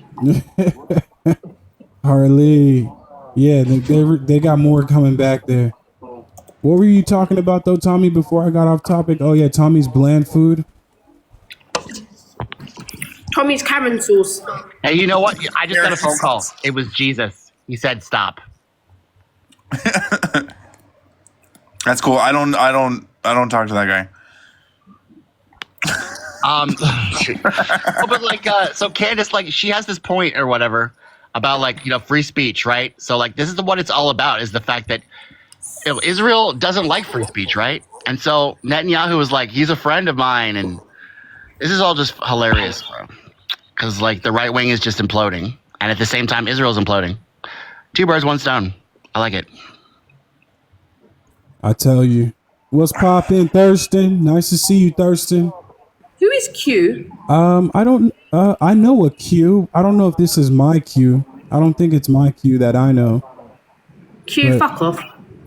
Hey, Tommy. Tabasco chipotle sauce on a taco. It'll change your life. I don't want that stuff. Okay, that stuff makes me cry. It makes me tear up. It makes my nose. It makes him cry. I don't like it. Okay, I just have to drink water and then milk, and then I have to put my tongue. I have to rub my tongue along the rug. So if you guys could just keep that to yourselves. With no disrespect, Tommy, your new name's Karen, bro. Did I walk into No Flavor Are Us? No flavors are us. Well, I don't understand. You better not bring any flavor in here. We can debate this if you want. Why is it that you guys think that flavor is your mouth on fire, burning? It's about tasting something, bro. Not keeping it bland. It's about tasting something. You eating bland, processed, I taste something. I taste beans and I taste Taco lettuce and I Bells taste from Taco Bell. At least I put taste some sour cream. No. I don't need to taste fire in my mouth. Tommy, it's not about it being hot, bro. It's about the flavor. Just wet cardboard. That's what Tommy It's likes. called seasoning. Yes, seasoning, bro. Okay, well, can you get some more? Can you get some seasoning that's not violent? It's about giving your food your food life. Tommy, have you tasted the hot sauce? Guys, it's about real flavor. Look at this. Look at Harley twist That up, looks bro. so good. Look. What's in there? What's in there, Harley? I'm coming to your house for dinner. What's in there? Is that curry? Chicken, boneless chicken curry. Yeah. Yum, You can see the whole leaf in there, Tommy. The whole what? The whole leaf. The whole leaf. Yeah, what kind of leaf is that? It's a bay leaf. Yeah, see, bay leaves I can handle. That's fine. Bay leaf you can handle. That's good. There's also like I don't know, like you can get you know what you should get? This has it's not spicy. It's called 7 Spices. You can add that to a lot of different dishes and it'll give you flavor. Okay. I would show you guys my cabinet, but my TikTok app is glitching. It's not letting me show camera. You can't be sitting. You can't be sinning eating bland food, bro. That's a sin. Oh my God! Now you're gonna tell me what's a sin? Yes, You're sir. like you're the 500th person. That's a sin, Tommy. Everybody's got their sin list. You know what my sin list is? Voting for Democrats and Republicans. You know, Jesus used spices too. Look, I'm not against spice. Look, I'm not against spices, man. I just don't like hot stuff. But I love garlic and wine seasoning. You know, I love pepper. Well, I like that. Is wine a seasoning? What? Yeah, wine is a seasoning. In fact, it's a seasoning. It's a marinade. Yeah, people lot use of- it in bolognese. You can use it in pasta. You can use it in. You can. I use wine, but I'm then too white for that. So, Yeah, I just don't like hot use stuff. non-alcoholic for it. I put it in my bolognese all the time. It get really it basically thingies the meat, especially lamb and beef. Yes. Yes. And lemon. Oh, if you roast a lamb with lemon and like just like kosher salt, a little bit of white wine, so good. Wait, so you mean to tell me that the hot sauce at Taco Bell is too spicy for you, but wine isn't? Wine is not spicy, no. Unless it's Malbec, then it's spicy. Malbec is a little tad spicy, but other than that, nope. Wine is not. Do y'all think wine is spicy? Is that what you're saying? I mean, the kickback of it. I guess it's more dry than spicy, you could say. Yes. Depending There's on what you tannins. There's tannins that. Yeah. Yeah, but. I do like beef. Beef is what's for dinner in Las Vegas. Beef is what's for dinner. Dun. No, I'm sorry, I can't do ground beef. I really do not like ground beef, y'all. That destroys it. That destroys meat. No, I didn't say you ground see, beef, I said I'm beef. gonna give it to Truth, y'all. She fucked us up one day in the Discord. She put some plate in there with that just looked godly, bro. I almost want to put it up Oh, on that's here. Mensa. That's Mensa. That was Mensa. Yeah, that was Mensa. My husband was bugging me. He was driving me nuts that he wanted it. And I'm like, fine, I'll make it. And I made it. I also made grape leaves like the day after.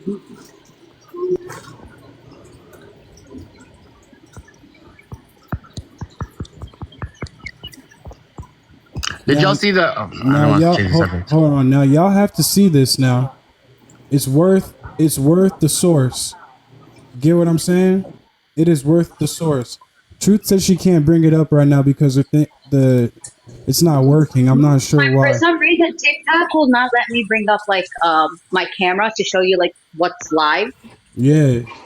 And I only that's Mensa. Oh wow, that looks good. Those are homemade pickled and homemade olives. Thank you very much. I do have a little collection I make. Hey, I do love me some olives. W Truth in the chat, bro. If you like this, I need that.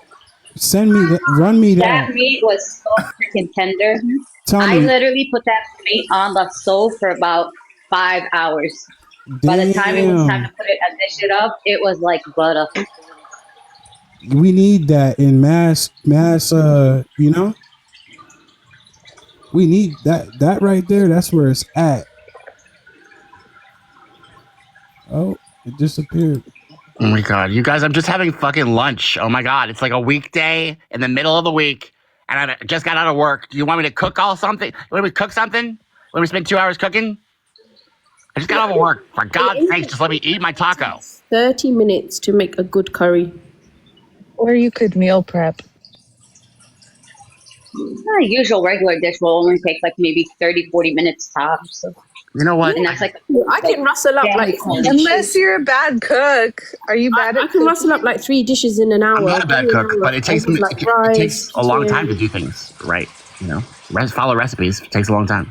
I don't have time right now. See, if you know how to cook, if you don't need to follow a recipe, it would take less time. Do you know what? Maybe I could just hire some illegals to freaking be my maid and be my cook. Oh my! And then I wouldn't have to do that. You know what? I think that's a good idea. I'm gonna go get me a Pedro. Somebody would be putting something in your food if you ever called them an illegal. I know, that wasn't the right word.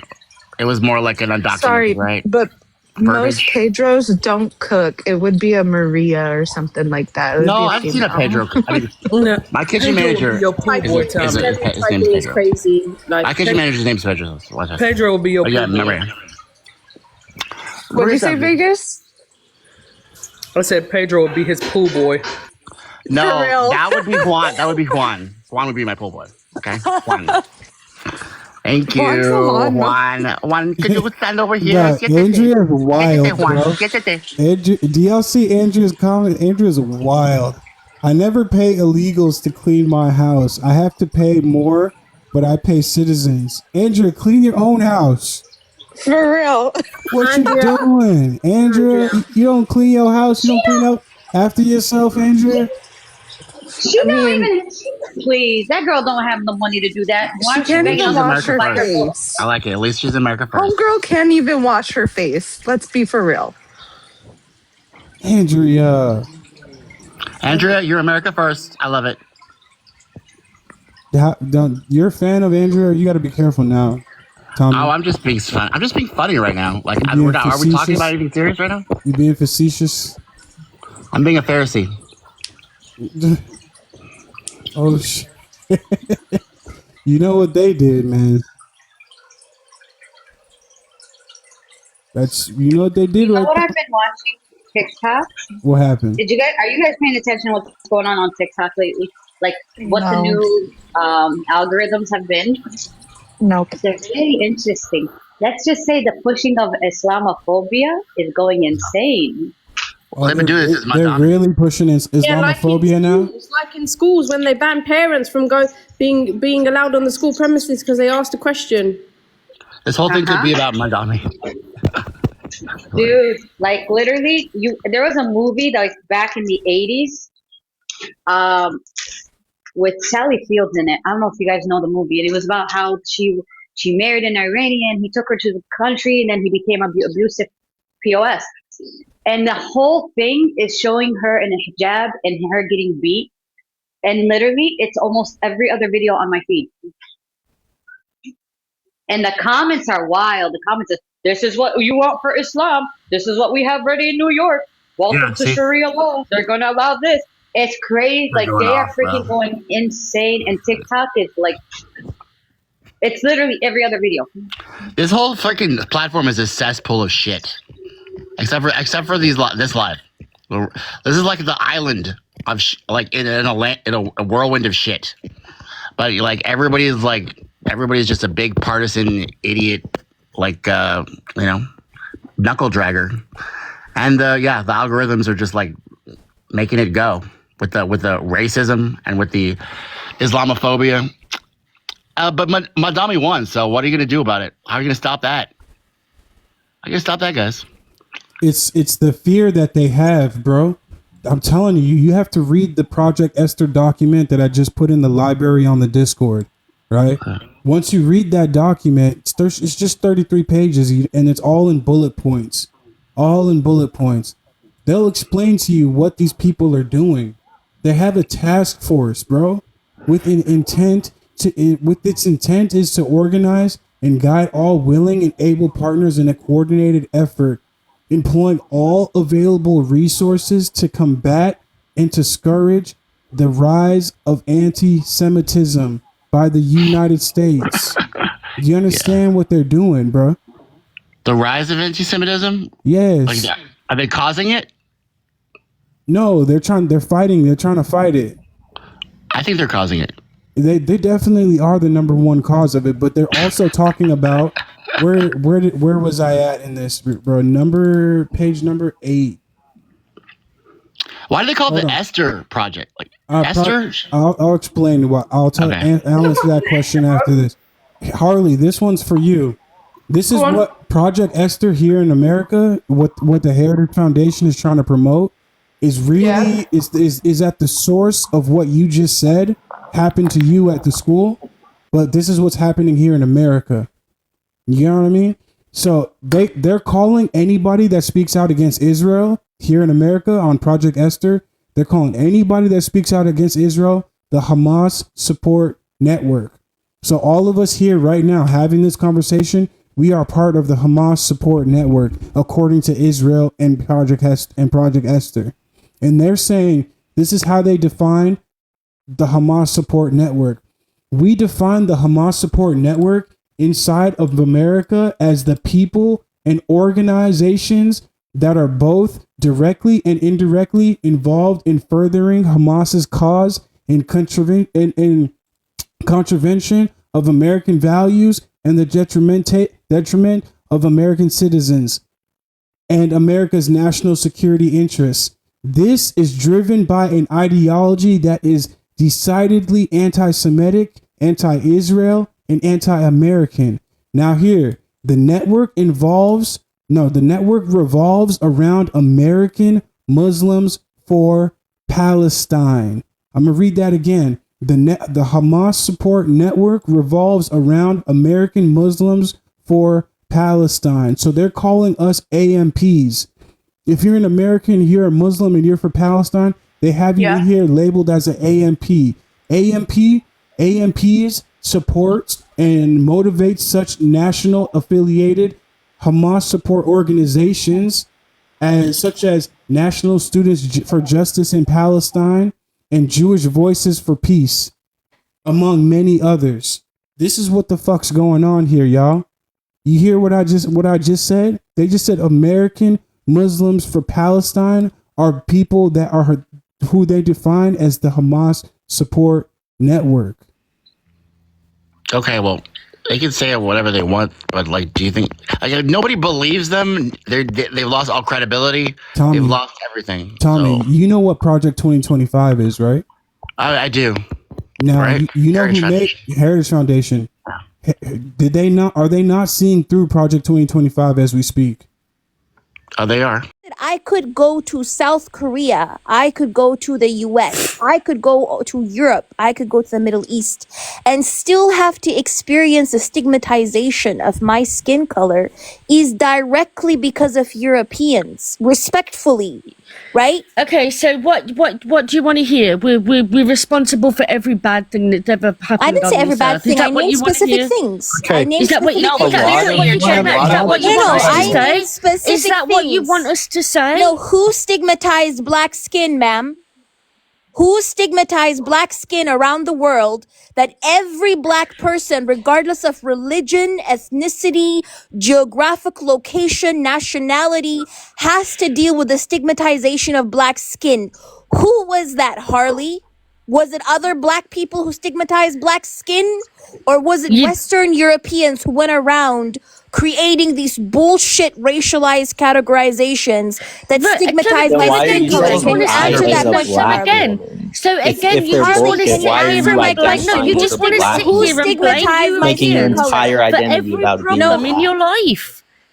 You just want to sit there and blame Europeans for every problem you have in your life. Her question was pretty specific. Hold on, she's not personifying it. Why are you personifying it, Harley? She's talking about Western Europeans. Can I ask you a question? No, Sam, you don't have to speak or translate for me. I speak English. I speak 5 other languages, okay? Harley, respectfully, can you answer my question? Who stigmatized my skin color? I don't know. Who stigmatized black skin that I cannot run away from racism? Not me. Okay, is that what you want to hear? Not me. You, Harley, specifically. Again, I've asked you a simple question. Who has stigmatized my skin color that regardless of what country, what continent I go to? Literally all you want to do is just sit there and make white people out to be bad people. I'm so sorry, Harley. All you want to do is sit there and make white people out to be bad people. For a person who comes onto this live. Harley, for a person who comes from a country you sat there and you told you sat there and you turned around and said, Harley, me and let me speak. Harley, respectfully. You sat there and you said, let me speak. Harley, you let me speak. You let me speak. Can you answer my question? Can you answer my question? You let me speak. Can you answer my question now? Okay. Can you answer my question, Harley? You answer this my simple question. Can you answer my question? Harley, for a person who comes from a country that created English, you sure lack comprehension skills. I asked you a simple question. I came up onto this live, Can you answer my question? Said nobody. Listen to me. I came up onto this live. Can you answer my question, Harley? Who stigmatized black skin? Yeah. Okay. Now, do you want to do me the same? The same thing that I did to you. I'm not as barbaric as Europeans. Do you want to stop over other people? Me? But can you answer my question? Who stigmatized my skin color? Do you want to stop over talking me? Can you answer my question? Who stigmatized black skin? Do you want to stop over talking me? Just you know what it is. You know what it is. Do you want to stop over talking me? She has to look in the mirror answer my question? those questions. That's the problem. Do she you knows want that she to sees stop the over devil when she looks talking in the me? mirror. Do you want to stop over talking me? Girl, be quiet. Shove that shit up your ass. Can she just answer my question? Who stigmatized black skin around the world? It makes her look in the mirror and she sees the devil. She doesn't want to answer it. But can she answer my question? Who stigmatized black skin around the world? Right now. Everyone on this panel you're knows just who it sitting is. there and you will not let me speak because otherwise, God knows you'd have to deal with your own problems yourself instead of blaming white people. I asked you a simple question. Who stigmatized black skin? That's your problem. Who stigmatized black skin? The only reason that you're not letting me speak is because if you did, you'd have to sit there and realise that white people aren't to blame for all of your problems. Who stigmatized black skin, Harley? Yeah, it's the 2020s. Most people do not care if you have black skin. Harley, can I ask you a question? Who stigmatized black skin around the world? No one cares if you have black skin. Yeah, I didn't ask you if you cared or not. My question was very simple. Who stigmatized black skin? Because you won't let me. Okay, can you answer the question? Do you want to know the reason? Right. Yes, who stigmatized it? Right. Now, if you're going to let me speak now, finally, please. Now, if you're going to let me speak, finally, right? Here's the thing. You sat there and said, "Look at what white people have. Look at what." Well, okay, fair enough. Not white people, Europeans. Look at what Europeans have done. Look at all the fight. Are you telling me that no African country has ever been at war? No African country has ever gone to war with another country. Can you Wait, now, hang on.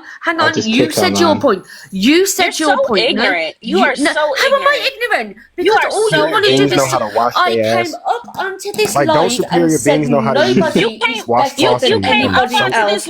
I said we all suck. Now all you want to do is sit there and blame white people for your problems. Can you answer a simple All you want to do is sit there and blame white people for your problems. Harley, can you answer a simple question? You're offended because you know it's true. And a white person is the fact that we I'm so sorry. Let her talk. Can you answer the simple question? Nobody's talking about the countless wars that people have, right? I can sit here and list off the countless wars that existed on the African continent. I can talk about the tribal wars that existed. White people Harley, have done this. I asked you a simple question. Who stigmatized my skin color? Why can't I, as a black woman... One second. Why can't I, as a black woman, go to any continent in this world without having to experience racism? Why do I, as a black woman, have to have my skin color stigmatized wherever I go? Who stigmatized black skin? Do you want me to answer?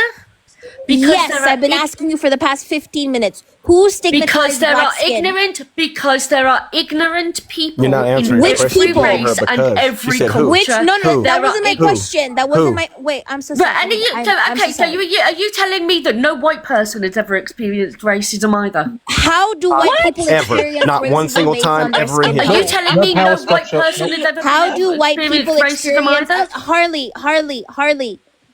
Harley. Now you know you're being disingenuous as hell. I asked you a simple question. No, I'm not. I asked you because no. Harley, darling. Not disingenuous. Can you explain why white people can't experience Harley, Harley, it is a human thing. You are in denial. You are in fucking denial, Harley. You are in denial, Harley. I will help you. It was Western Europeans. It was Western Europeans who decided to stigmatize black skin. It was Western Europeans who created racial categorizations, who decided to create a racial hierarchy where white people were on top and black people were considered to be inferior. Those same Western Europeans then pumped out their literature and media to different parts of the world. The same white Europeans actively went around continent to continent telling people that black people were inferior and white people are superior. Can you It was name one white book that people. spreads that rhetoric? It was white people, Can you Harley. name one White book people. written?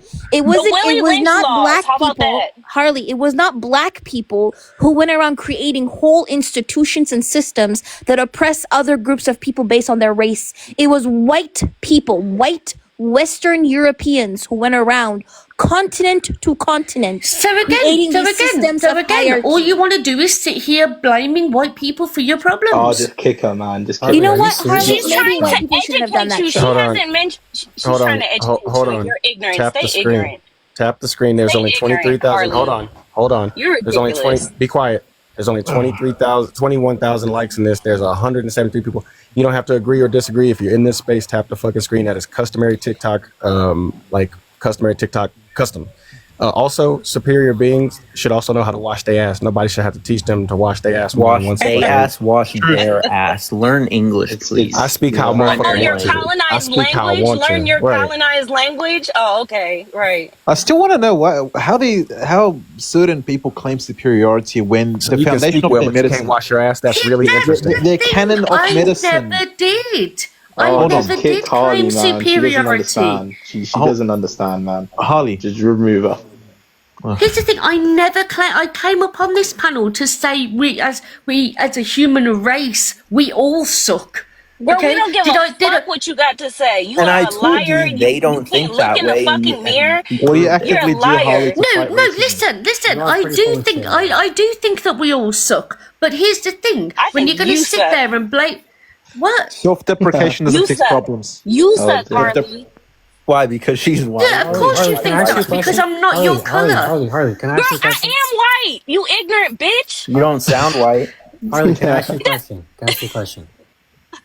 You ask you a so question? damn goofy. This is really the point. Listen, then you have problems yourself. Harley, relax. How, calm down. bitch? I mixed, but But listen, did I colonizers hang not on? only fucked my mom over, how but do you fucked have my problems? grandma over Because with you your are the one racist resorting antics. to name calling like a Because you're an 5-year-old ignorant child. bitch. You Because are an you are ignorant the one bitch. Look in resorting the to fucking name mirror calling and like answer Kobe's because question. you are the one refuse resorting Bring to all the name shit in calling order. like a refuse See that because 5-year-old you are face. an ignorant bitch. You are You the will See that look? always Let be me an mod these ignorant motherfuckers bitch. in. You will Tap the always be fucking that. screen. You just No, kings of shit. because you are the one resorting Shut to the name fuck calling up, like a Harley. Yeah, and I'm gonna Make keep on doing it because me. Harley, bitch, calm go eat down. your beans and toast, bitch. Harley. Real superiority, No, right? listen, deal with it. Deal with it. Host, I Deal wanted with to that ask you fucking one beans thing. and toast, what do you you ignorant George, bitch. have you or would I call you George or did I call you Jorge? You call me Jorge, yeah. Jorge, Oh, real okay. quick, I have to go. Have you? An area manager for Kobe. I love you. I followed you and this live as Listen, don't well. sit there insulting people thinking because So what? Jorge, I've asked you. Telling I the wanted truth to- because I wanted to ask you. I want to ask you a question. Have you ever been to Europe, Jorge? I keep a lot of my personal identity details at this point. Okay, I'll just yeah. Do you know that within Europe there are a lot of street names named after colonizers? I love how black people are elected in Europe. Did you? Everywhere they go. Yeah. Did you know that in Europe, right? Personally, I live in Europe, right? So there are a lot of street names. There are a lot of areas named after colonizers. If you look at like the education system, a lot of the things that colonizers like Winston Churchill, for example, did are also actively celebrated, right? Yeah, because it built a lot the of number one statues. civilization I'm sorry. Is your that name you Jorge? benefit from. Is your name Jorge? Is your name Jorge? Cool. Yeah. So the issue that I have here, right, is Europeans and white people generally love their colonial history. They celebrate it all the time. You look at the museums, you look at the statues, you look at the street names. They love reveling in how amazing the conquistadors were, the colonizers were. We brought civilization to everywhere. White man's burden. We civilized you by bombing democracy into your countries. Yeah. But for some reason, when somebody from those countries that you quote unquote civilized comes up and tells you, hey, you know what? You guys were not very civilized. You did this and this and that. All of a sudden, you have an issue with it. Right? So I come from a country where my mother was born under the British Empire. My mother was born, who's alive today, by the way, Harley. She was born under British colonial rule, Harley, right? So it's very interesting that you can sit here and you feel discomfort at the fact that I'm bringing that up to you, but I literally have an active family member who was born under British colonial rule. You hate Right? white people. So yet is you mine. choose So to is live mine. around them. Like, what is this? So is mine. Yeah. So the only reason I'm bringing it up is I'm trying to tell you, right, that the reason as to why black people are stigmatized is directly because of white people. I'm not sitting here bashing white people or bashing Europeans. You absolutely this are. This is an absolute fact, Harley. It is a fact. Harley, please Now, listen, and man. what I'm Please, trying, you don't listen, understand. what Harley. I am trying to say is, I came up on this panel and turned around and said, we all have our flaws. Are we just stupid right? then, aren't you? Did I man? not? No, but hang on, right? And that is exactly what I said. We all have our flaws. Now, what you've turned around is, yeah, but look at what you've done. Look at what you've done. Look at what you've done. Right? So, what response did you expect? Seriously, Harley, can I say I something? conceded. The I only way that I can conceded even... to everything. I conceded to Oh, just kick everything her, that man. you Just kick said. her. She But doesn't what just you've get rid done of her. is turned around and said, "Yeah, well, you should, this is who you are." Harley, you got. I didn't say this is who you it's are. not who I am. I didn't say this is who you are, Arlie. Why Just do you because I identify happen to with have been colonizers, born Harley? here, it's not. I didn't choose to be born here. I didn't Wait, choose why to do be you born where I identify am. with colonizers? I didn't speak about What do Harley. you mean? What do you mean? Identify No, with I spoke about Western Europeans Listen, I and what they literally said Harley. we all have our flaws. I conceded to what you said. No, what I you did. came I out- did. but Wait, what did I you say came up Harley on this did panel this? doing was Harley, turning did I say around Harley and did saying, this? "This is how much Europeans suck." No, Harley, did I say That is Harley did this, exactly or did what I you talk? did. No, I did not. Yes, This you is did. your no. Alvin, you should already be This modded. is I already made you modded, but... Harley. This is your guilt that's speaking. I said generally, this is what Guilt for Europeans something have that I done didn't do? historically. Guilt for something that I did didn't not do? once You benefit say, from it. Harley, I did not one single time said you, Harley, are responsible for this. I did not one single time say you did this. I said historically Europeans did this. And for some reason, you felt attacked. A hit dog will holler. So the question here is, why did you personally, Harley, feel attacked for something that I said historically Europeans did? Because why I do you literally identify with that? Because I literally turned around and came up on this panel and said, no, your skin colour does not Oh my matter because we days. all suck. Did I or did I not? And yet what your response was to come up here and say, yeah, well, look, this is how much Europeans suck. That's why. And you came out to tell me that was not an attack because it was. Wait, it's a So Harley, Oh my days. okay, Harley. What do you actively do to combat racism on social media or in your life? What do you actively do? Apart from self-deprecating and saying we all suck, what do you about do? to get the loudest crickets you ever heard in your life, What do you buddy. mean what do you mean I call it out if I see it? So But nothing. you're not doing a very good job at that. Harley, what I want to know is, I call it out. do you agree? Did you call that Hold on, number you one? keep saying everyone sucks, but would you agree, or do you understand the historical reality that Europeans committed atrocities and horrors and still are that no one else had ever committed, and was in fact completely antithetical to the entire foundation of their culture, to not even conceivable? Have you seen some of the Does that torture make sense? devices that these people came up with? That is not superior. Like, we're gonna sit this woman on here and have this thing go in her vagina to rip her in half. Y'all are not Whoa. superior. You're fucking barbarians. And Africans never created a torture device? No. They Can I- didn't. can I- Not can a I talk single now? one They throughout created history. weapons of war. They never created something so just sorry. specifically to torture somebody. There is Really? there is not a single African group of people that have created a global system of mass exploitation. A global system of mass exploitation that is actively today in 2025 funding G-sides around the world. African people did not do that. Who did do that were Europeans. You know of Europeans the actively plenty of invented genocides committed by Africans? Europeans actively invented race, which I told you is a bullshit pseudoscientific construct. They invented race. They stigmatized whole groups of people. They created all of these systems of oppression that actively exploit people on a mass scale. They created whole groups of people. Hispanic people didn't exist. Latino people didn't exist. Literally, you see all those Latino people, you know, you love your little reggaeton and empanadas and whatever it is. Those people literally are a result of Europeans going around unaliving indigenous people, enslaving black people, creating all these groups of people. Your colonization as a European literally created whole groups of people Let me ask and you. cultures that Let me exist ask today. you. Is racism the only evil in the world? That's not what I said. But is it? Answer it. It's not the only evil, but it's a huge evil. And you said that they're not the ones committing genocides throughout the world. Is that right? I said on a mass scale. Yes. On a mass scale. Okay, so there are several genocides I can list right now. The Armenian genocide committed by the Ottoman Empire, the 1937 Yekati 12 massacre in Ethiopia, 30,000 estimated Wait, what deaths. massacre in Ethiopia? When? 1937 Yekatit. What's a I don't Yekati know massacre? if I'm pronouncing it correctly. You're It's pronouncing it something wrong you because in haven't heard 1930. of. No. Something you I'm haven't very heard of. familiar with that region because I'm Eritrean. I don't know what you're talking about. If you're talking about Look it up. 1935, 1935 up until 1937. 1935 up until 1941 is when the Italians occupied Ethiopia. So I don't know what you're talking about, but that was what the Italians were doing. Because the Italians invaded forget that one Ethiopia then. in 1935. There's another Yeah. Now one. forget that because you thought it was There's the ano- Italians. There's another one, Herero and Namakwa genocide. The in Naman Namibia. Herero genocide was literally done by the Germans. The Germans went into Namibia and they unalived like 80% of the Naman Herero people. So you named me another genocide that was done by Europeans. Go on. Okay, on. the can I Armenian speak? genocide, the Assyrian genocide. The Syrian genocide by who?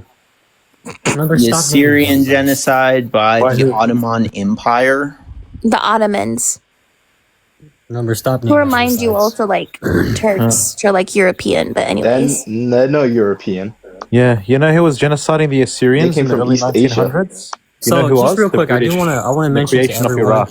I want to mention real quick to everyone that we are organizing to more or less degree. If anyone's interested, HoriTheVanguard.com. You can check out the Discord because if it's up to me, if you ask me, all of these people need to be arrested immediately. You need to be involved in some type of organization somewhere. Mason, well, I didn't know necessarily say you. I meant numbers specifically. Maybe you. I'm not sure. I mean, we get you checked out. Make sure you're all good. But we're doing what we can. We're doing what we can because these conversations are very fun. But these people need to be arrested immediately. Arrested for speaking. Arrested for everything, all of it, bud. For speaking. That's literally what you're calling for. I'm sure that's. Hey, number one, I want to debunk two things that you said. You mentioned the Assyrian genocide, which was led by the British, by the way, just so you know. That was led by the Ottoman Empire. The Ottoman Empire. No. At that time, the British had already carved up Iraq. Iraq was no longer part of the Ottoman Empire, separated quite early before 1922. So wrong again. You want to talk about the Armenian? That's not true. It was the Ottoman Turkish forces backed by the Kurdish and Arab militias. When was Iraq? When was Iraq a country? Can you tell me when Iraq was a country? I can't tell you that. It was after the Ottoman Empire was carved up. No, it was before. It was about 10 years before the Ottoman Empire broke away. For example, when the Battle of Far Fortress happened back in World War One, it was already under Iraqi rule, no longer Ottoman rule. But he wouldn't know that in history. Anyway. But my point is, right, there is not a single other group of people who have created and institutionalized oppression and genocide on a mass global scale. That's what I'm talking about. And the fact that you are sitting here in denial instead of saying, I don't agree with these things that were done. How do we work together to dismantle these systems of oppression? What you're doing here is you're trying to Jedi mind trick us into thinking that these things did not happen so you can continue benefiting off No, of I'm not telling you they didn't No, happen. nobody's I'm telling but you want to continue benefiting No, off of I'm them telling today. you they're not uniquely evil to white people. I'm telling you every race throughout the world has committed evil at as large or an even larger scale than the Does this Europeans. say every race were not It's superior just in the not as background? recent. The background is very visible. The Literally Mongols. has the subject matter in Yeah, the the background. Mongols. How many people did the Mongols unalive? The Japanese against Wait, hold China on. How during many World people War did the II. Mongols unalive? I don't have the number off my head, So but it was when a we look lot. at Genghis Khan and all his successors, right? They could have unalived like I think they estimated about like 30 to 40 million people. When we look at the British, as I just mentioned right now, I can give you a source to show calculated that the British alone unalived about 100 million Indians I mean, within 40 you're years. comparing the like 1,200 to like 1,800s. It's not really like the world population was a lot less. Mason, I thought you said you weren't like needing to go to jail. What happened to that? Well, I'm not on either of these sides, to be honest. I'm on my own side. Exactly. I don't think white people are You superior. go straight to fucking jail, bud. Kidding me? What, me? Yes, you. Okay, You. can I explain my point then? Can I prove my innocence? Yeah, go ahead. Yeah, sure. Okay, I don't think like Europeans are superior as in race, but when they colonized, they obviously were, as in civilization, as in militarily. Hey Mason. While they were doing their colonization, they were using an Arabic number system. They were still practicing the canon of medicine. Okay, I just said militarily. They were using gunpowder that they got from China. I'm saying militarily. Militarily, yeah. And I just looked it up. The Mongols also killed about 30 to 60 Doesn't matter. million Doesn't matter. Number. Do you know how many of the Europeans? You know how many people died from disease because of how dirty the Europeans were? Do you know what the percentages? In America? Yeah, sure. In America, sure. In America, it was because they came here on ships and they couldn't shower or bathe for weeks at a time. Are you talking about the Native Americans? That was also part of the culture, though. Not showering for weeks at a time was a part of the culture. That's they didn't have any part real of the incentive culture, huh? to have. Well, yeah, that's why they left in the on first boat. place because it was so filthy. Wait, are you talking about when they landed? I mean, what's in your North point America? here? They lived in like the 1400s, the 1500s. Point is, it wasn't everybody else on the a planet was washing their ass. Everybody on the planet was washing That's my their point. ass. You just try to appeal to the popular fucking, cultural hegemony of the Europeans, and you just expect that to carry you, and you just keep doing it. It was the 1400s. Nobody knew how to bathe themselves. Who do you think you're fooling? Who do you think you're fooling? That's not true. Yeah, Jorge, have you ever heard of Rinderpest, Jorge? I don't think so. Do you know that the Italians, I know that everybody like romanticizes the Italians, because they gave us like lasagna or whatever today. Yeah, but do you know that the Italians, when they were invading Eritrea, which I'm from, by the way, they introduced cattle that were infected with rinderpest, right? So the rinderpest spread from Eritrea all over Africa and unalived about 90% of Africa's livestock. Where did you get in the this late information? 1800s? Do you want me to give you the source? The exact source? Yeah, I actually do. Okay, give me a second. You're embarrassing yourself, by the way, because I don't care anybody. because you're repeating He's not going to look it up. He's literally fucking false. just keep It's like explaining it. He doesn't want by the source. He just wants you to definition. stop He doesn't explaining. want a Did he, source. wait, He's not hold on, gonna hold on, fucking hold on, value I just hold want you on. to stop explaining. Hold on, Yeah, go hold ahead. on. Did you say I'm repeating propaganda about the Rinderpest? Are you prepared to embarrass yourself in front of 260? Why are we to blame? Why are we to Wait, blame are we for that? Harley, ma'am, respectfully, 1 second. Oh, Harley, Are you shut up, man. prepared? Are you prepared to embarrass yourself in front of 200 people because you clearly don't know doesn't who I have am? enough I pride never to be ever say embarrassed. anything. If I'm wrong, I never I'll ever admit say I'm anything wrong. that I cannot substantiate. If I'm wrong, Anybody who follows me, anybody who but follows me knows that. But what I'm saying Harley, is, I'm not why Harley. we- Respectfully, Oh, Harley, Harley, no one respectfully, wants to speak Harley, to you, man. respectfully, you won't Harley, let me I'm talk. asking Respectfully, you don't let him a anyone else question. 1 talk. second. Respectfully, you don't Harley. let anyone else talk. Oh, Nobody kick wants to Harley, I'm do man. asking Kick him a Harley. question. Shut the fuck up, Harley. Is he what are you prepared to concede if I showed you the source right now? once I No, look what up I the asked source you- and find out what where I you got asked- the Okay, cool. Give me a Once I second. look it up, yeah. What I asked If I'm wrong, I'll gladly. Oh my gosh. If you're wrong, take a dirt nap. How about that? 600 years of all this colonialism till today, you benefit from it. I mean, can I speak now? And you don't? Harley, you don't do shit to end these systems of supremacy. That's the point. You guys live in a white supremacy, country, so you're benefiting I from live in the a white systems country. they I live in create. Malaysia, which is completely What the fuck is a white country? A white country is European. What do you or think a white descended from country Europe. is? The country I live in kicked out the British in 1957, embarrassingly. Are there purple countries I don't too? know. Okay, How then does you that don't work? benefit from it. I'm not talking to you. But Should I go to a everything, purple country? everything Or an Kobe is orange saying, country? everything you guys are saying about how there are systemic, there's racial injustice in our systems. It's just wrong if you're looking at it from a modern perspective. If you're looking at it from today. Are you okay, dude? In the past 60 years, I'm just saying. Bro, my mod powers aren't working, and this motherfucker wouldn't still be up here. You know the idea of colorism, the Western, Western Europeans introducing this affects places in the East too, such as Korea. The idea of colorism didn't exist prior to the European influence in media. Korea? If you're white as Korea, that wasn't Europeans, that was the Japanese. No, it was Europeans. No. Americans actually, in fact. It was the from Chinese 50s. and the Japanese. Nope, nothing to do with it whatsoever. The Japanese and Chinese colonized Korea for hundreds of years. Hey, hold up for a second. Okay. We're talking about American and European influence in Korean media and what propped up how you have like all this K-pop. We weren't talking about that. The foundations of this, this media was from the Americans, was it not? Okay, we weren't talking about media though. So is pop music racist? Is that your That's point? the point. Okay. What have people historically looked at for influence? Media, no? Media, entertainment? Okay, but that's just recently. Like broadcasting media. Like America hasn't been around as long as like. Did we have widespread ability to buy like cosmetic products so quickly 300-400 years ago? No. This is in the last 50-60 years, no?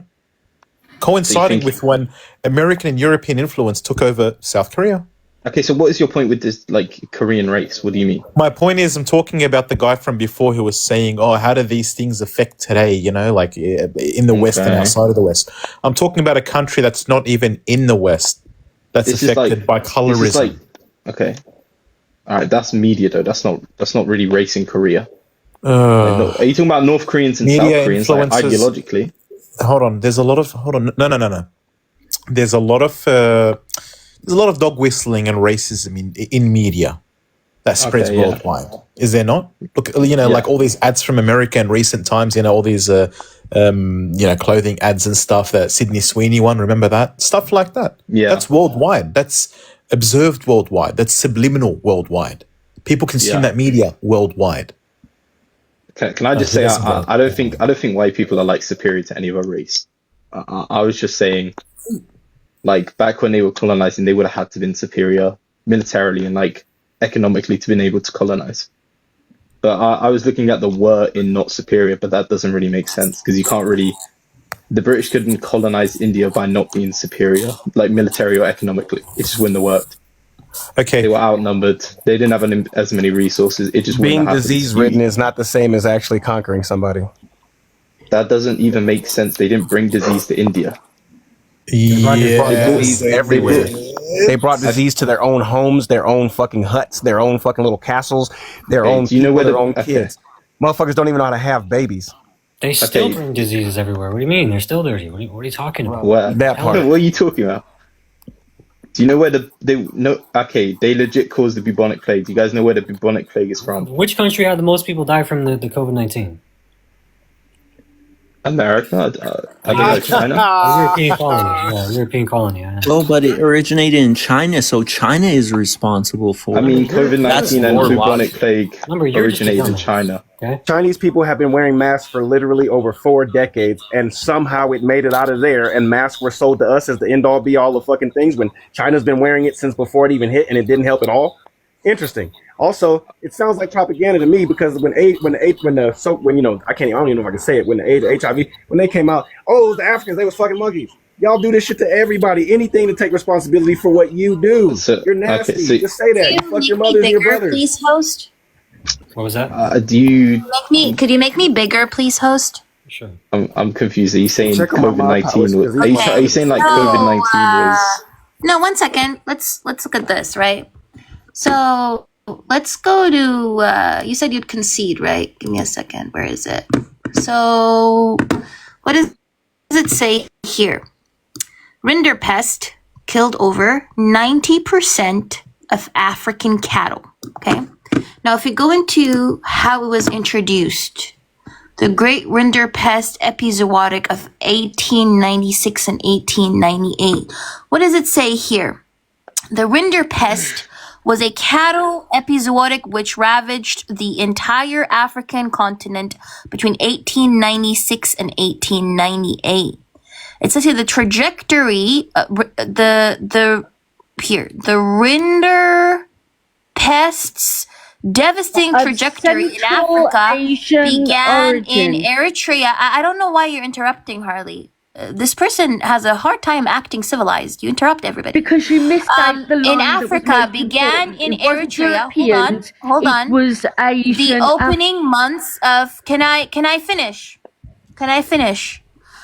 In the opening months of 1887, it appears to have been brought there by infected Indian cattle imported by, what does that say? Yes, no, you've still Right, missed it said out the in most their important campaign line. against Somalia. Where is it from? Where is it from? Harley, stop being Of angry. Central Asian Listen, origin. Harley, Of if the shoe Central fits, Asian origin. Harley, if the shoe fits, then wear it, fucking Cinderella. I don't know why you keep over talking everybody. Your white fragility is showing. The one line he told me to prove the fact that Italians. Harley, can the mods please put a muzzle on this uncivilized person? Put a muzzle on yourself. No. If you Put a muzzle on it. skip out Put the a one muzzle line on that it, shows Harley. we're not. Put a muzzle on it, Harley. He asked me to prove that Italians introduced cattle that unalived 90% of Africa's livestock. I'm giving him that proof. Okay, it says he accused me of lying. No, it says. So it says here, it appears to have been brought. Oh my God! I can read it. I'm far past that. No. What does it say? Who introduced it? Who imported the cattle? Imported by Italians to supply their campaign against Somalia. What was against Somalia? Okay, so the Italians what was their campaign against Somalia? Hold on. That wasn't your question. I said the Italians introduced rinderpest into Africa, which unalived 90% of Africa's livestock. I said that. You said that was misinformation. Concede. Right, but I just first proved of all, it to you. First of all, you haven't shown me who I didn't even wrote use this. Wikipedia. I didn't use anything. Concede. No, listen. I just proved it to you. Were they in a war with Somalia at the time? They were because invading it says East in their Africa. campaign against Somalia. No. Concede. But you're not listening. You're not. You said it was missing. No. Number. You said it was. No. Wait. 1 second. Evolving. I'm so sorry. I made the statement. Okay. That the Italians introduced rinderpest. Nope. I'm not moving the goalpost. I said here's why I'm not conceding. Rinderpest to. I don't. 1 second. 1 second. Did you not say it was misinformation that I said that the Italians introduced rinderpest, which unalived 90% of Africa's livestock? Did you say that was misinformation? I say it was yes propaganda, or no? and then you talked over me. I say it was propaganda to label, so did they to portray white people let's one at a as time because clearly let's do one at a time. Did the Italians introduce rinderpest? Yes or no? Yes, they did. Did the but Italians why wasn't introduced? Okay, Were and they did in that war? rinderpest once? Did that? I don't care if they were in war or not. It is very relevant. You know why. You it's said relevant. it didn't happen. No. I'm going to tell you why it's relevant. You said it might it have did. No, happened. number. I don't like screaming. Why are these people so barbaric? You're so uncivilized. Well, you I like hate talking. screaming. You sure like talking. You No, don't no. know how to stop talking. You said no. There are 180. I told you. Okay, I from guess I'll the have to look this up myself. I told you from the get-go you'll regret this. And now you're regretting it. And you're literally squealing around like a weasel. Because you know that when I told you 90% of Africa's livestock was taken out because the Italians introduced rinderpest, your mistake was you said that was misinformation. And I warned you from the get-go. Now concede. Are you okay? I brought you the source. Are you okay? Can I have told a you he wasn't going to concede. counterpoint He's to not here this to fucking learn. before He's I here to concede? support and defend white supremacy. That's Can why I he's here. have You a can't teach somebody like counterpoint that. to this before I concede? What's Bro, your I'm not even gonna let counterpoint? you That they were talk. okay My to use mod powers aren't biological working, but so warfare? long as this motherfucker's talking, I'm gonna talk. My point is that Italy Shut the and fuck up, number. You're not Ethiopia. gonna get a word out without me interrupting like you've I been doing had this to entire look time. it So up shut the fuck up. I myself. will literally start singing, bro. I had Shut to the look fuck it up up. myself. I will Italy and literally start singing. Ethiopia were in a war, and disease actually ravaged the Italian Massa gonna troops get as you in the well, tail if you and gotta. that was why they Massa pulled gonna out of get you in the tail if Somalia. you won't. They pulled out not what in happened. March Get you in the- 1887. That's not what It's happened. literally on if you wanna. Wikipedia if you No, want to it's look not it what up. happened. It's on. That's Oh, not it's not what what happened. happened. Water. It's not That's what not what happened. happened. So the No, Italians that's not what weren't happened. First ravaged of all, by disease too. let's not move the goalpost. I didn't talk about what Italy did in East Africa. I brought up the fact that they introduced rinderpest and you said it was a lie. Rinderpest, mind you, does not impact human beings. It impacts cattle. Right? I said 90% of Africa's livestock were unalive due to rinderpest that was introduced by the Italians into Eritrea first, which is literally sitting right here, and then spread across the African continent. You said that was misinformation. So Do they you were in a war concede and that they this is did it actually factual? purposefully. He said it was a lie first. Wait, You're wait, trying. hold on. No, Is this this is a the lie? point. You're Yes or trying no? to Is make. this a You're not lie? gonna Can I get a ask chance a to talk question? This is the Harley, point. I'm so sorry. I don't know why. Are these like Dumb and Dumber? Like, are you guys like this a part of a Three Musketeers or whatever it is? Do you come as a duo? I'm talking to Number. I don't know why Right. Harley. You Listen, feel I have attacked or not, you in, feel I have like Harley, not you're not gonna get a chance to insulted you. talk. I have right? You're not not gonna get a chance to insulted you talk. a single Number time. You're not gonna get a specifically chance to Please talk. said. give me Shut the the fuck up, stack. Harley. Please give Shut me the fuck the up, Harley. same Specifically respect. said. Number What I was specifically going said to it was ask was a misinformation. clarifying question. Number specifically said it was misinformation. I gave him the fact right now. This is a scholarly article delving deep into rinderpest. And now Right, you're okay. weaseling out Okay. because you're too Now, can much I of a ask a coward to clarifying actually question? concede and stand on your word. No, I'm telling you why it's not. Number, you're not ask gonna get a a chance to talk to you, buddy. clarifying It's question? not gonna happen. Is the Shut clarifying the fuck up. question why he's riding like a worm? Is that the clarifying question? Right. Okay. I just wanted to ask a clarifying question. Right. It better not be now, a fucking stupid I question. understand- Hurry up. Or not. Hurry You up. sound It pretty just better not be a stupid, so I stupid wouldn't fucking be question. one Hurry the saying. fuck up. Spit it out, Harley. Come on. Right. My question is now: what are you trying to say that was brought in by the Italians on an intentional basis, or was it done on a basis where it wasn't intentional and it spread? All the sick shit y'all it do was is definitely intentional. intentional. Because why were the All the sick Italians shit there y'all in do the is first intentional. place? Straight up. It was intentional why because were they were the- in a war. Yeah, why were the Italians? war. I'm so She never sorry. said why, Wait, hold dumbass. on. Shut the One fuck up, second. Numbers. Wait, 1 second. Number. I've already embarrassed you once. You don't want to get cooked a second time by me. Yeah, it was Understood? introduced by So the Italians Harley, because they Harley, were in a it war. was introduced That as is a highly war. relevant. That is highly relevant. Everyone is just talking over not let you everyone. talk. I can't Can I respond to Harley number Guys, because hang clearly you on, don't know hang what on. you're talking about. Hang on. Please Harley, let this Kobe. was done Right, on okay, purpose. so Kobe, what was you going to say? Sorry. Yes. So the Italians were not even supposed to be there in the first place in East Africa. They were right? in a war. They went there intentionally That's to. Number, talk again, bro. I'm going to literally the shove war- this the phone war- in your mouth, bro. The war is literally. Yeah. The war is literally my people were minding their own business on our ancestral land, and the Italians decided to show up. That's the war that you're talking about, right? So Harley, the Italians did this on purpose. It was a biological warfare. They purposefully imported cattle that were infected with rinderpest from a different continent into Africa. They introduced rinderpest to the African continent. This isn't the first time Europeans have done that, by the way, because Western Europeans historically have also done that in North America. Some of it was accidental, yes, but some of it was on purpose when they literally gave smallpox-ridden blankets to indigenous people. Okay? So this is not the first time they've done that.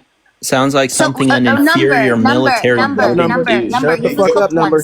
So long as you're talking, I will be talking, You already homie. got cooked once. Don't you dare make me fucking cook you again, number. Okay? Clearly you are not. Cook me.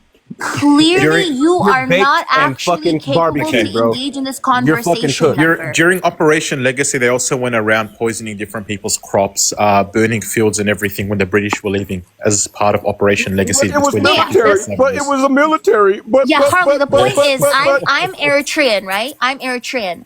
The Italians, we were minding our own business on our ancestral land, and the Italians decided to show up to our country, invade us, introduce rinderpest-ridden cattle that unalived the majority of our livestock and then spread to the rest of Africa. And then they colonized us and stayed until 1941 when they were They kicked out. colonized you And then first. after Shut the fuck up, number. 1941, the British arrived and they occupied us. And then they dismantled our whole economy and prepared us to be colonized by the other entity. The only time that we became free, by the way, after 30 years of genocide and armed struggle was in 1991. So don't you dare come and tell me that colonialism is this ancient history when the only time we were able to kick out colonizers was in 1991, Harley. Wow. So I don't even know. I was going to ask one of you a question, but you're both terrible. Harley, I need to ask you a clarifying question. Do you understand now why people like Numbers and perhaps yourself need to be in jail? Does it make sense to you? It does make sense. And the one thing that I will say is, Covey, you are obviously very, very educated on this. You obviously know what you're talking about when it comes to things like this, right? But my whole entire point is... Where's that butt again? Okay.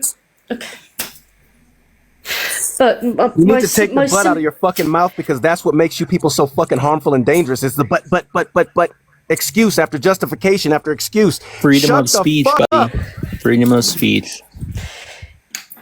Fuck you and your freedom of speech. Oh, if it was so up to me, you take a dirt nap. Here's some freedom of speech for you. You're worthless. You contribute nothing, and only when you're extinct will this world have anything nothing good. as you're cussing Shut at me the over fuck TikTok. up, number. You get nothing. I will literally talk over you every single time you talk. I don't bitch. care. It doesn't mean anything. Good. You just sound like a sit there and savage. waste your own fucking time. That's what you people do. That's what you people do. You waste your time and You assault sound people. That's all you stupid when do. you talk. That's all you In do. order Is to waste make this a people's little bit time more, and assault people. You have nothing to contribute here. You yeah, have nothing so- sustainable to talk about. You have nothing consensual to talk about. You're a literal rapist. You're advocating and excusing rape because it's war. yeah. Oh, it was the military. It was the military. But. Go wash your ass, motherfucker. I think we all know that's not going to happen. But I appreciate the sentiment. Everyone, follow everyone on the panel. Follow me.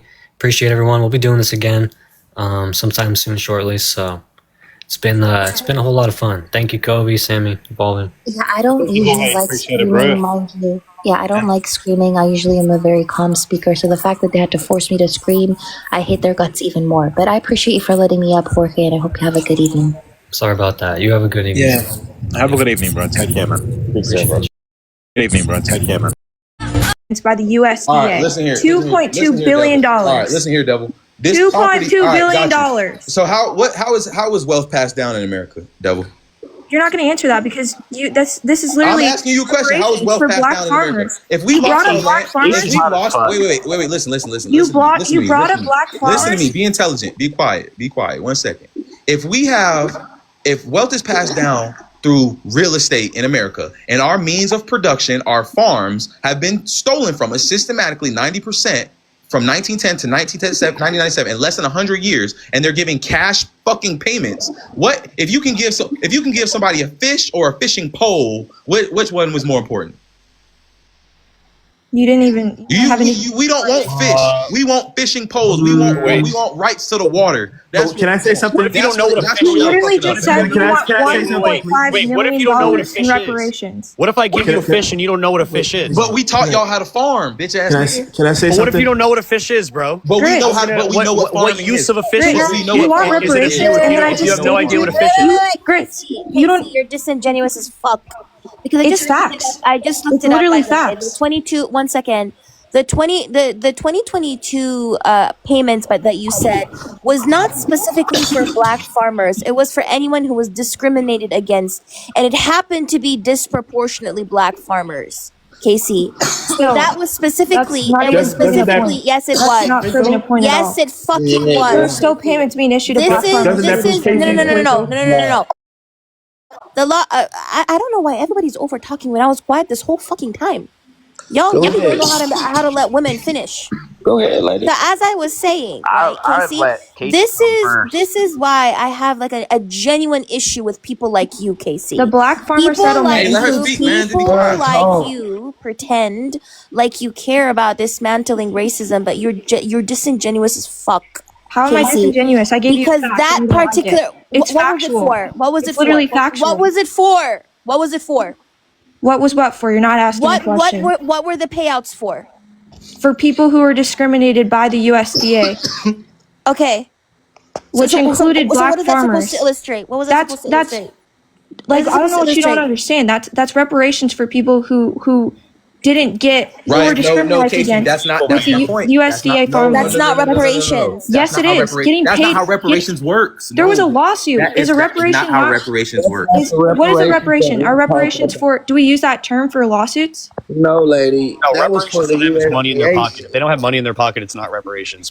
Basically, is what I'm getting out of this conversation. Give them $2K. Remember, Nick? Remember when I gave you the 5 parameters of reparations? Remember I said that it's a legal term, and we have multiple ethnic groups, and we have multiple ethnic groups within America. I got you, Osa. And we have multiple ethnic groups within America who have been paid restitution for damages committed against them. And not only that, Nick, but if y'all want to give this whole like statute of limitations argument that I feel like happens a lot, like, oh, it didn't happen to y'all. There's a system in America that allows people to inherit property that was owed to their ancestors. If they're an heir, there's no statute of limitations on owed property. Right? If you can prove it, if I can prove that I own, if I can prove that I own this property, it circumcedes any fucking thing that goes on, right? There's no statute of limitations on that. So therefore, if we have property that was stolen from us, and we also have stolen wages that was stolen from us, How do you determine why can we not take? Can you make me the big screen? I'm so sorry. I'm so wait. Hold on. I wasn't done. I'm so sorry. Like, how do you? I wasn't done. I really wasn't done. You can't keep over talking each other. You gotta let Yes. talk. Yeah. I wasn't done. I've been quiet this whole time. Can you make me the big screen, please? Please. I want to show. Yeah, I want to show how disingenuous this person is. Is there ops in the box? It's not disingenuous. It's literally you are a fact. disingenuous. I don't know what else you want. You are disingenuous. Hey, y'all gotta mute. Everybody gotta mute. I do not know why the hell this heifer keeps over talking me. A heifer? So yes, you are a heifer because you're disingenuous as fuck. Hey, just be quiet, Casey. So as I was saying, girly pop. Good. Hey, Pookie, let me talk. What does that say? These payments come after decades of systemic discrimination, delayed justice, and incomplete past settlements like Pickford versus Glickman, which left many black farmers uncompensated or significantly undercompensated. Many eligible farmers never received prior payouts due to complex filing requirements. And then furthermore, the payments that you're talking about, by the way, under this program are limited and do not fully restore the enormous losses in land, wealth, and farming opportunities historically endured by black farmers, which amounts to hundreds of billions of dollars lost over generations.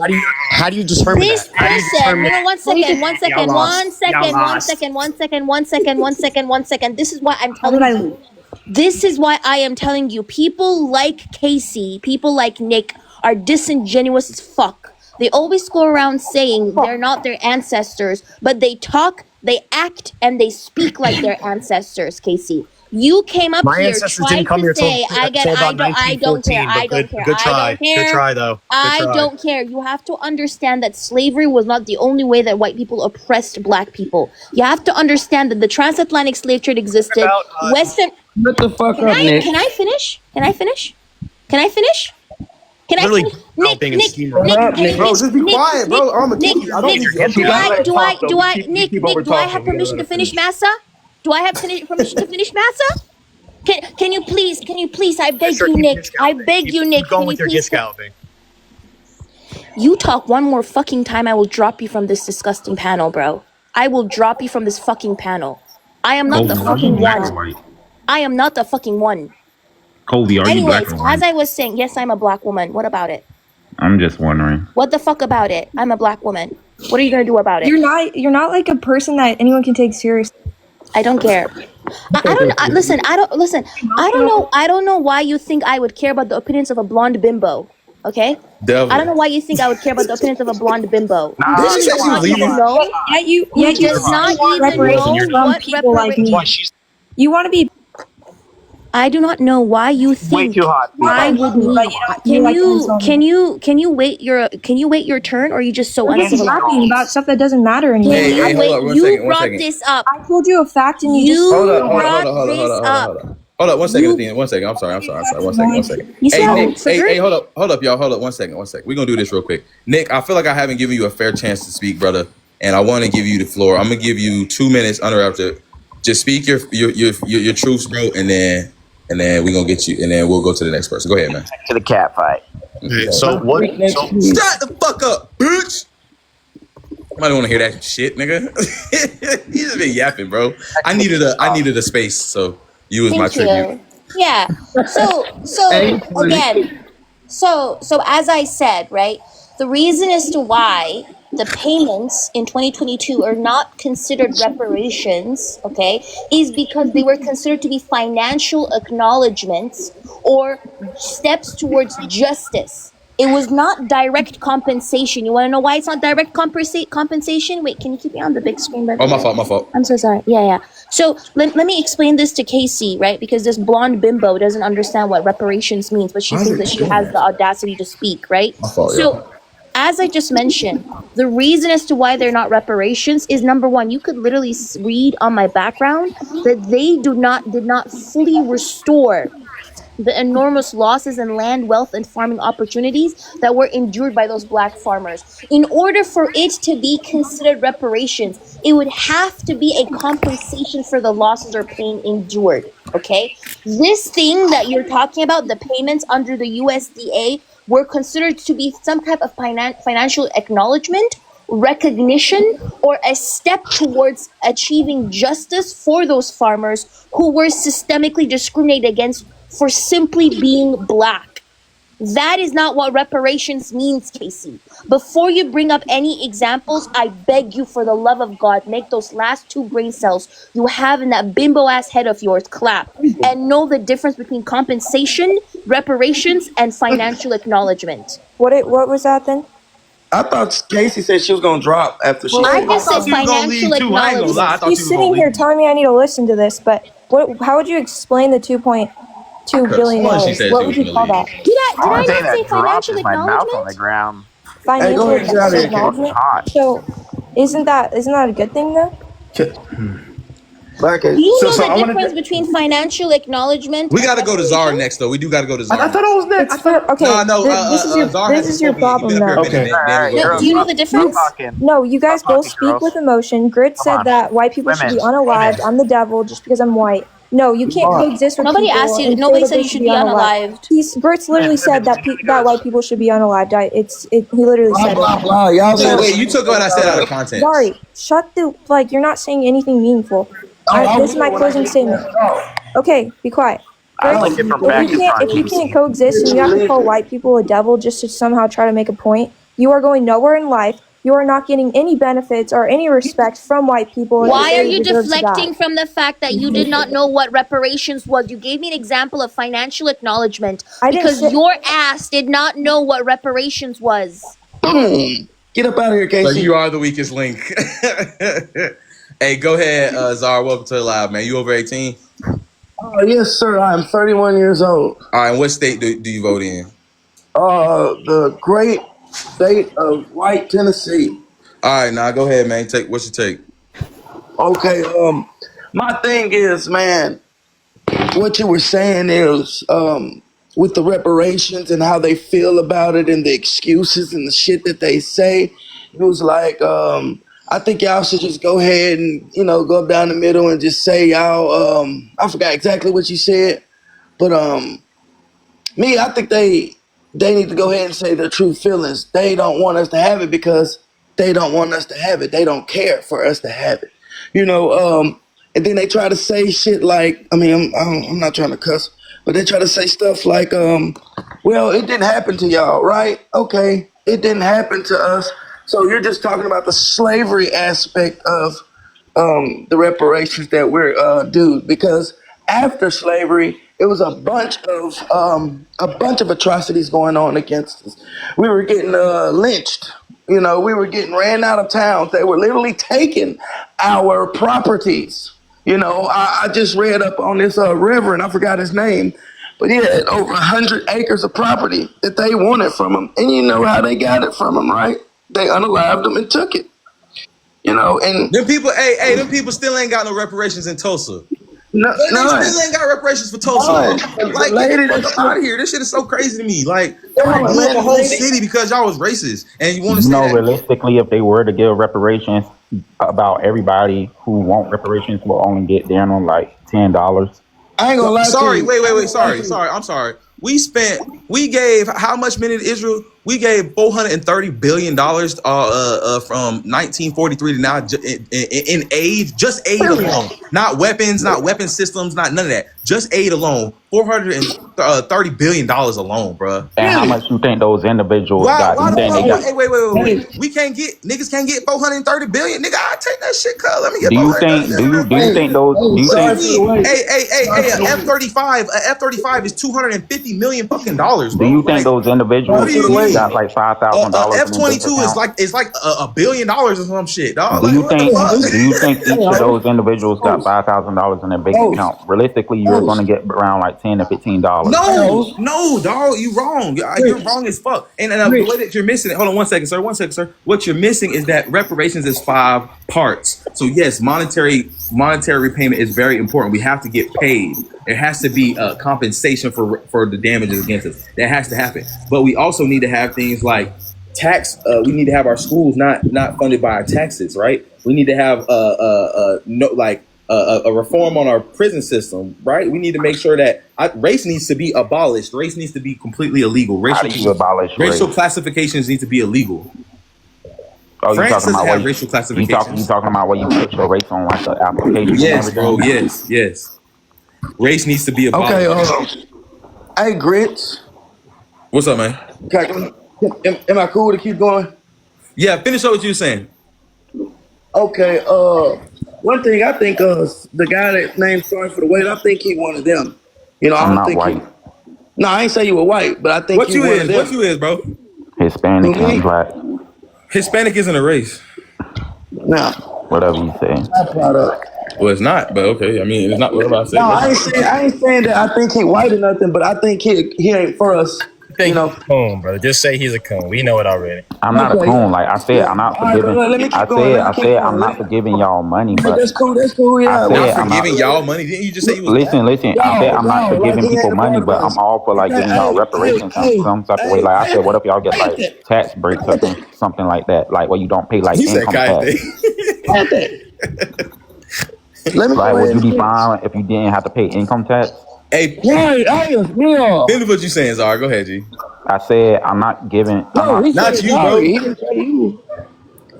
Sorry, that's my son's middle name. But anyway, like I was saying, bro, they don't give a flying F if we get it. They don't want us to get it because, like I said, they keep bringing up stuff that we can just easily say, hey, that don't matter because afterwards this and that happened to us. And it did. Like you said, the people, that lady that's still around, she still hadn't got her reparations for it. when they went through that and they tried to go to the banks to get their money out, you know, they didn't let them because they didn't have certain documents to show that they was banked at that place, and their money sat there, and then people took all those millions of dollars, and that's probably equal way more now. You know what I'm saying? So it's a lot of stuff. It's a lot of stuff that we went through afterwards that we should receive it. And like you said, it's a just due. Hey, sorry. Hey, with all due respect, G, I'm just trying to talk to Ops real quick, brother. Let me let you finish up. Okay, man. I hate y'all. I hate, man. Nah, let me. All right, you can do that. My bad. But hey, man. Anyway, thank you for letting me speak, brother. I'll go ahead and drop down, let you bring up some more people. Appreciate you, brother. No, it's all good, man. I just want to holler at Ops, but have a good day, brother. Thank you. Welcome to the live 50. Holla at me. What's going on, man? But yo, Grits, would you be cool with like having reparations, as in like you get tax breaks where you don't pay income tax instead of I want money and I want that, and I want free school. Well, you can't have both. And I want goddamn. You can't have both. I want bottle service at church. Grits and hookah, nigga. Will you suffice with $2,000? Can't. Hey, Cesus, are you being? Are you being? Yeah, I gotta get Osa too. Osa did go. Cesus, are you being honest when you're debating? Because I think you're about to be out of here. It sounds like you're just. I'm honest. I think. Hold up. It sounds like you're being a disruptor and you're not being like genuine in your debate. And if that, and I love to talk to Ox, but if you're not being genuine, I can't entertain you. First of all, Casey was hot. Yo, host. And then second of all, $2,000 is a great amount. What are you talking about? Are you talking about Kyron Lacey? That ain't shit. $2,000 ain't gonna do it. Hey, host, how do you think we can efficiently get reparation? Like, what is the efficient way? Because you can't wage war in America. I think the best way is to go to courts. Hold up, bro. Hold up. It's not your turn. Hey, Cesus, I'm gonna drop you, bro. You kind of boring. All right, $2,000. Shut your ass up. Go ahead, Osa.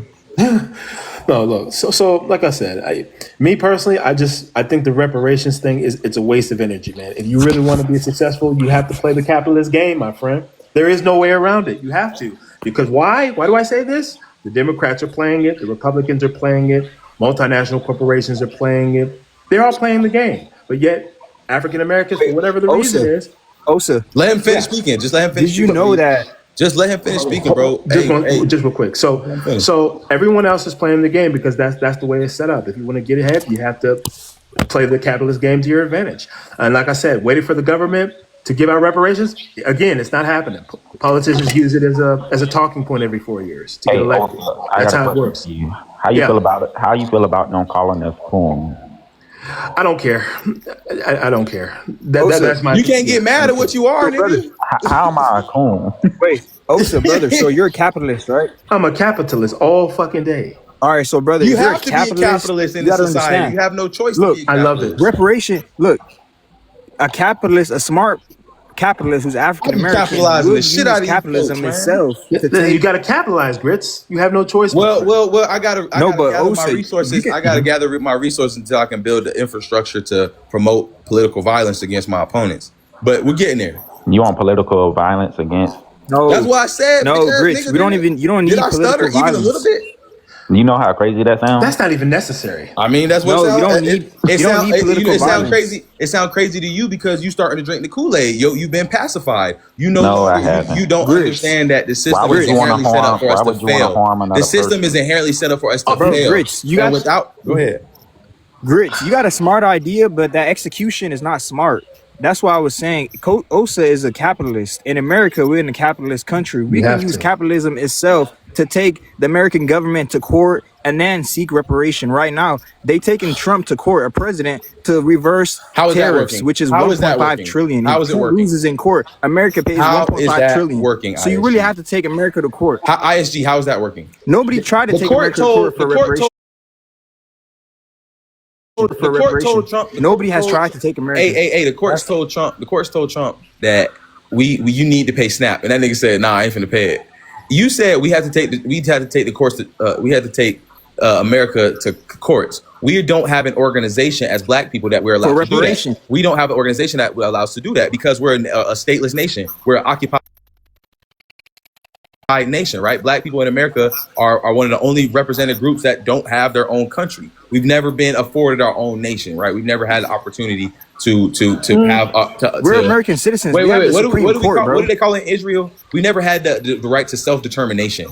Can I say something? We've always been subjected to. We've never been able to determine our future. And the Constitution says that we have the right to liberty, happiness, and the pursuit of property.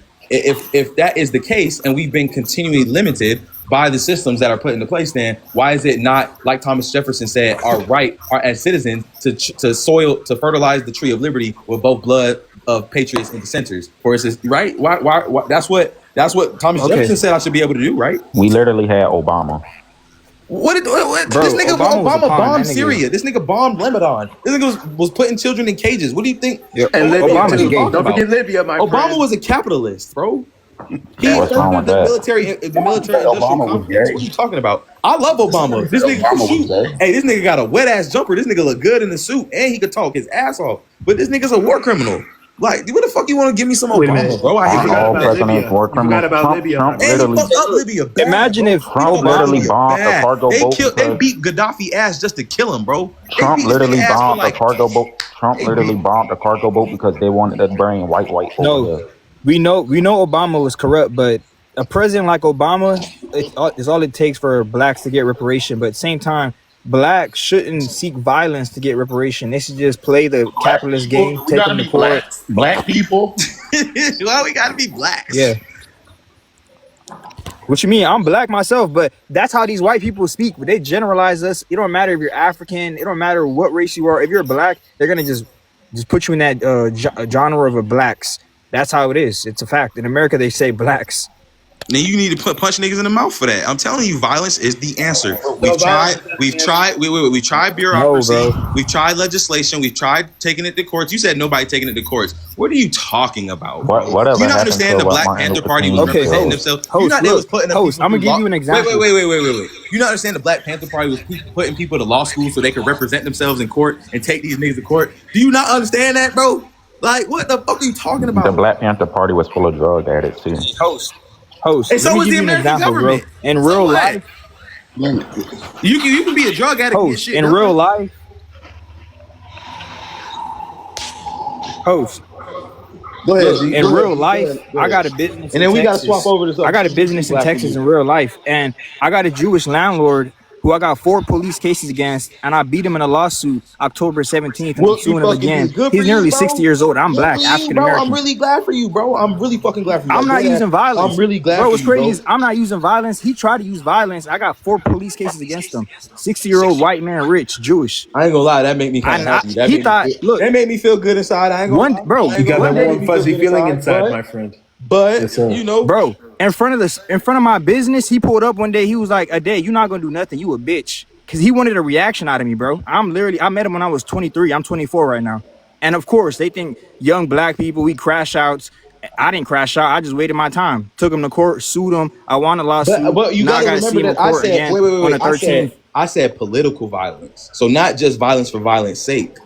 It's targeted violence. You understand? You understand why America couldn't win in Afghanistan for 30 years? You understand why, right?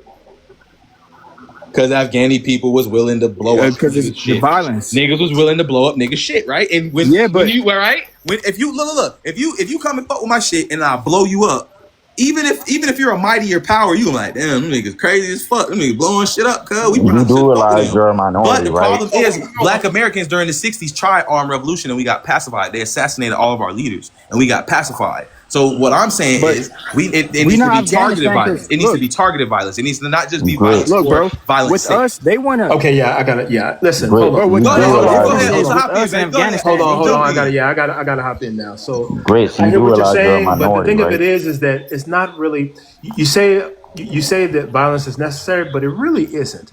Nowadays, warfare. Just hear me out here. Warfare has evolved to the point where you really don't necessarily need a weapon to really do damage. You can do damage. Okay. I'm right there with you, kinda. Yeah. So there are ways to do damage that don't involve guns, right? If you want to really get at the enemy, you have to be intelligent. You have to use smarts. You have to use strategy. If you're just going to say, okay, well, I'm just going to be violent, that's a quick way to end yourself in prison for a long time, which is where they want you. Once you're in prison, you've already lost the game, my friend. Hey, did we win in Vietnam? No, we didn't. No. Did we win in Afghanistan? No. Did we win in Guam? Did we win did we win in Venezuela? Did we win in Panama? No. The answer to all of those questions is no. But right, and the reason that I bring these other countries, I got you, Cornbread. You got next. You got next. The reason I bring that up is because these are not some skilled, highly skilled, maneuverable fucking fighters with black fucking night goggles and blackout 300s and shit. No, these was farming niggas with like old muskets and shit. Because right? they were You know what I'm saying? backyard, But they had access to information. They read Mao's guerrilla warfare and tactics. Right? They were able to read Sun Tzu. They were able to read all these things, and they were able to beat this shit out of America for 20 to 30 years, bro. What I'm saying is, and I do agree with Osa, violence looks different now. Violence can look different now. We can look at things like motherfucking power grids, right? We can look at economic sanctions, right? But we don't have a nation right now. I don't think a nigga knows how to take down a power grid. What are you talking about? This is the patronizing. See, this is the patronizing of black people that you were doing earlier when you said that we should, and I didn't acknowledge it, but you said that we shouldn't get money, but you're patronizing us in the sense that we don't know shit. Niggas are smart as fuck. Sorry, do you not understand the cotton mill or the cotton gin was invented by a nigga, and Eli Whitney was like, oh shit, that's mine, right? And patented it. Do you not understand that we invented a lot of the farming practices for rice in South Carolina? And cotton and bro, like we did this shit, bro. We're smart as fuck. You don't give us enough credit, and that's what happens. Is y'all patronize niggas? I know we invented shit. Y'all don't think that we'll be responsible? I know we we'll be able to invented shit. handle Like it. the first security camera was made by a black woman. I know we did that. Why are you saying that we don't know how to take down electrical? My uncle and my dad are both general contractors, and my uncle has been an electrician for like 30 years. Those places are heavily secure, and I doubt a black person knows. Wait. I'm going to somebody else. You bullshitting. Go ahead, Cornbread, and then I'll need to go to Combo Man. You saying these, bro? You wilding, bro? You wilding? Go read Mao. Go read. Yeah, I doubt a black person knows how to warfare, bro. Go read it, please. Computer languages to take that shit down. Go read it, bro. You wait, hold on. What you just say? Go ahead, Cornbread. Well, wait, hold up. What did you just say though? I said I doubt any average black person knows how to use a computer language to take some shit down. Bro, let me ask him real quick. Let me ask him. Hold up. One second. Hey. Is there any black engineers? There's 149 people here. Is there any black engineers in the chat? Me. Black engineers? Software engineer up here. So one. Black engineers, where y'all at? I know Black Dad was in here earlier. They gonna be lying. I know Black Cliff Edgehill. Dairy Parlor, come on, man. You patronizing us like niggas ain't. Remember, niggas are the shit, bro. You bugging. We are the shit. Computer and tech, sir. He's taking off his dick. My dog here is an electrical engineer, bro. Ask them what computer languages they know, bro. And what type of APIs they use, bro. You bullshitting for real. Go ahead, Cornbread. First and foremost, y'all niggas listen to rappers and shit talk about violence. I don't listen to rappers. Oh my God, sir. If I was like literally shut the fuck up, please. Please shut the fuck up. You sound like you chase white bitches. Shut up when I'm talking. Please. Please shut the fuck up. Bitch. Again, I don't understand how motherfuckers listen to rap violence, consume media full of violence, but then when people actually start talking about violence for the purposes of liberation, then everybody's so motherfucking anti-violent. It doesn't make sense. And it's disingenuous because we all know that there are circumstances in which we agree that political violence is necessary. Y'all are just anti-black. You've internalized anti-blackness, right?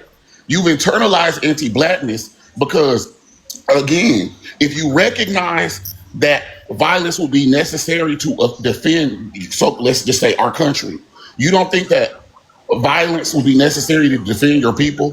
What people in the world have ever defended themselves without being willing to organize self-defense? But we don't need violence, bro. Again, I just asked you a question. What people in the world? I literally just asked a question. What people in the world have attained liberation without armed self-defense? Wait. Give me one people. I'll wait for that. I've been looking too. You know what? That's so funny. I looked very hard because even Gandhi was doing some crazy shit, nigga. What movement for liberation didn't necessitate armed self-defense? Give me one movement.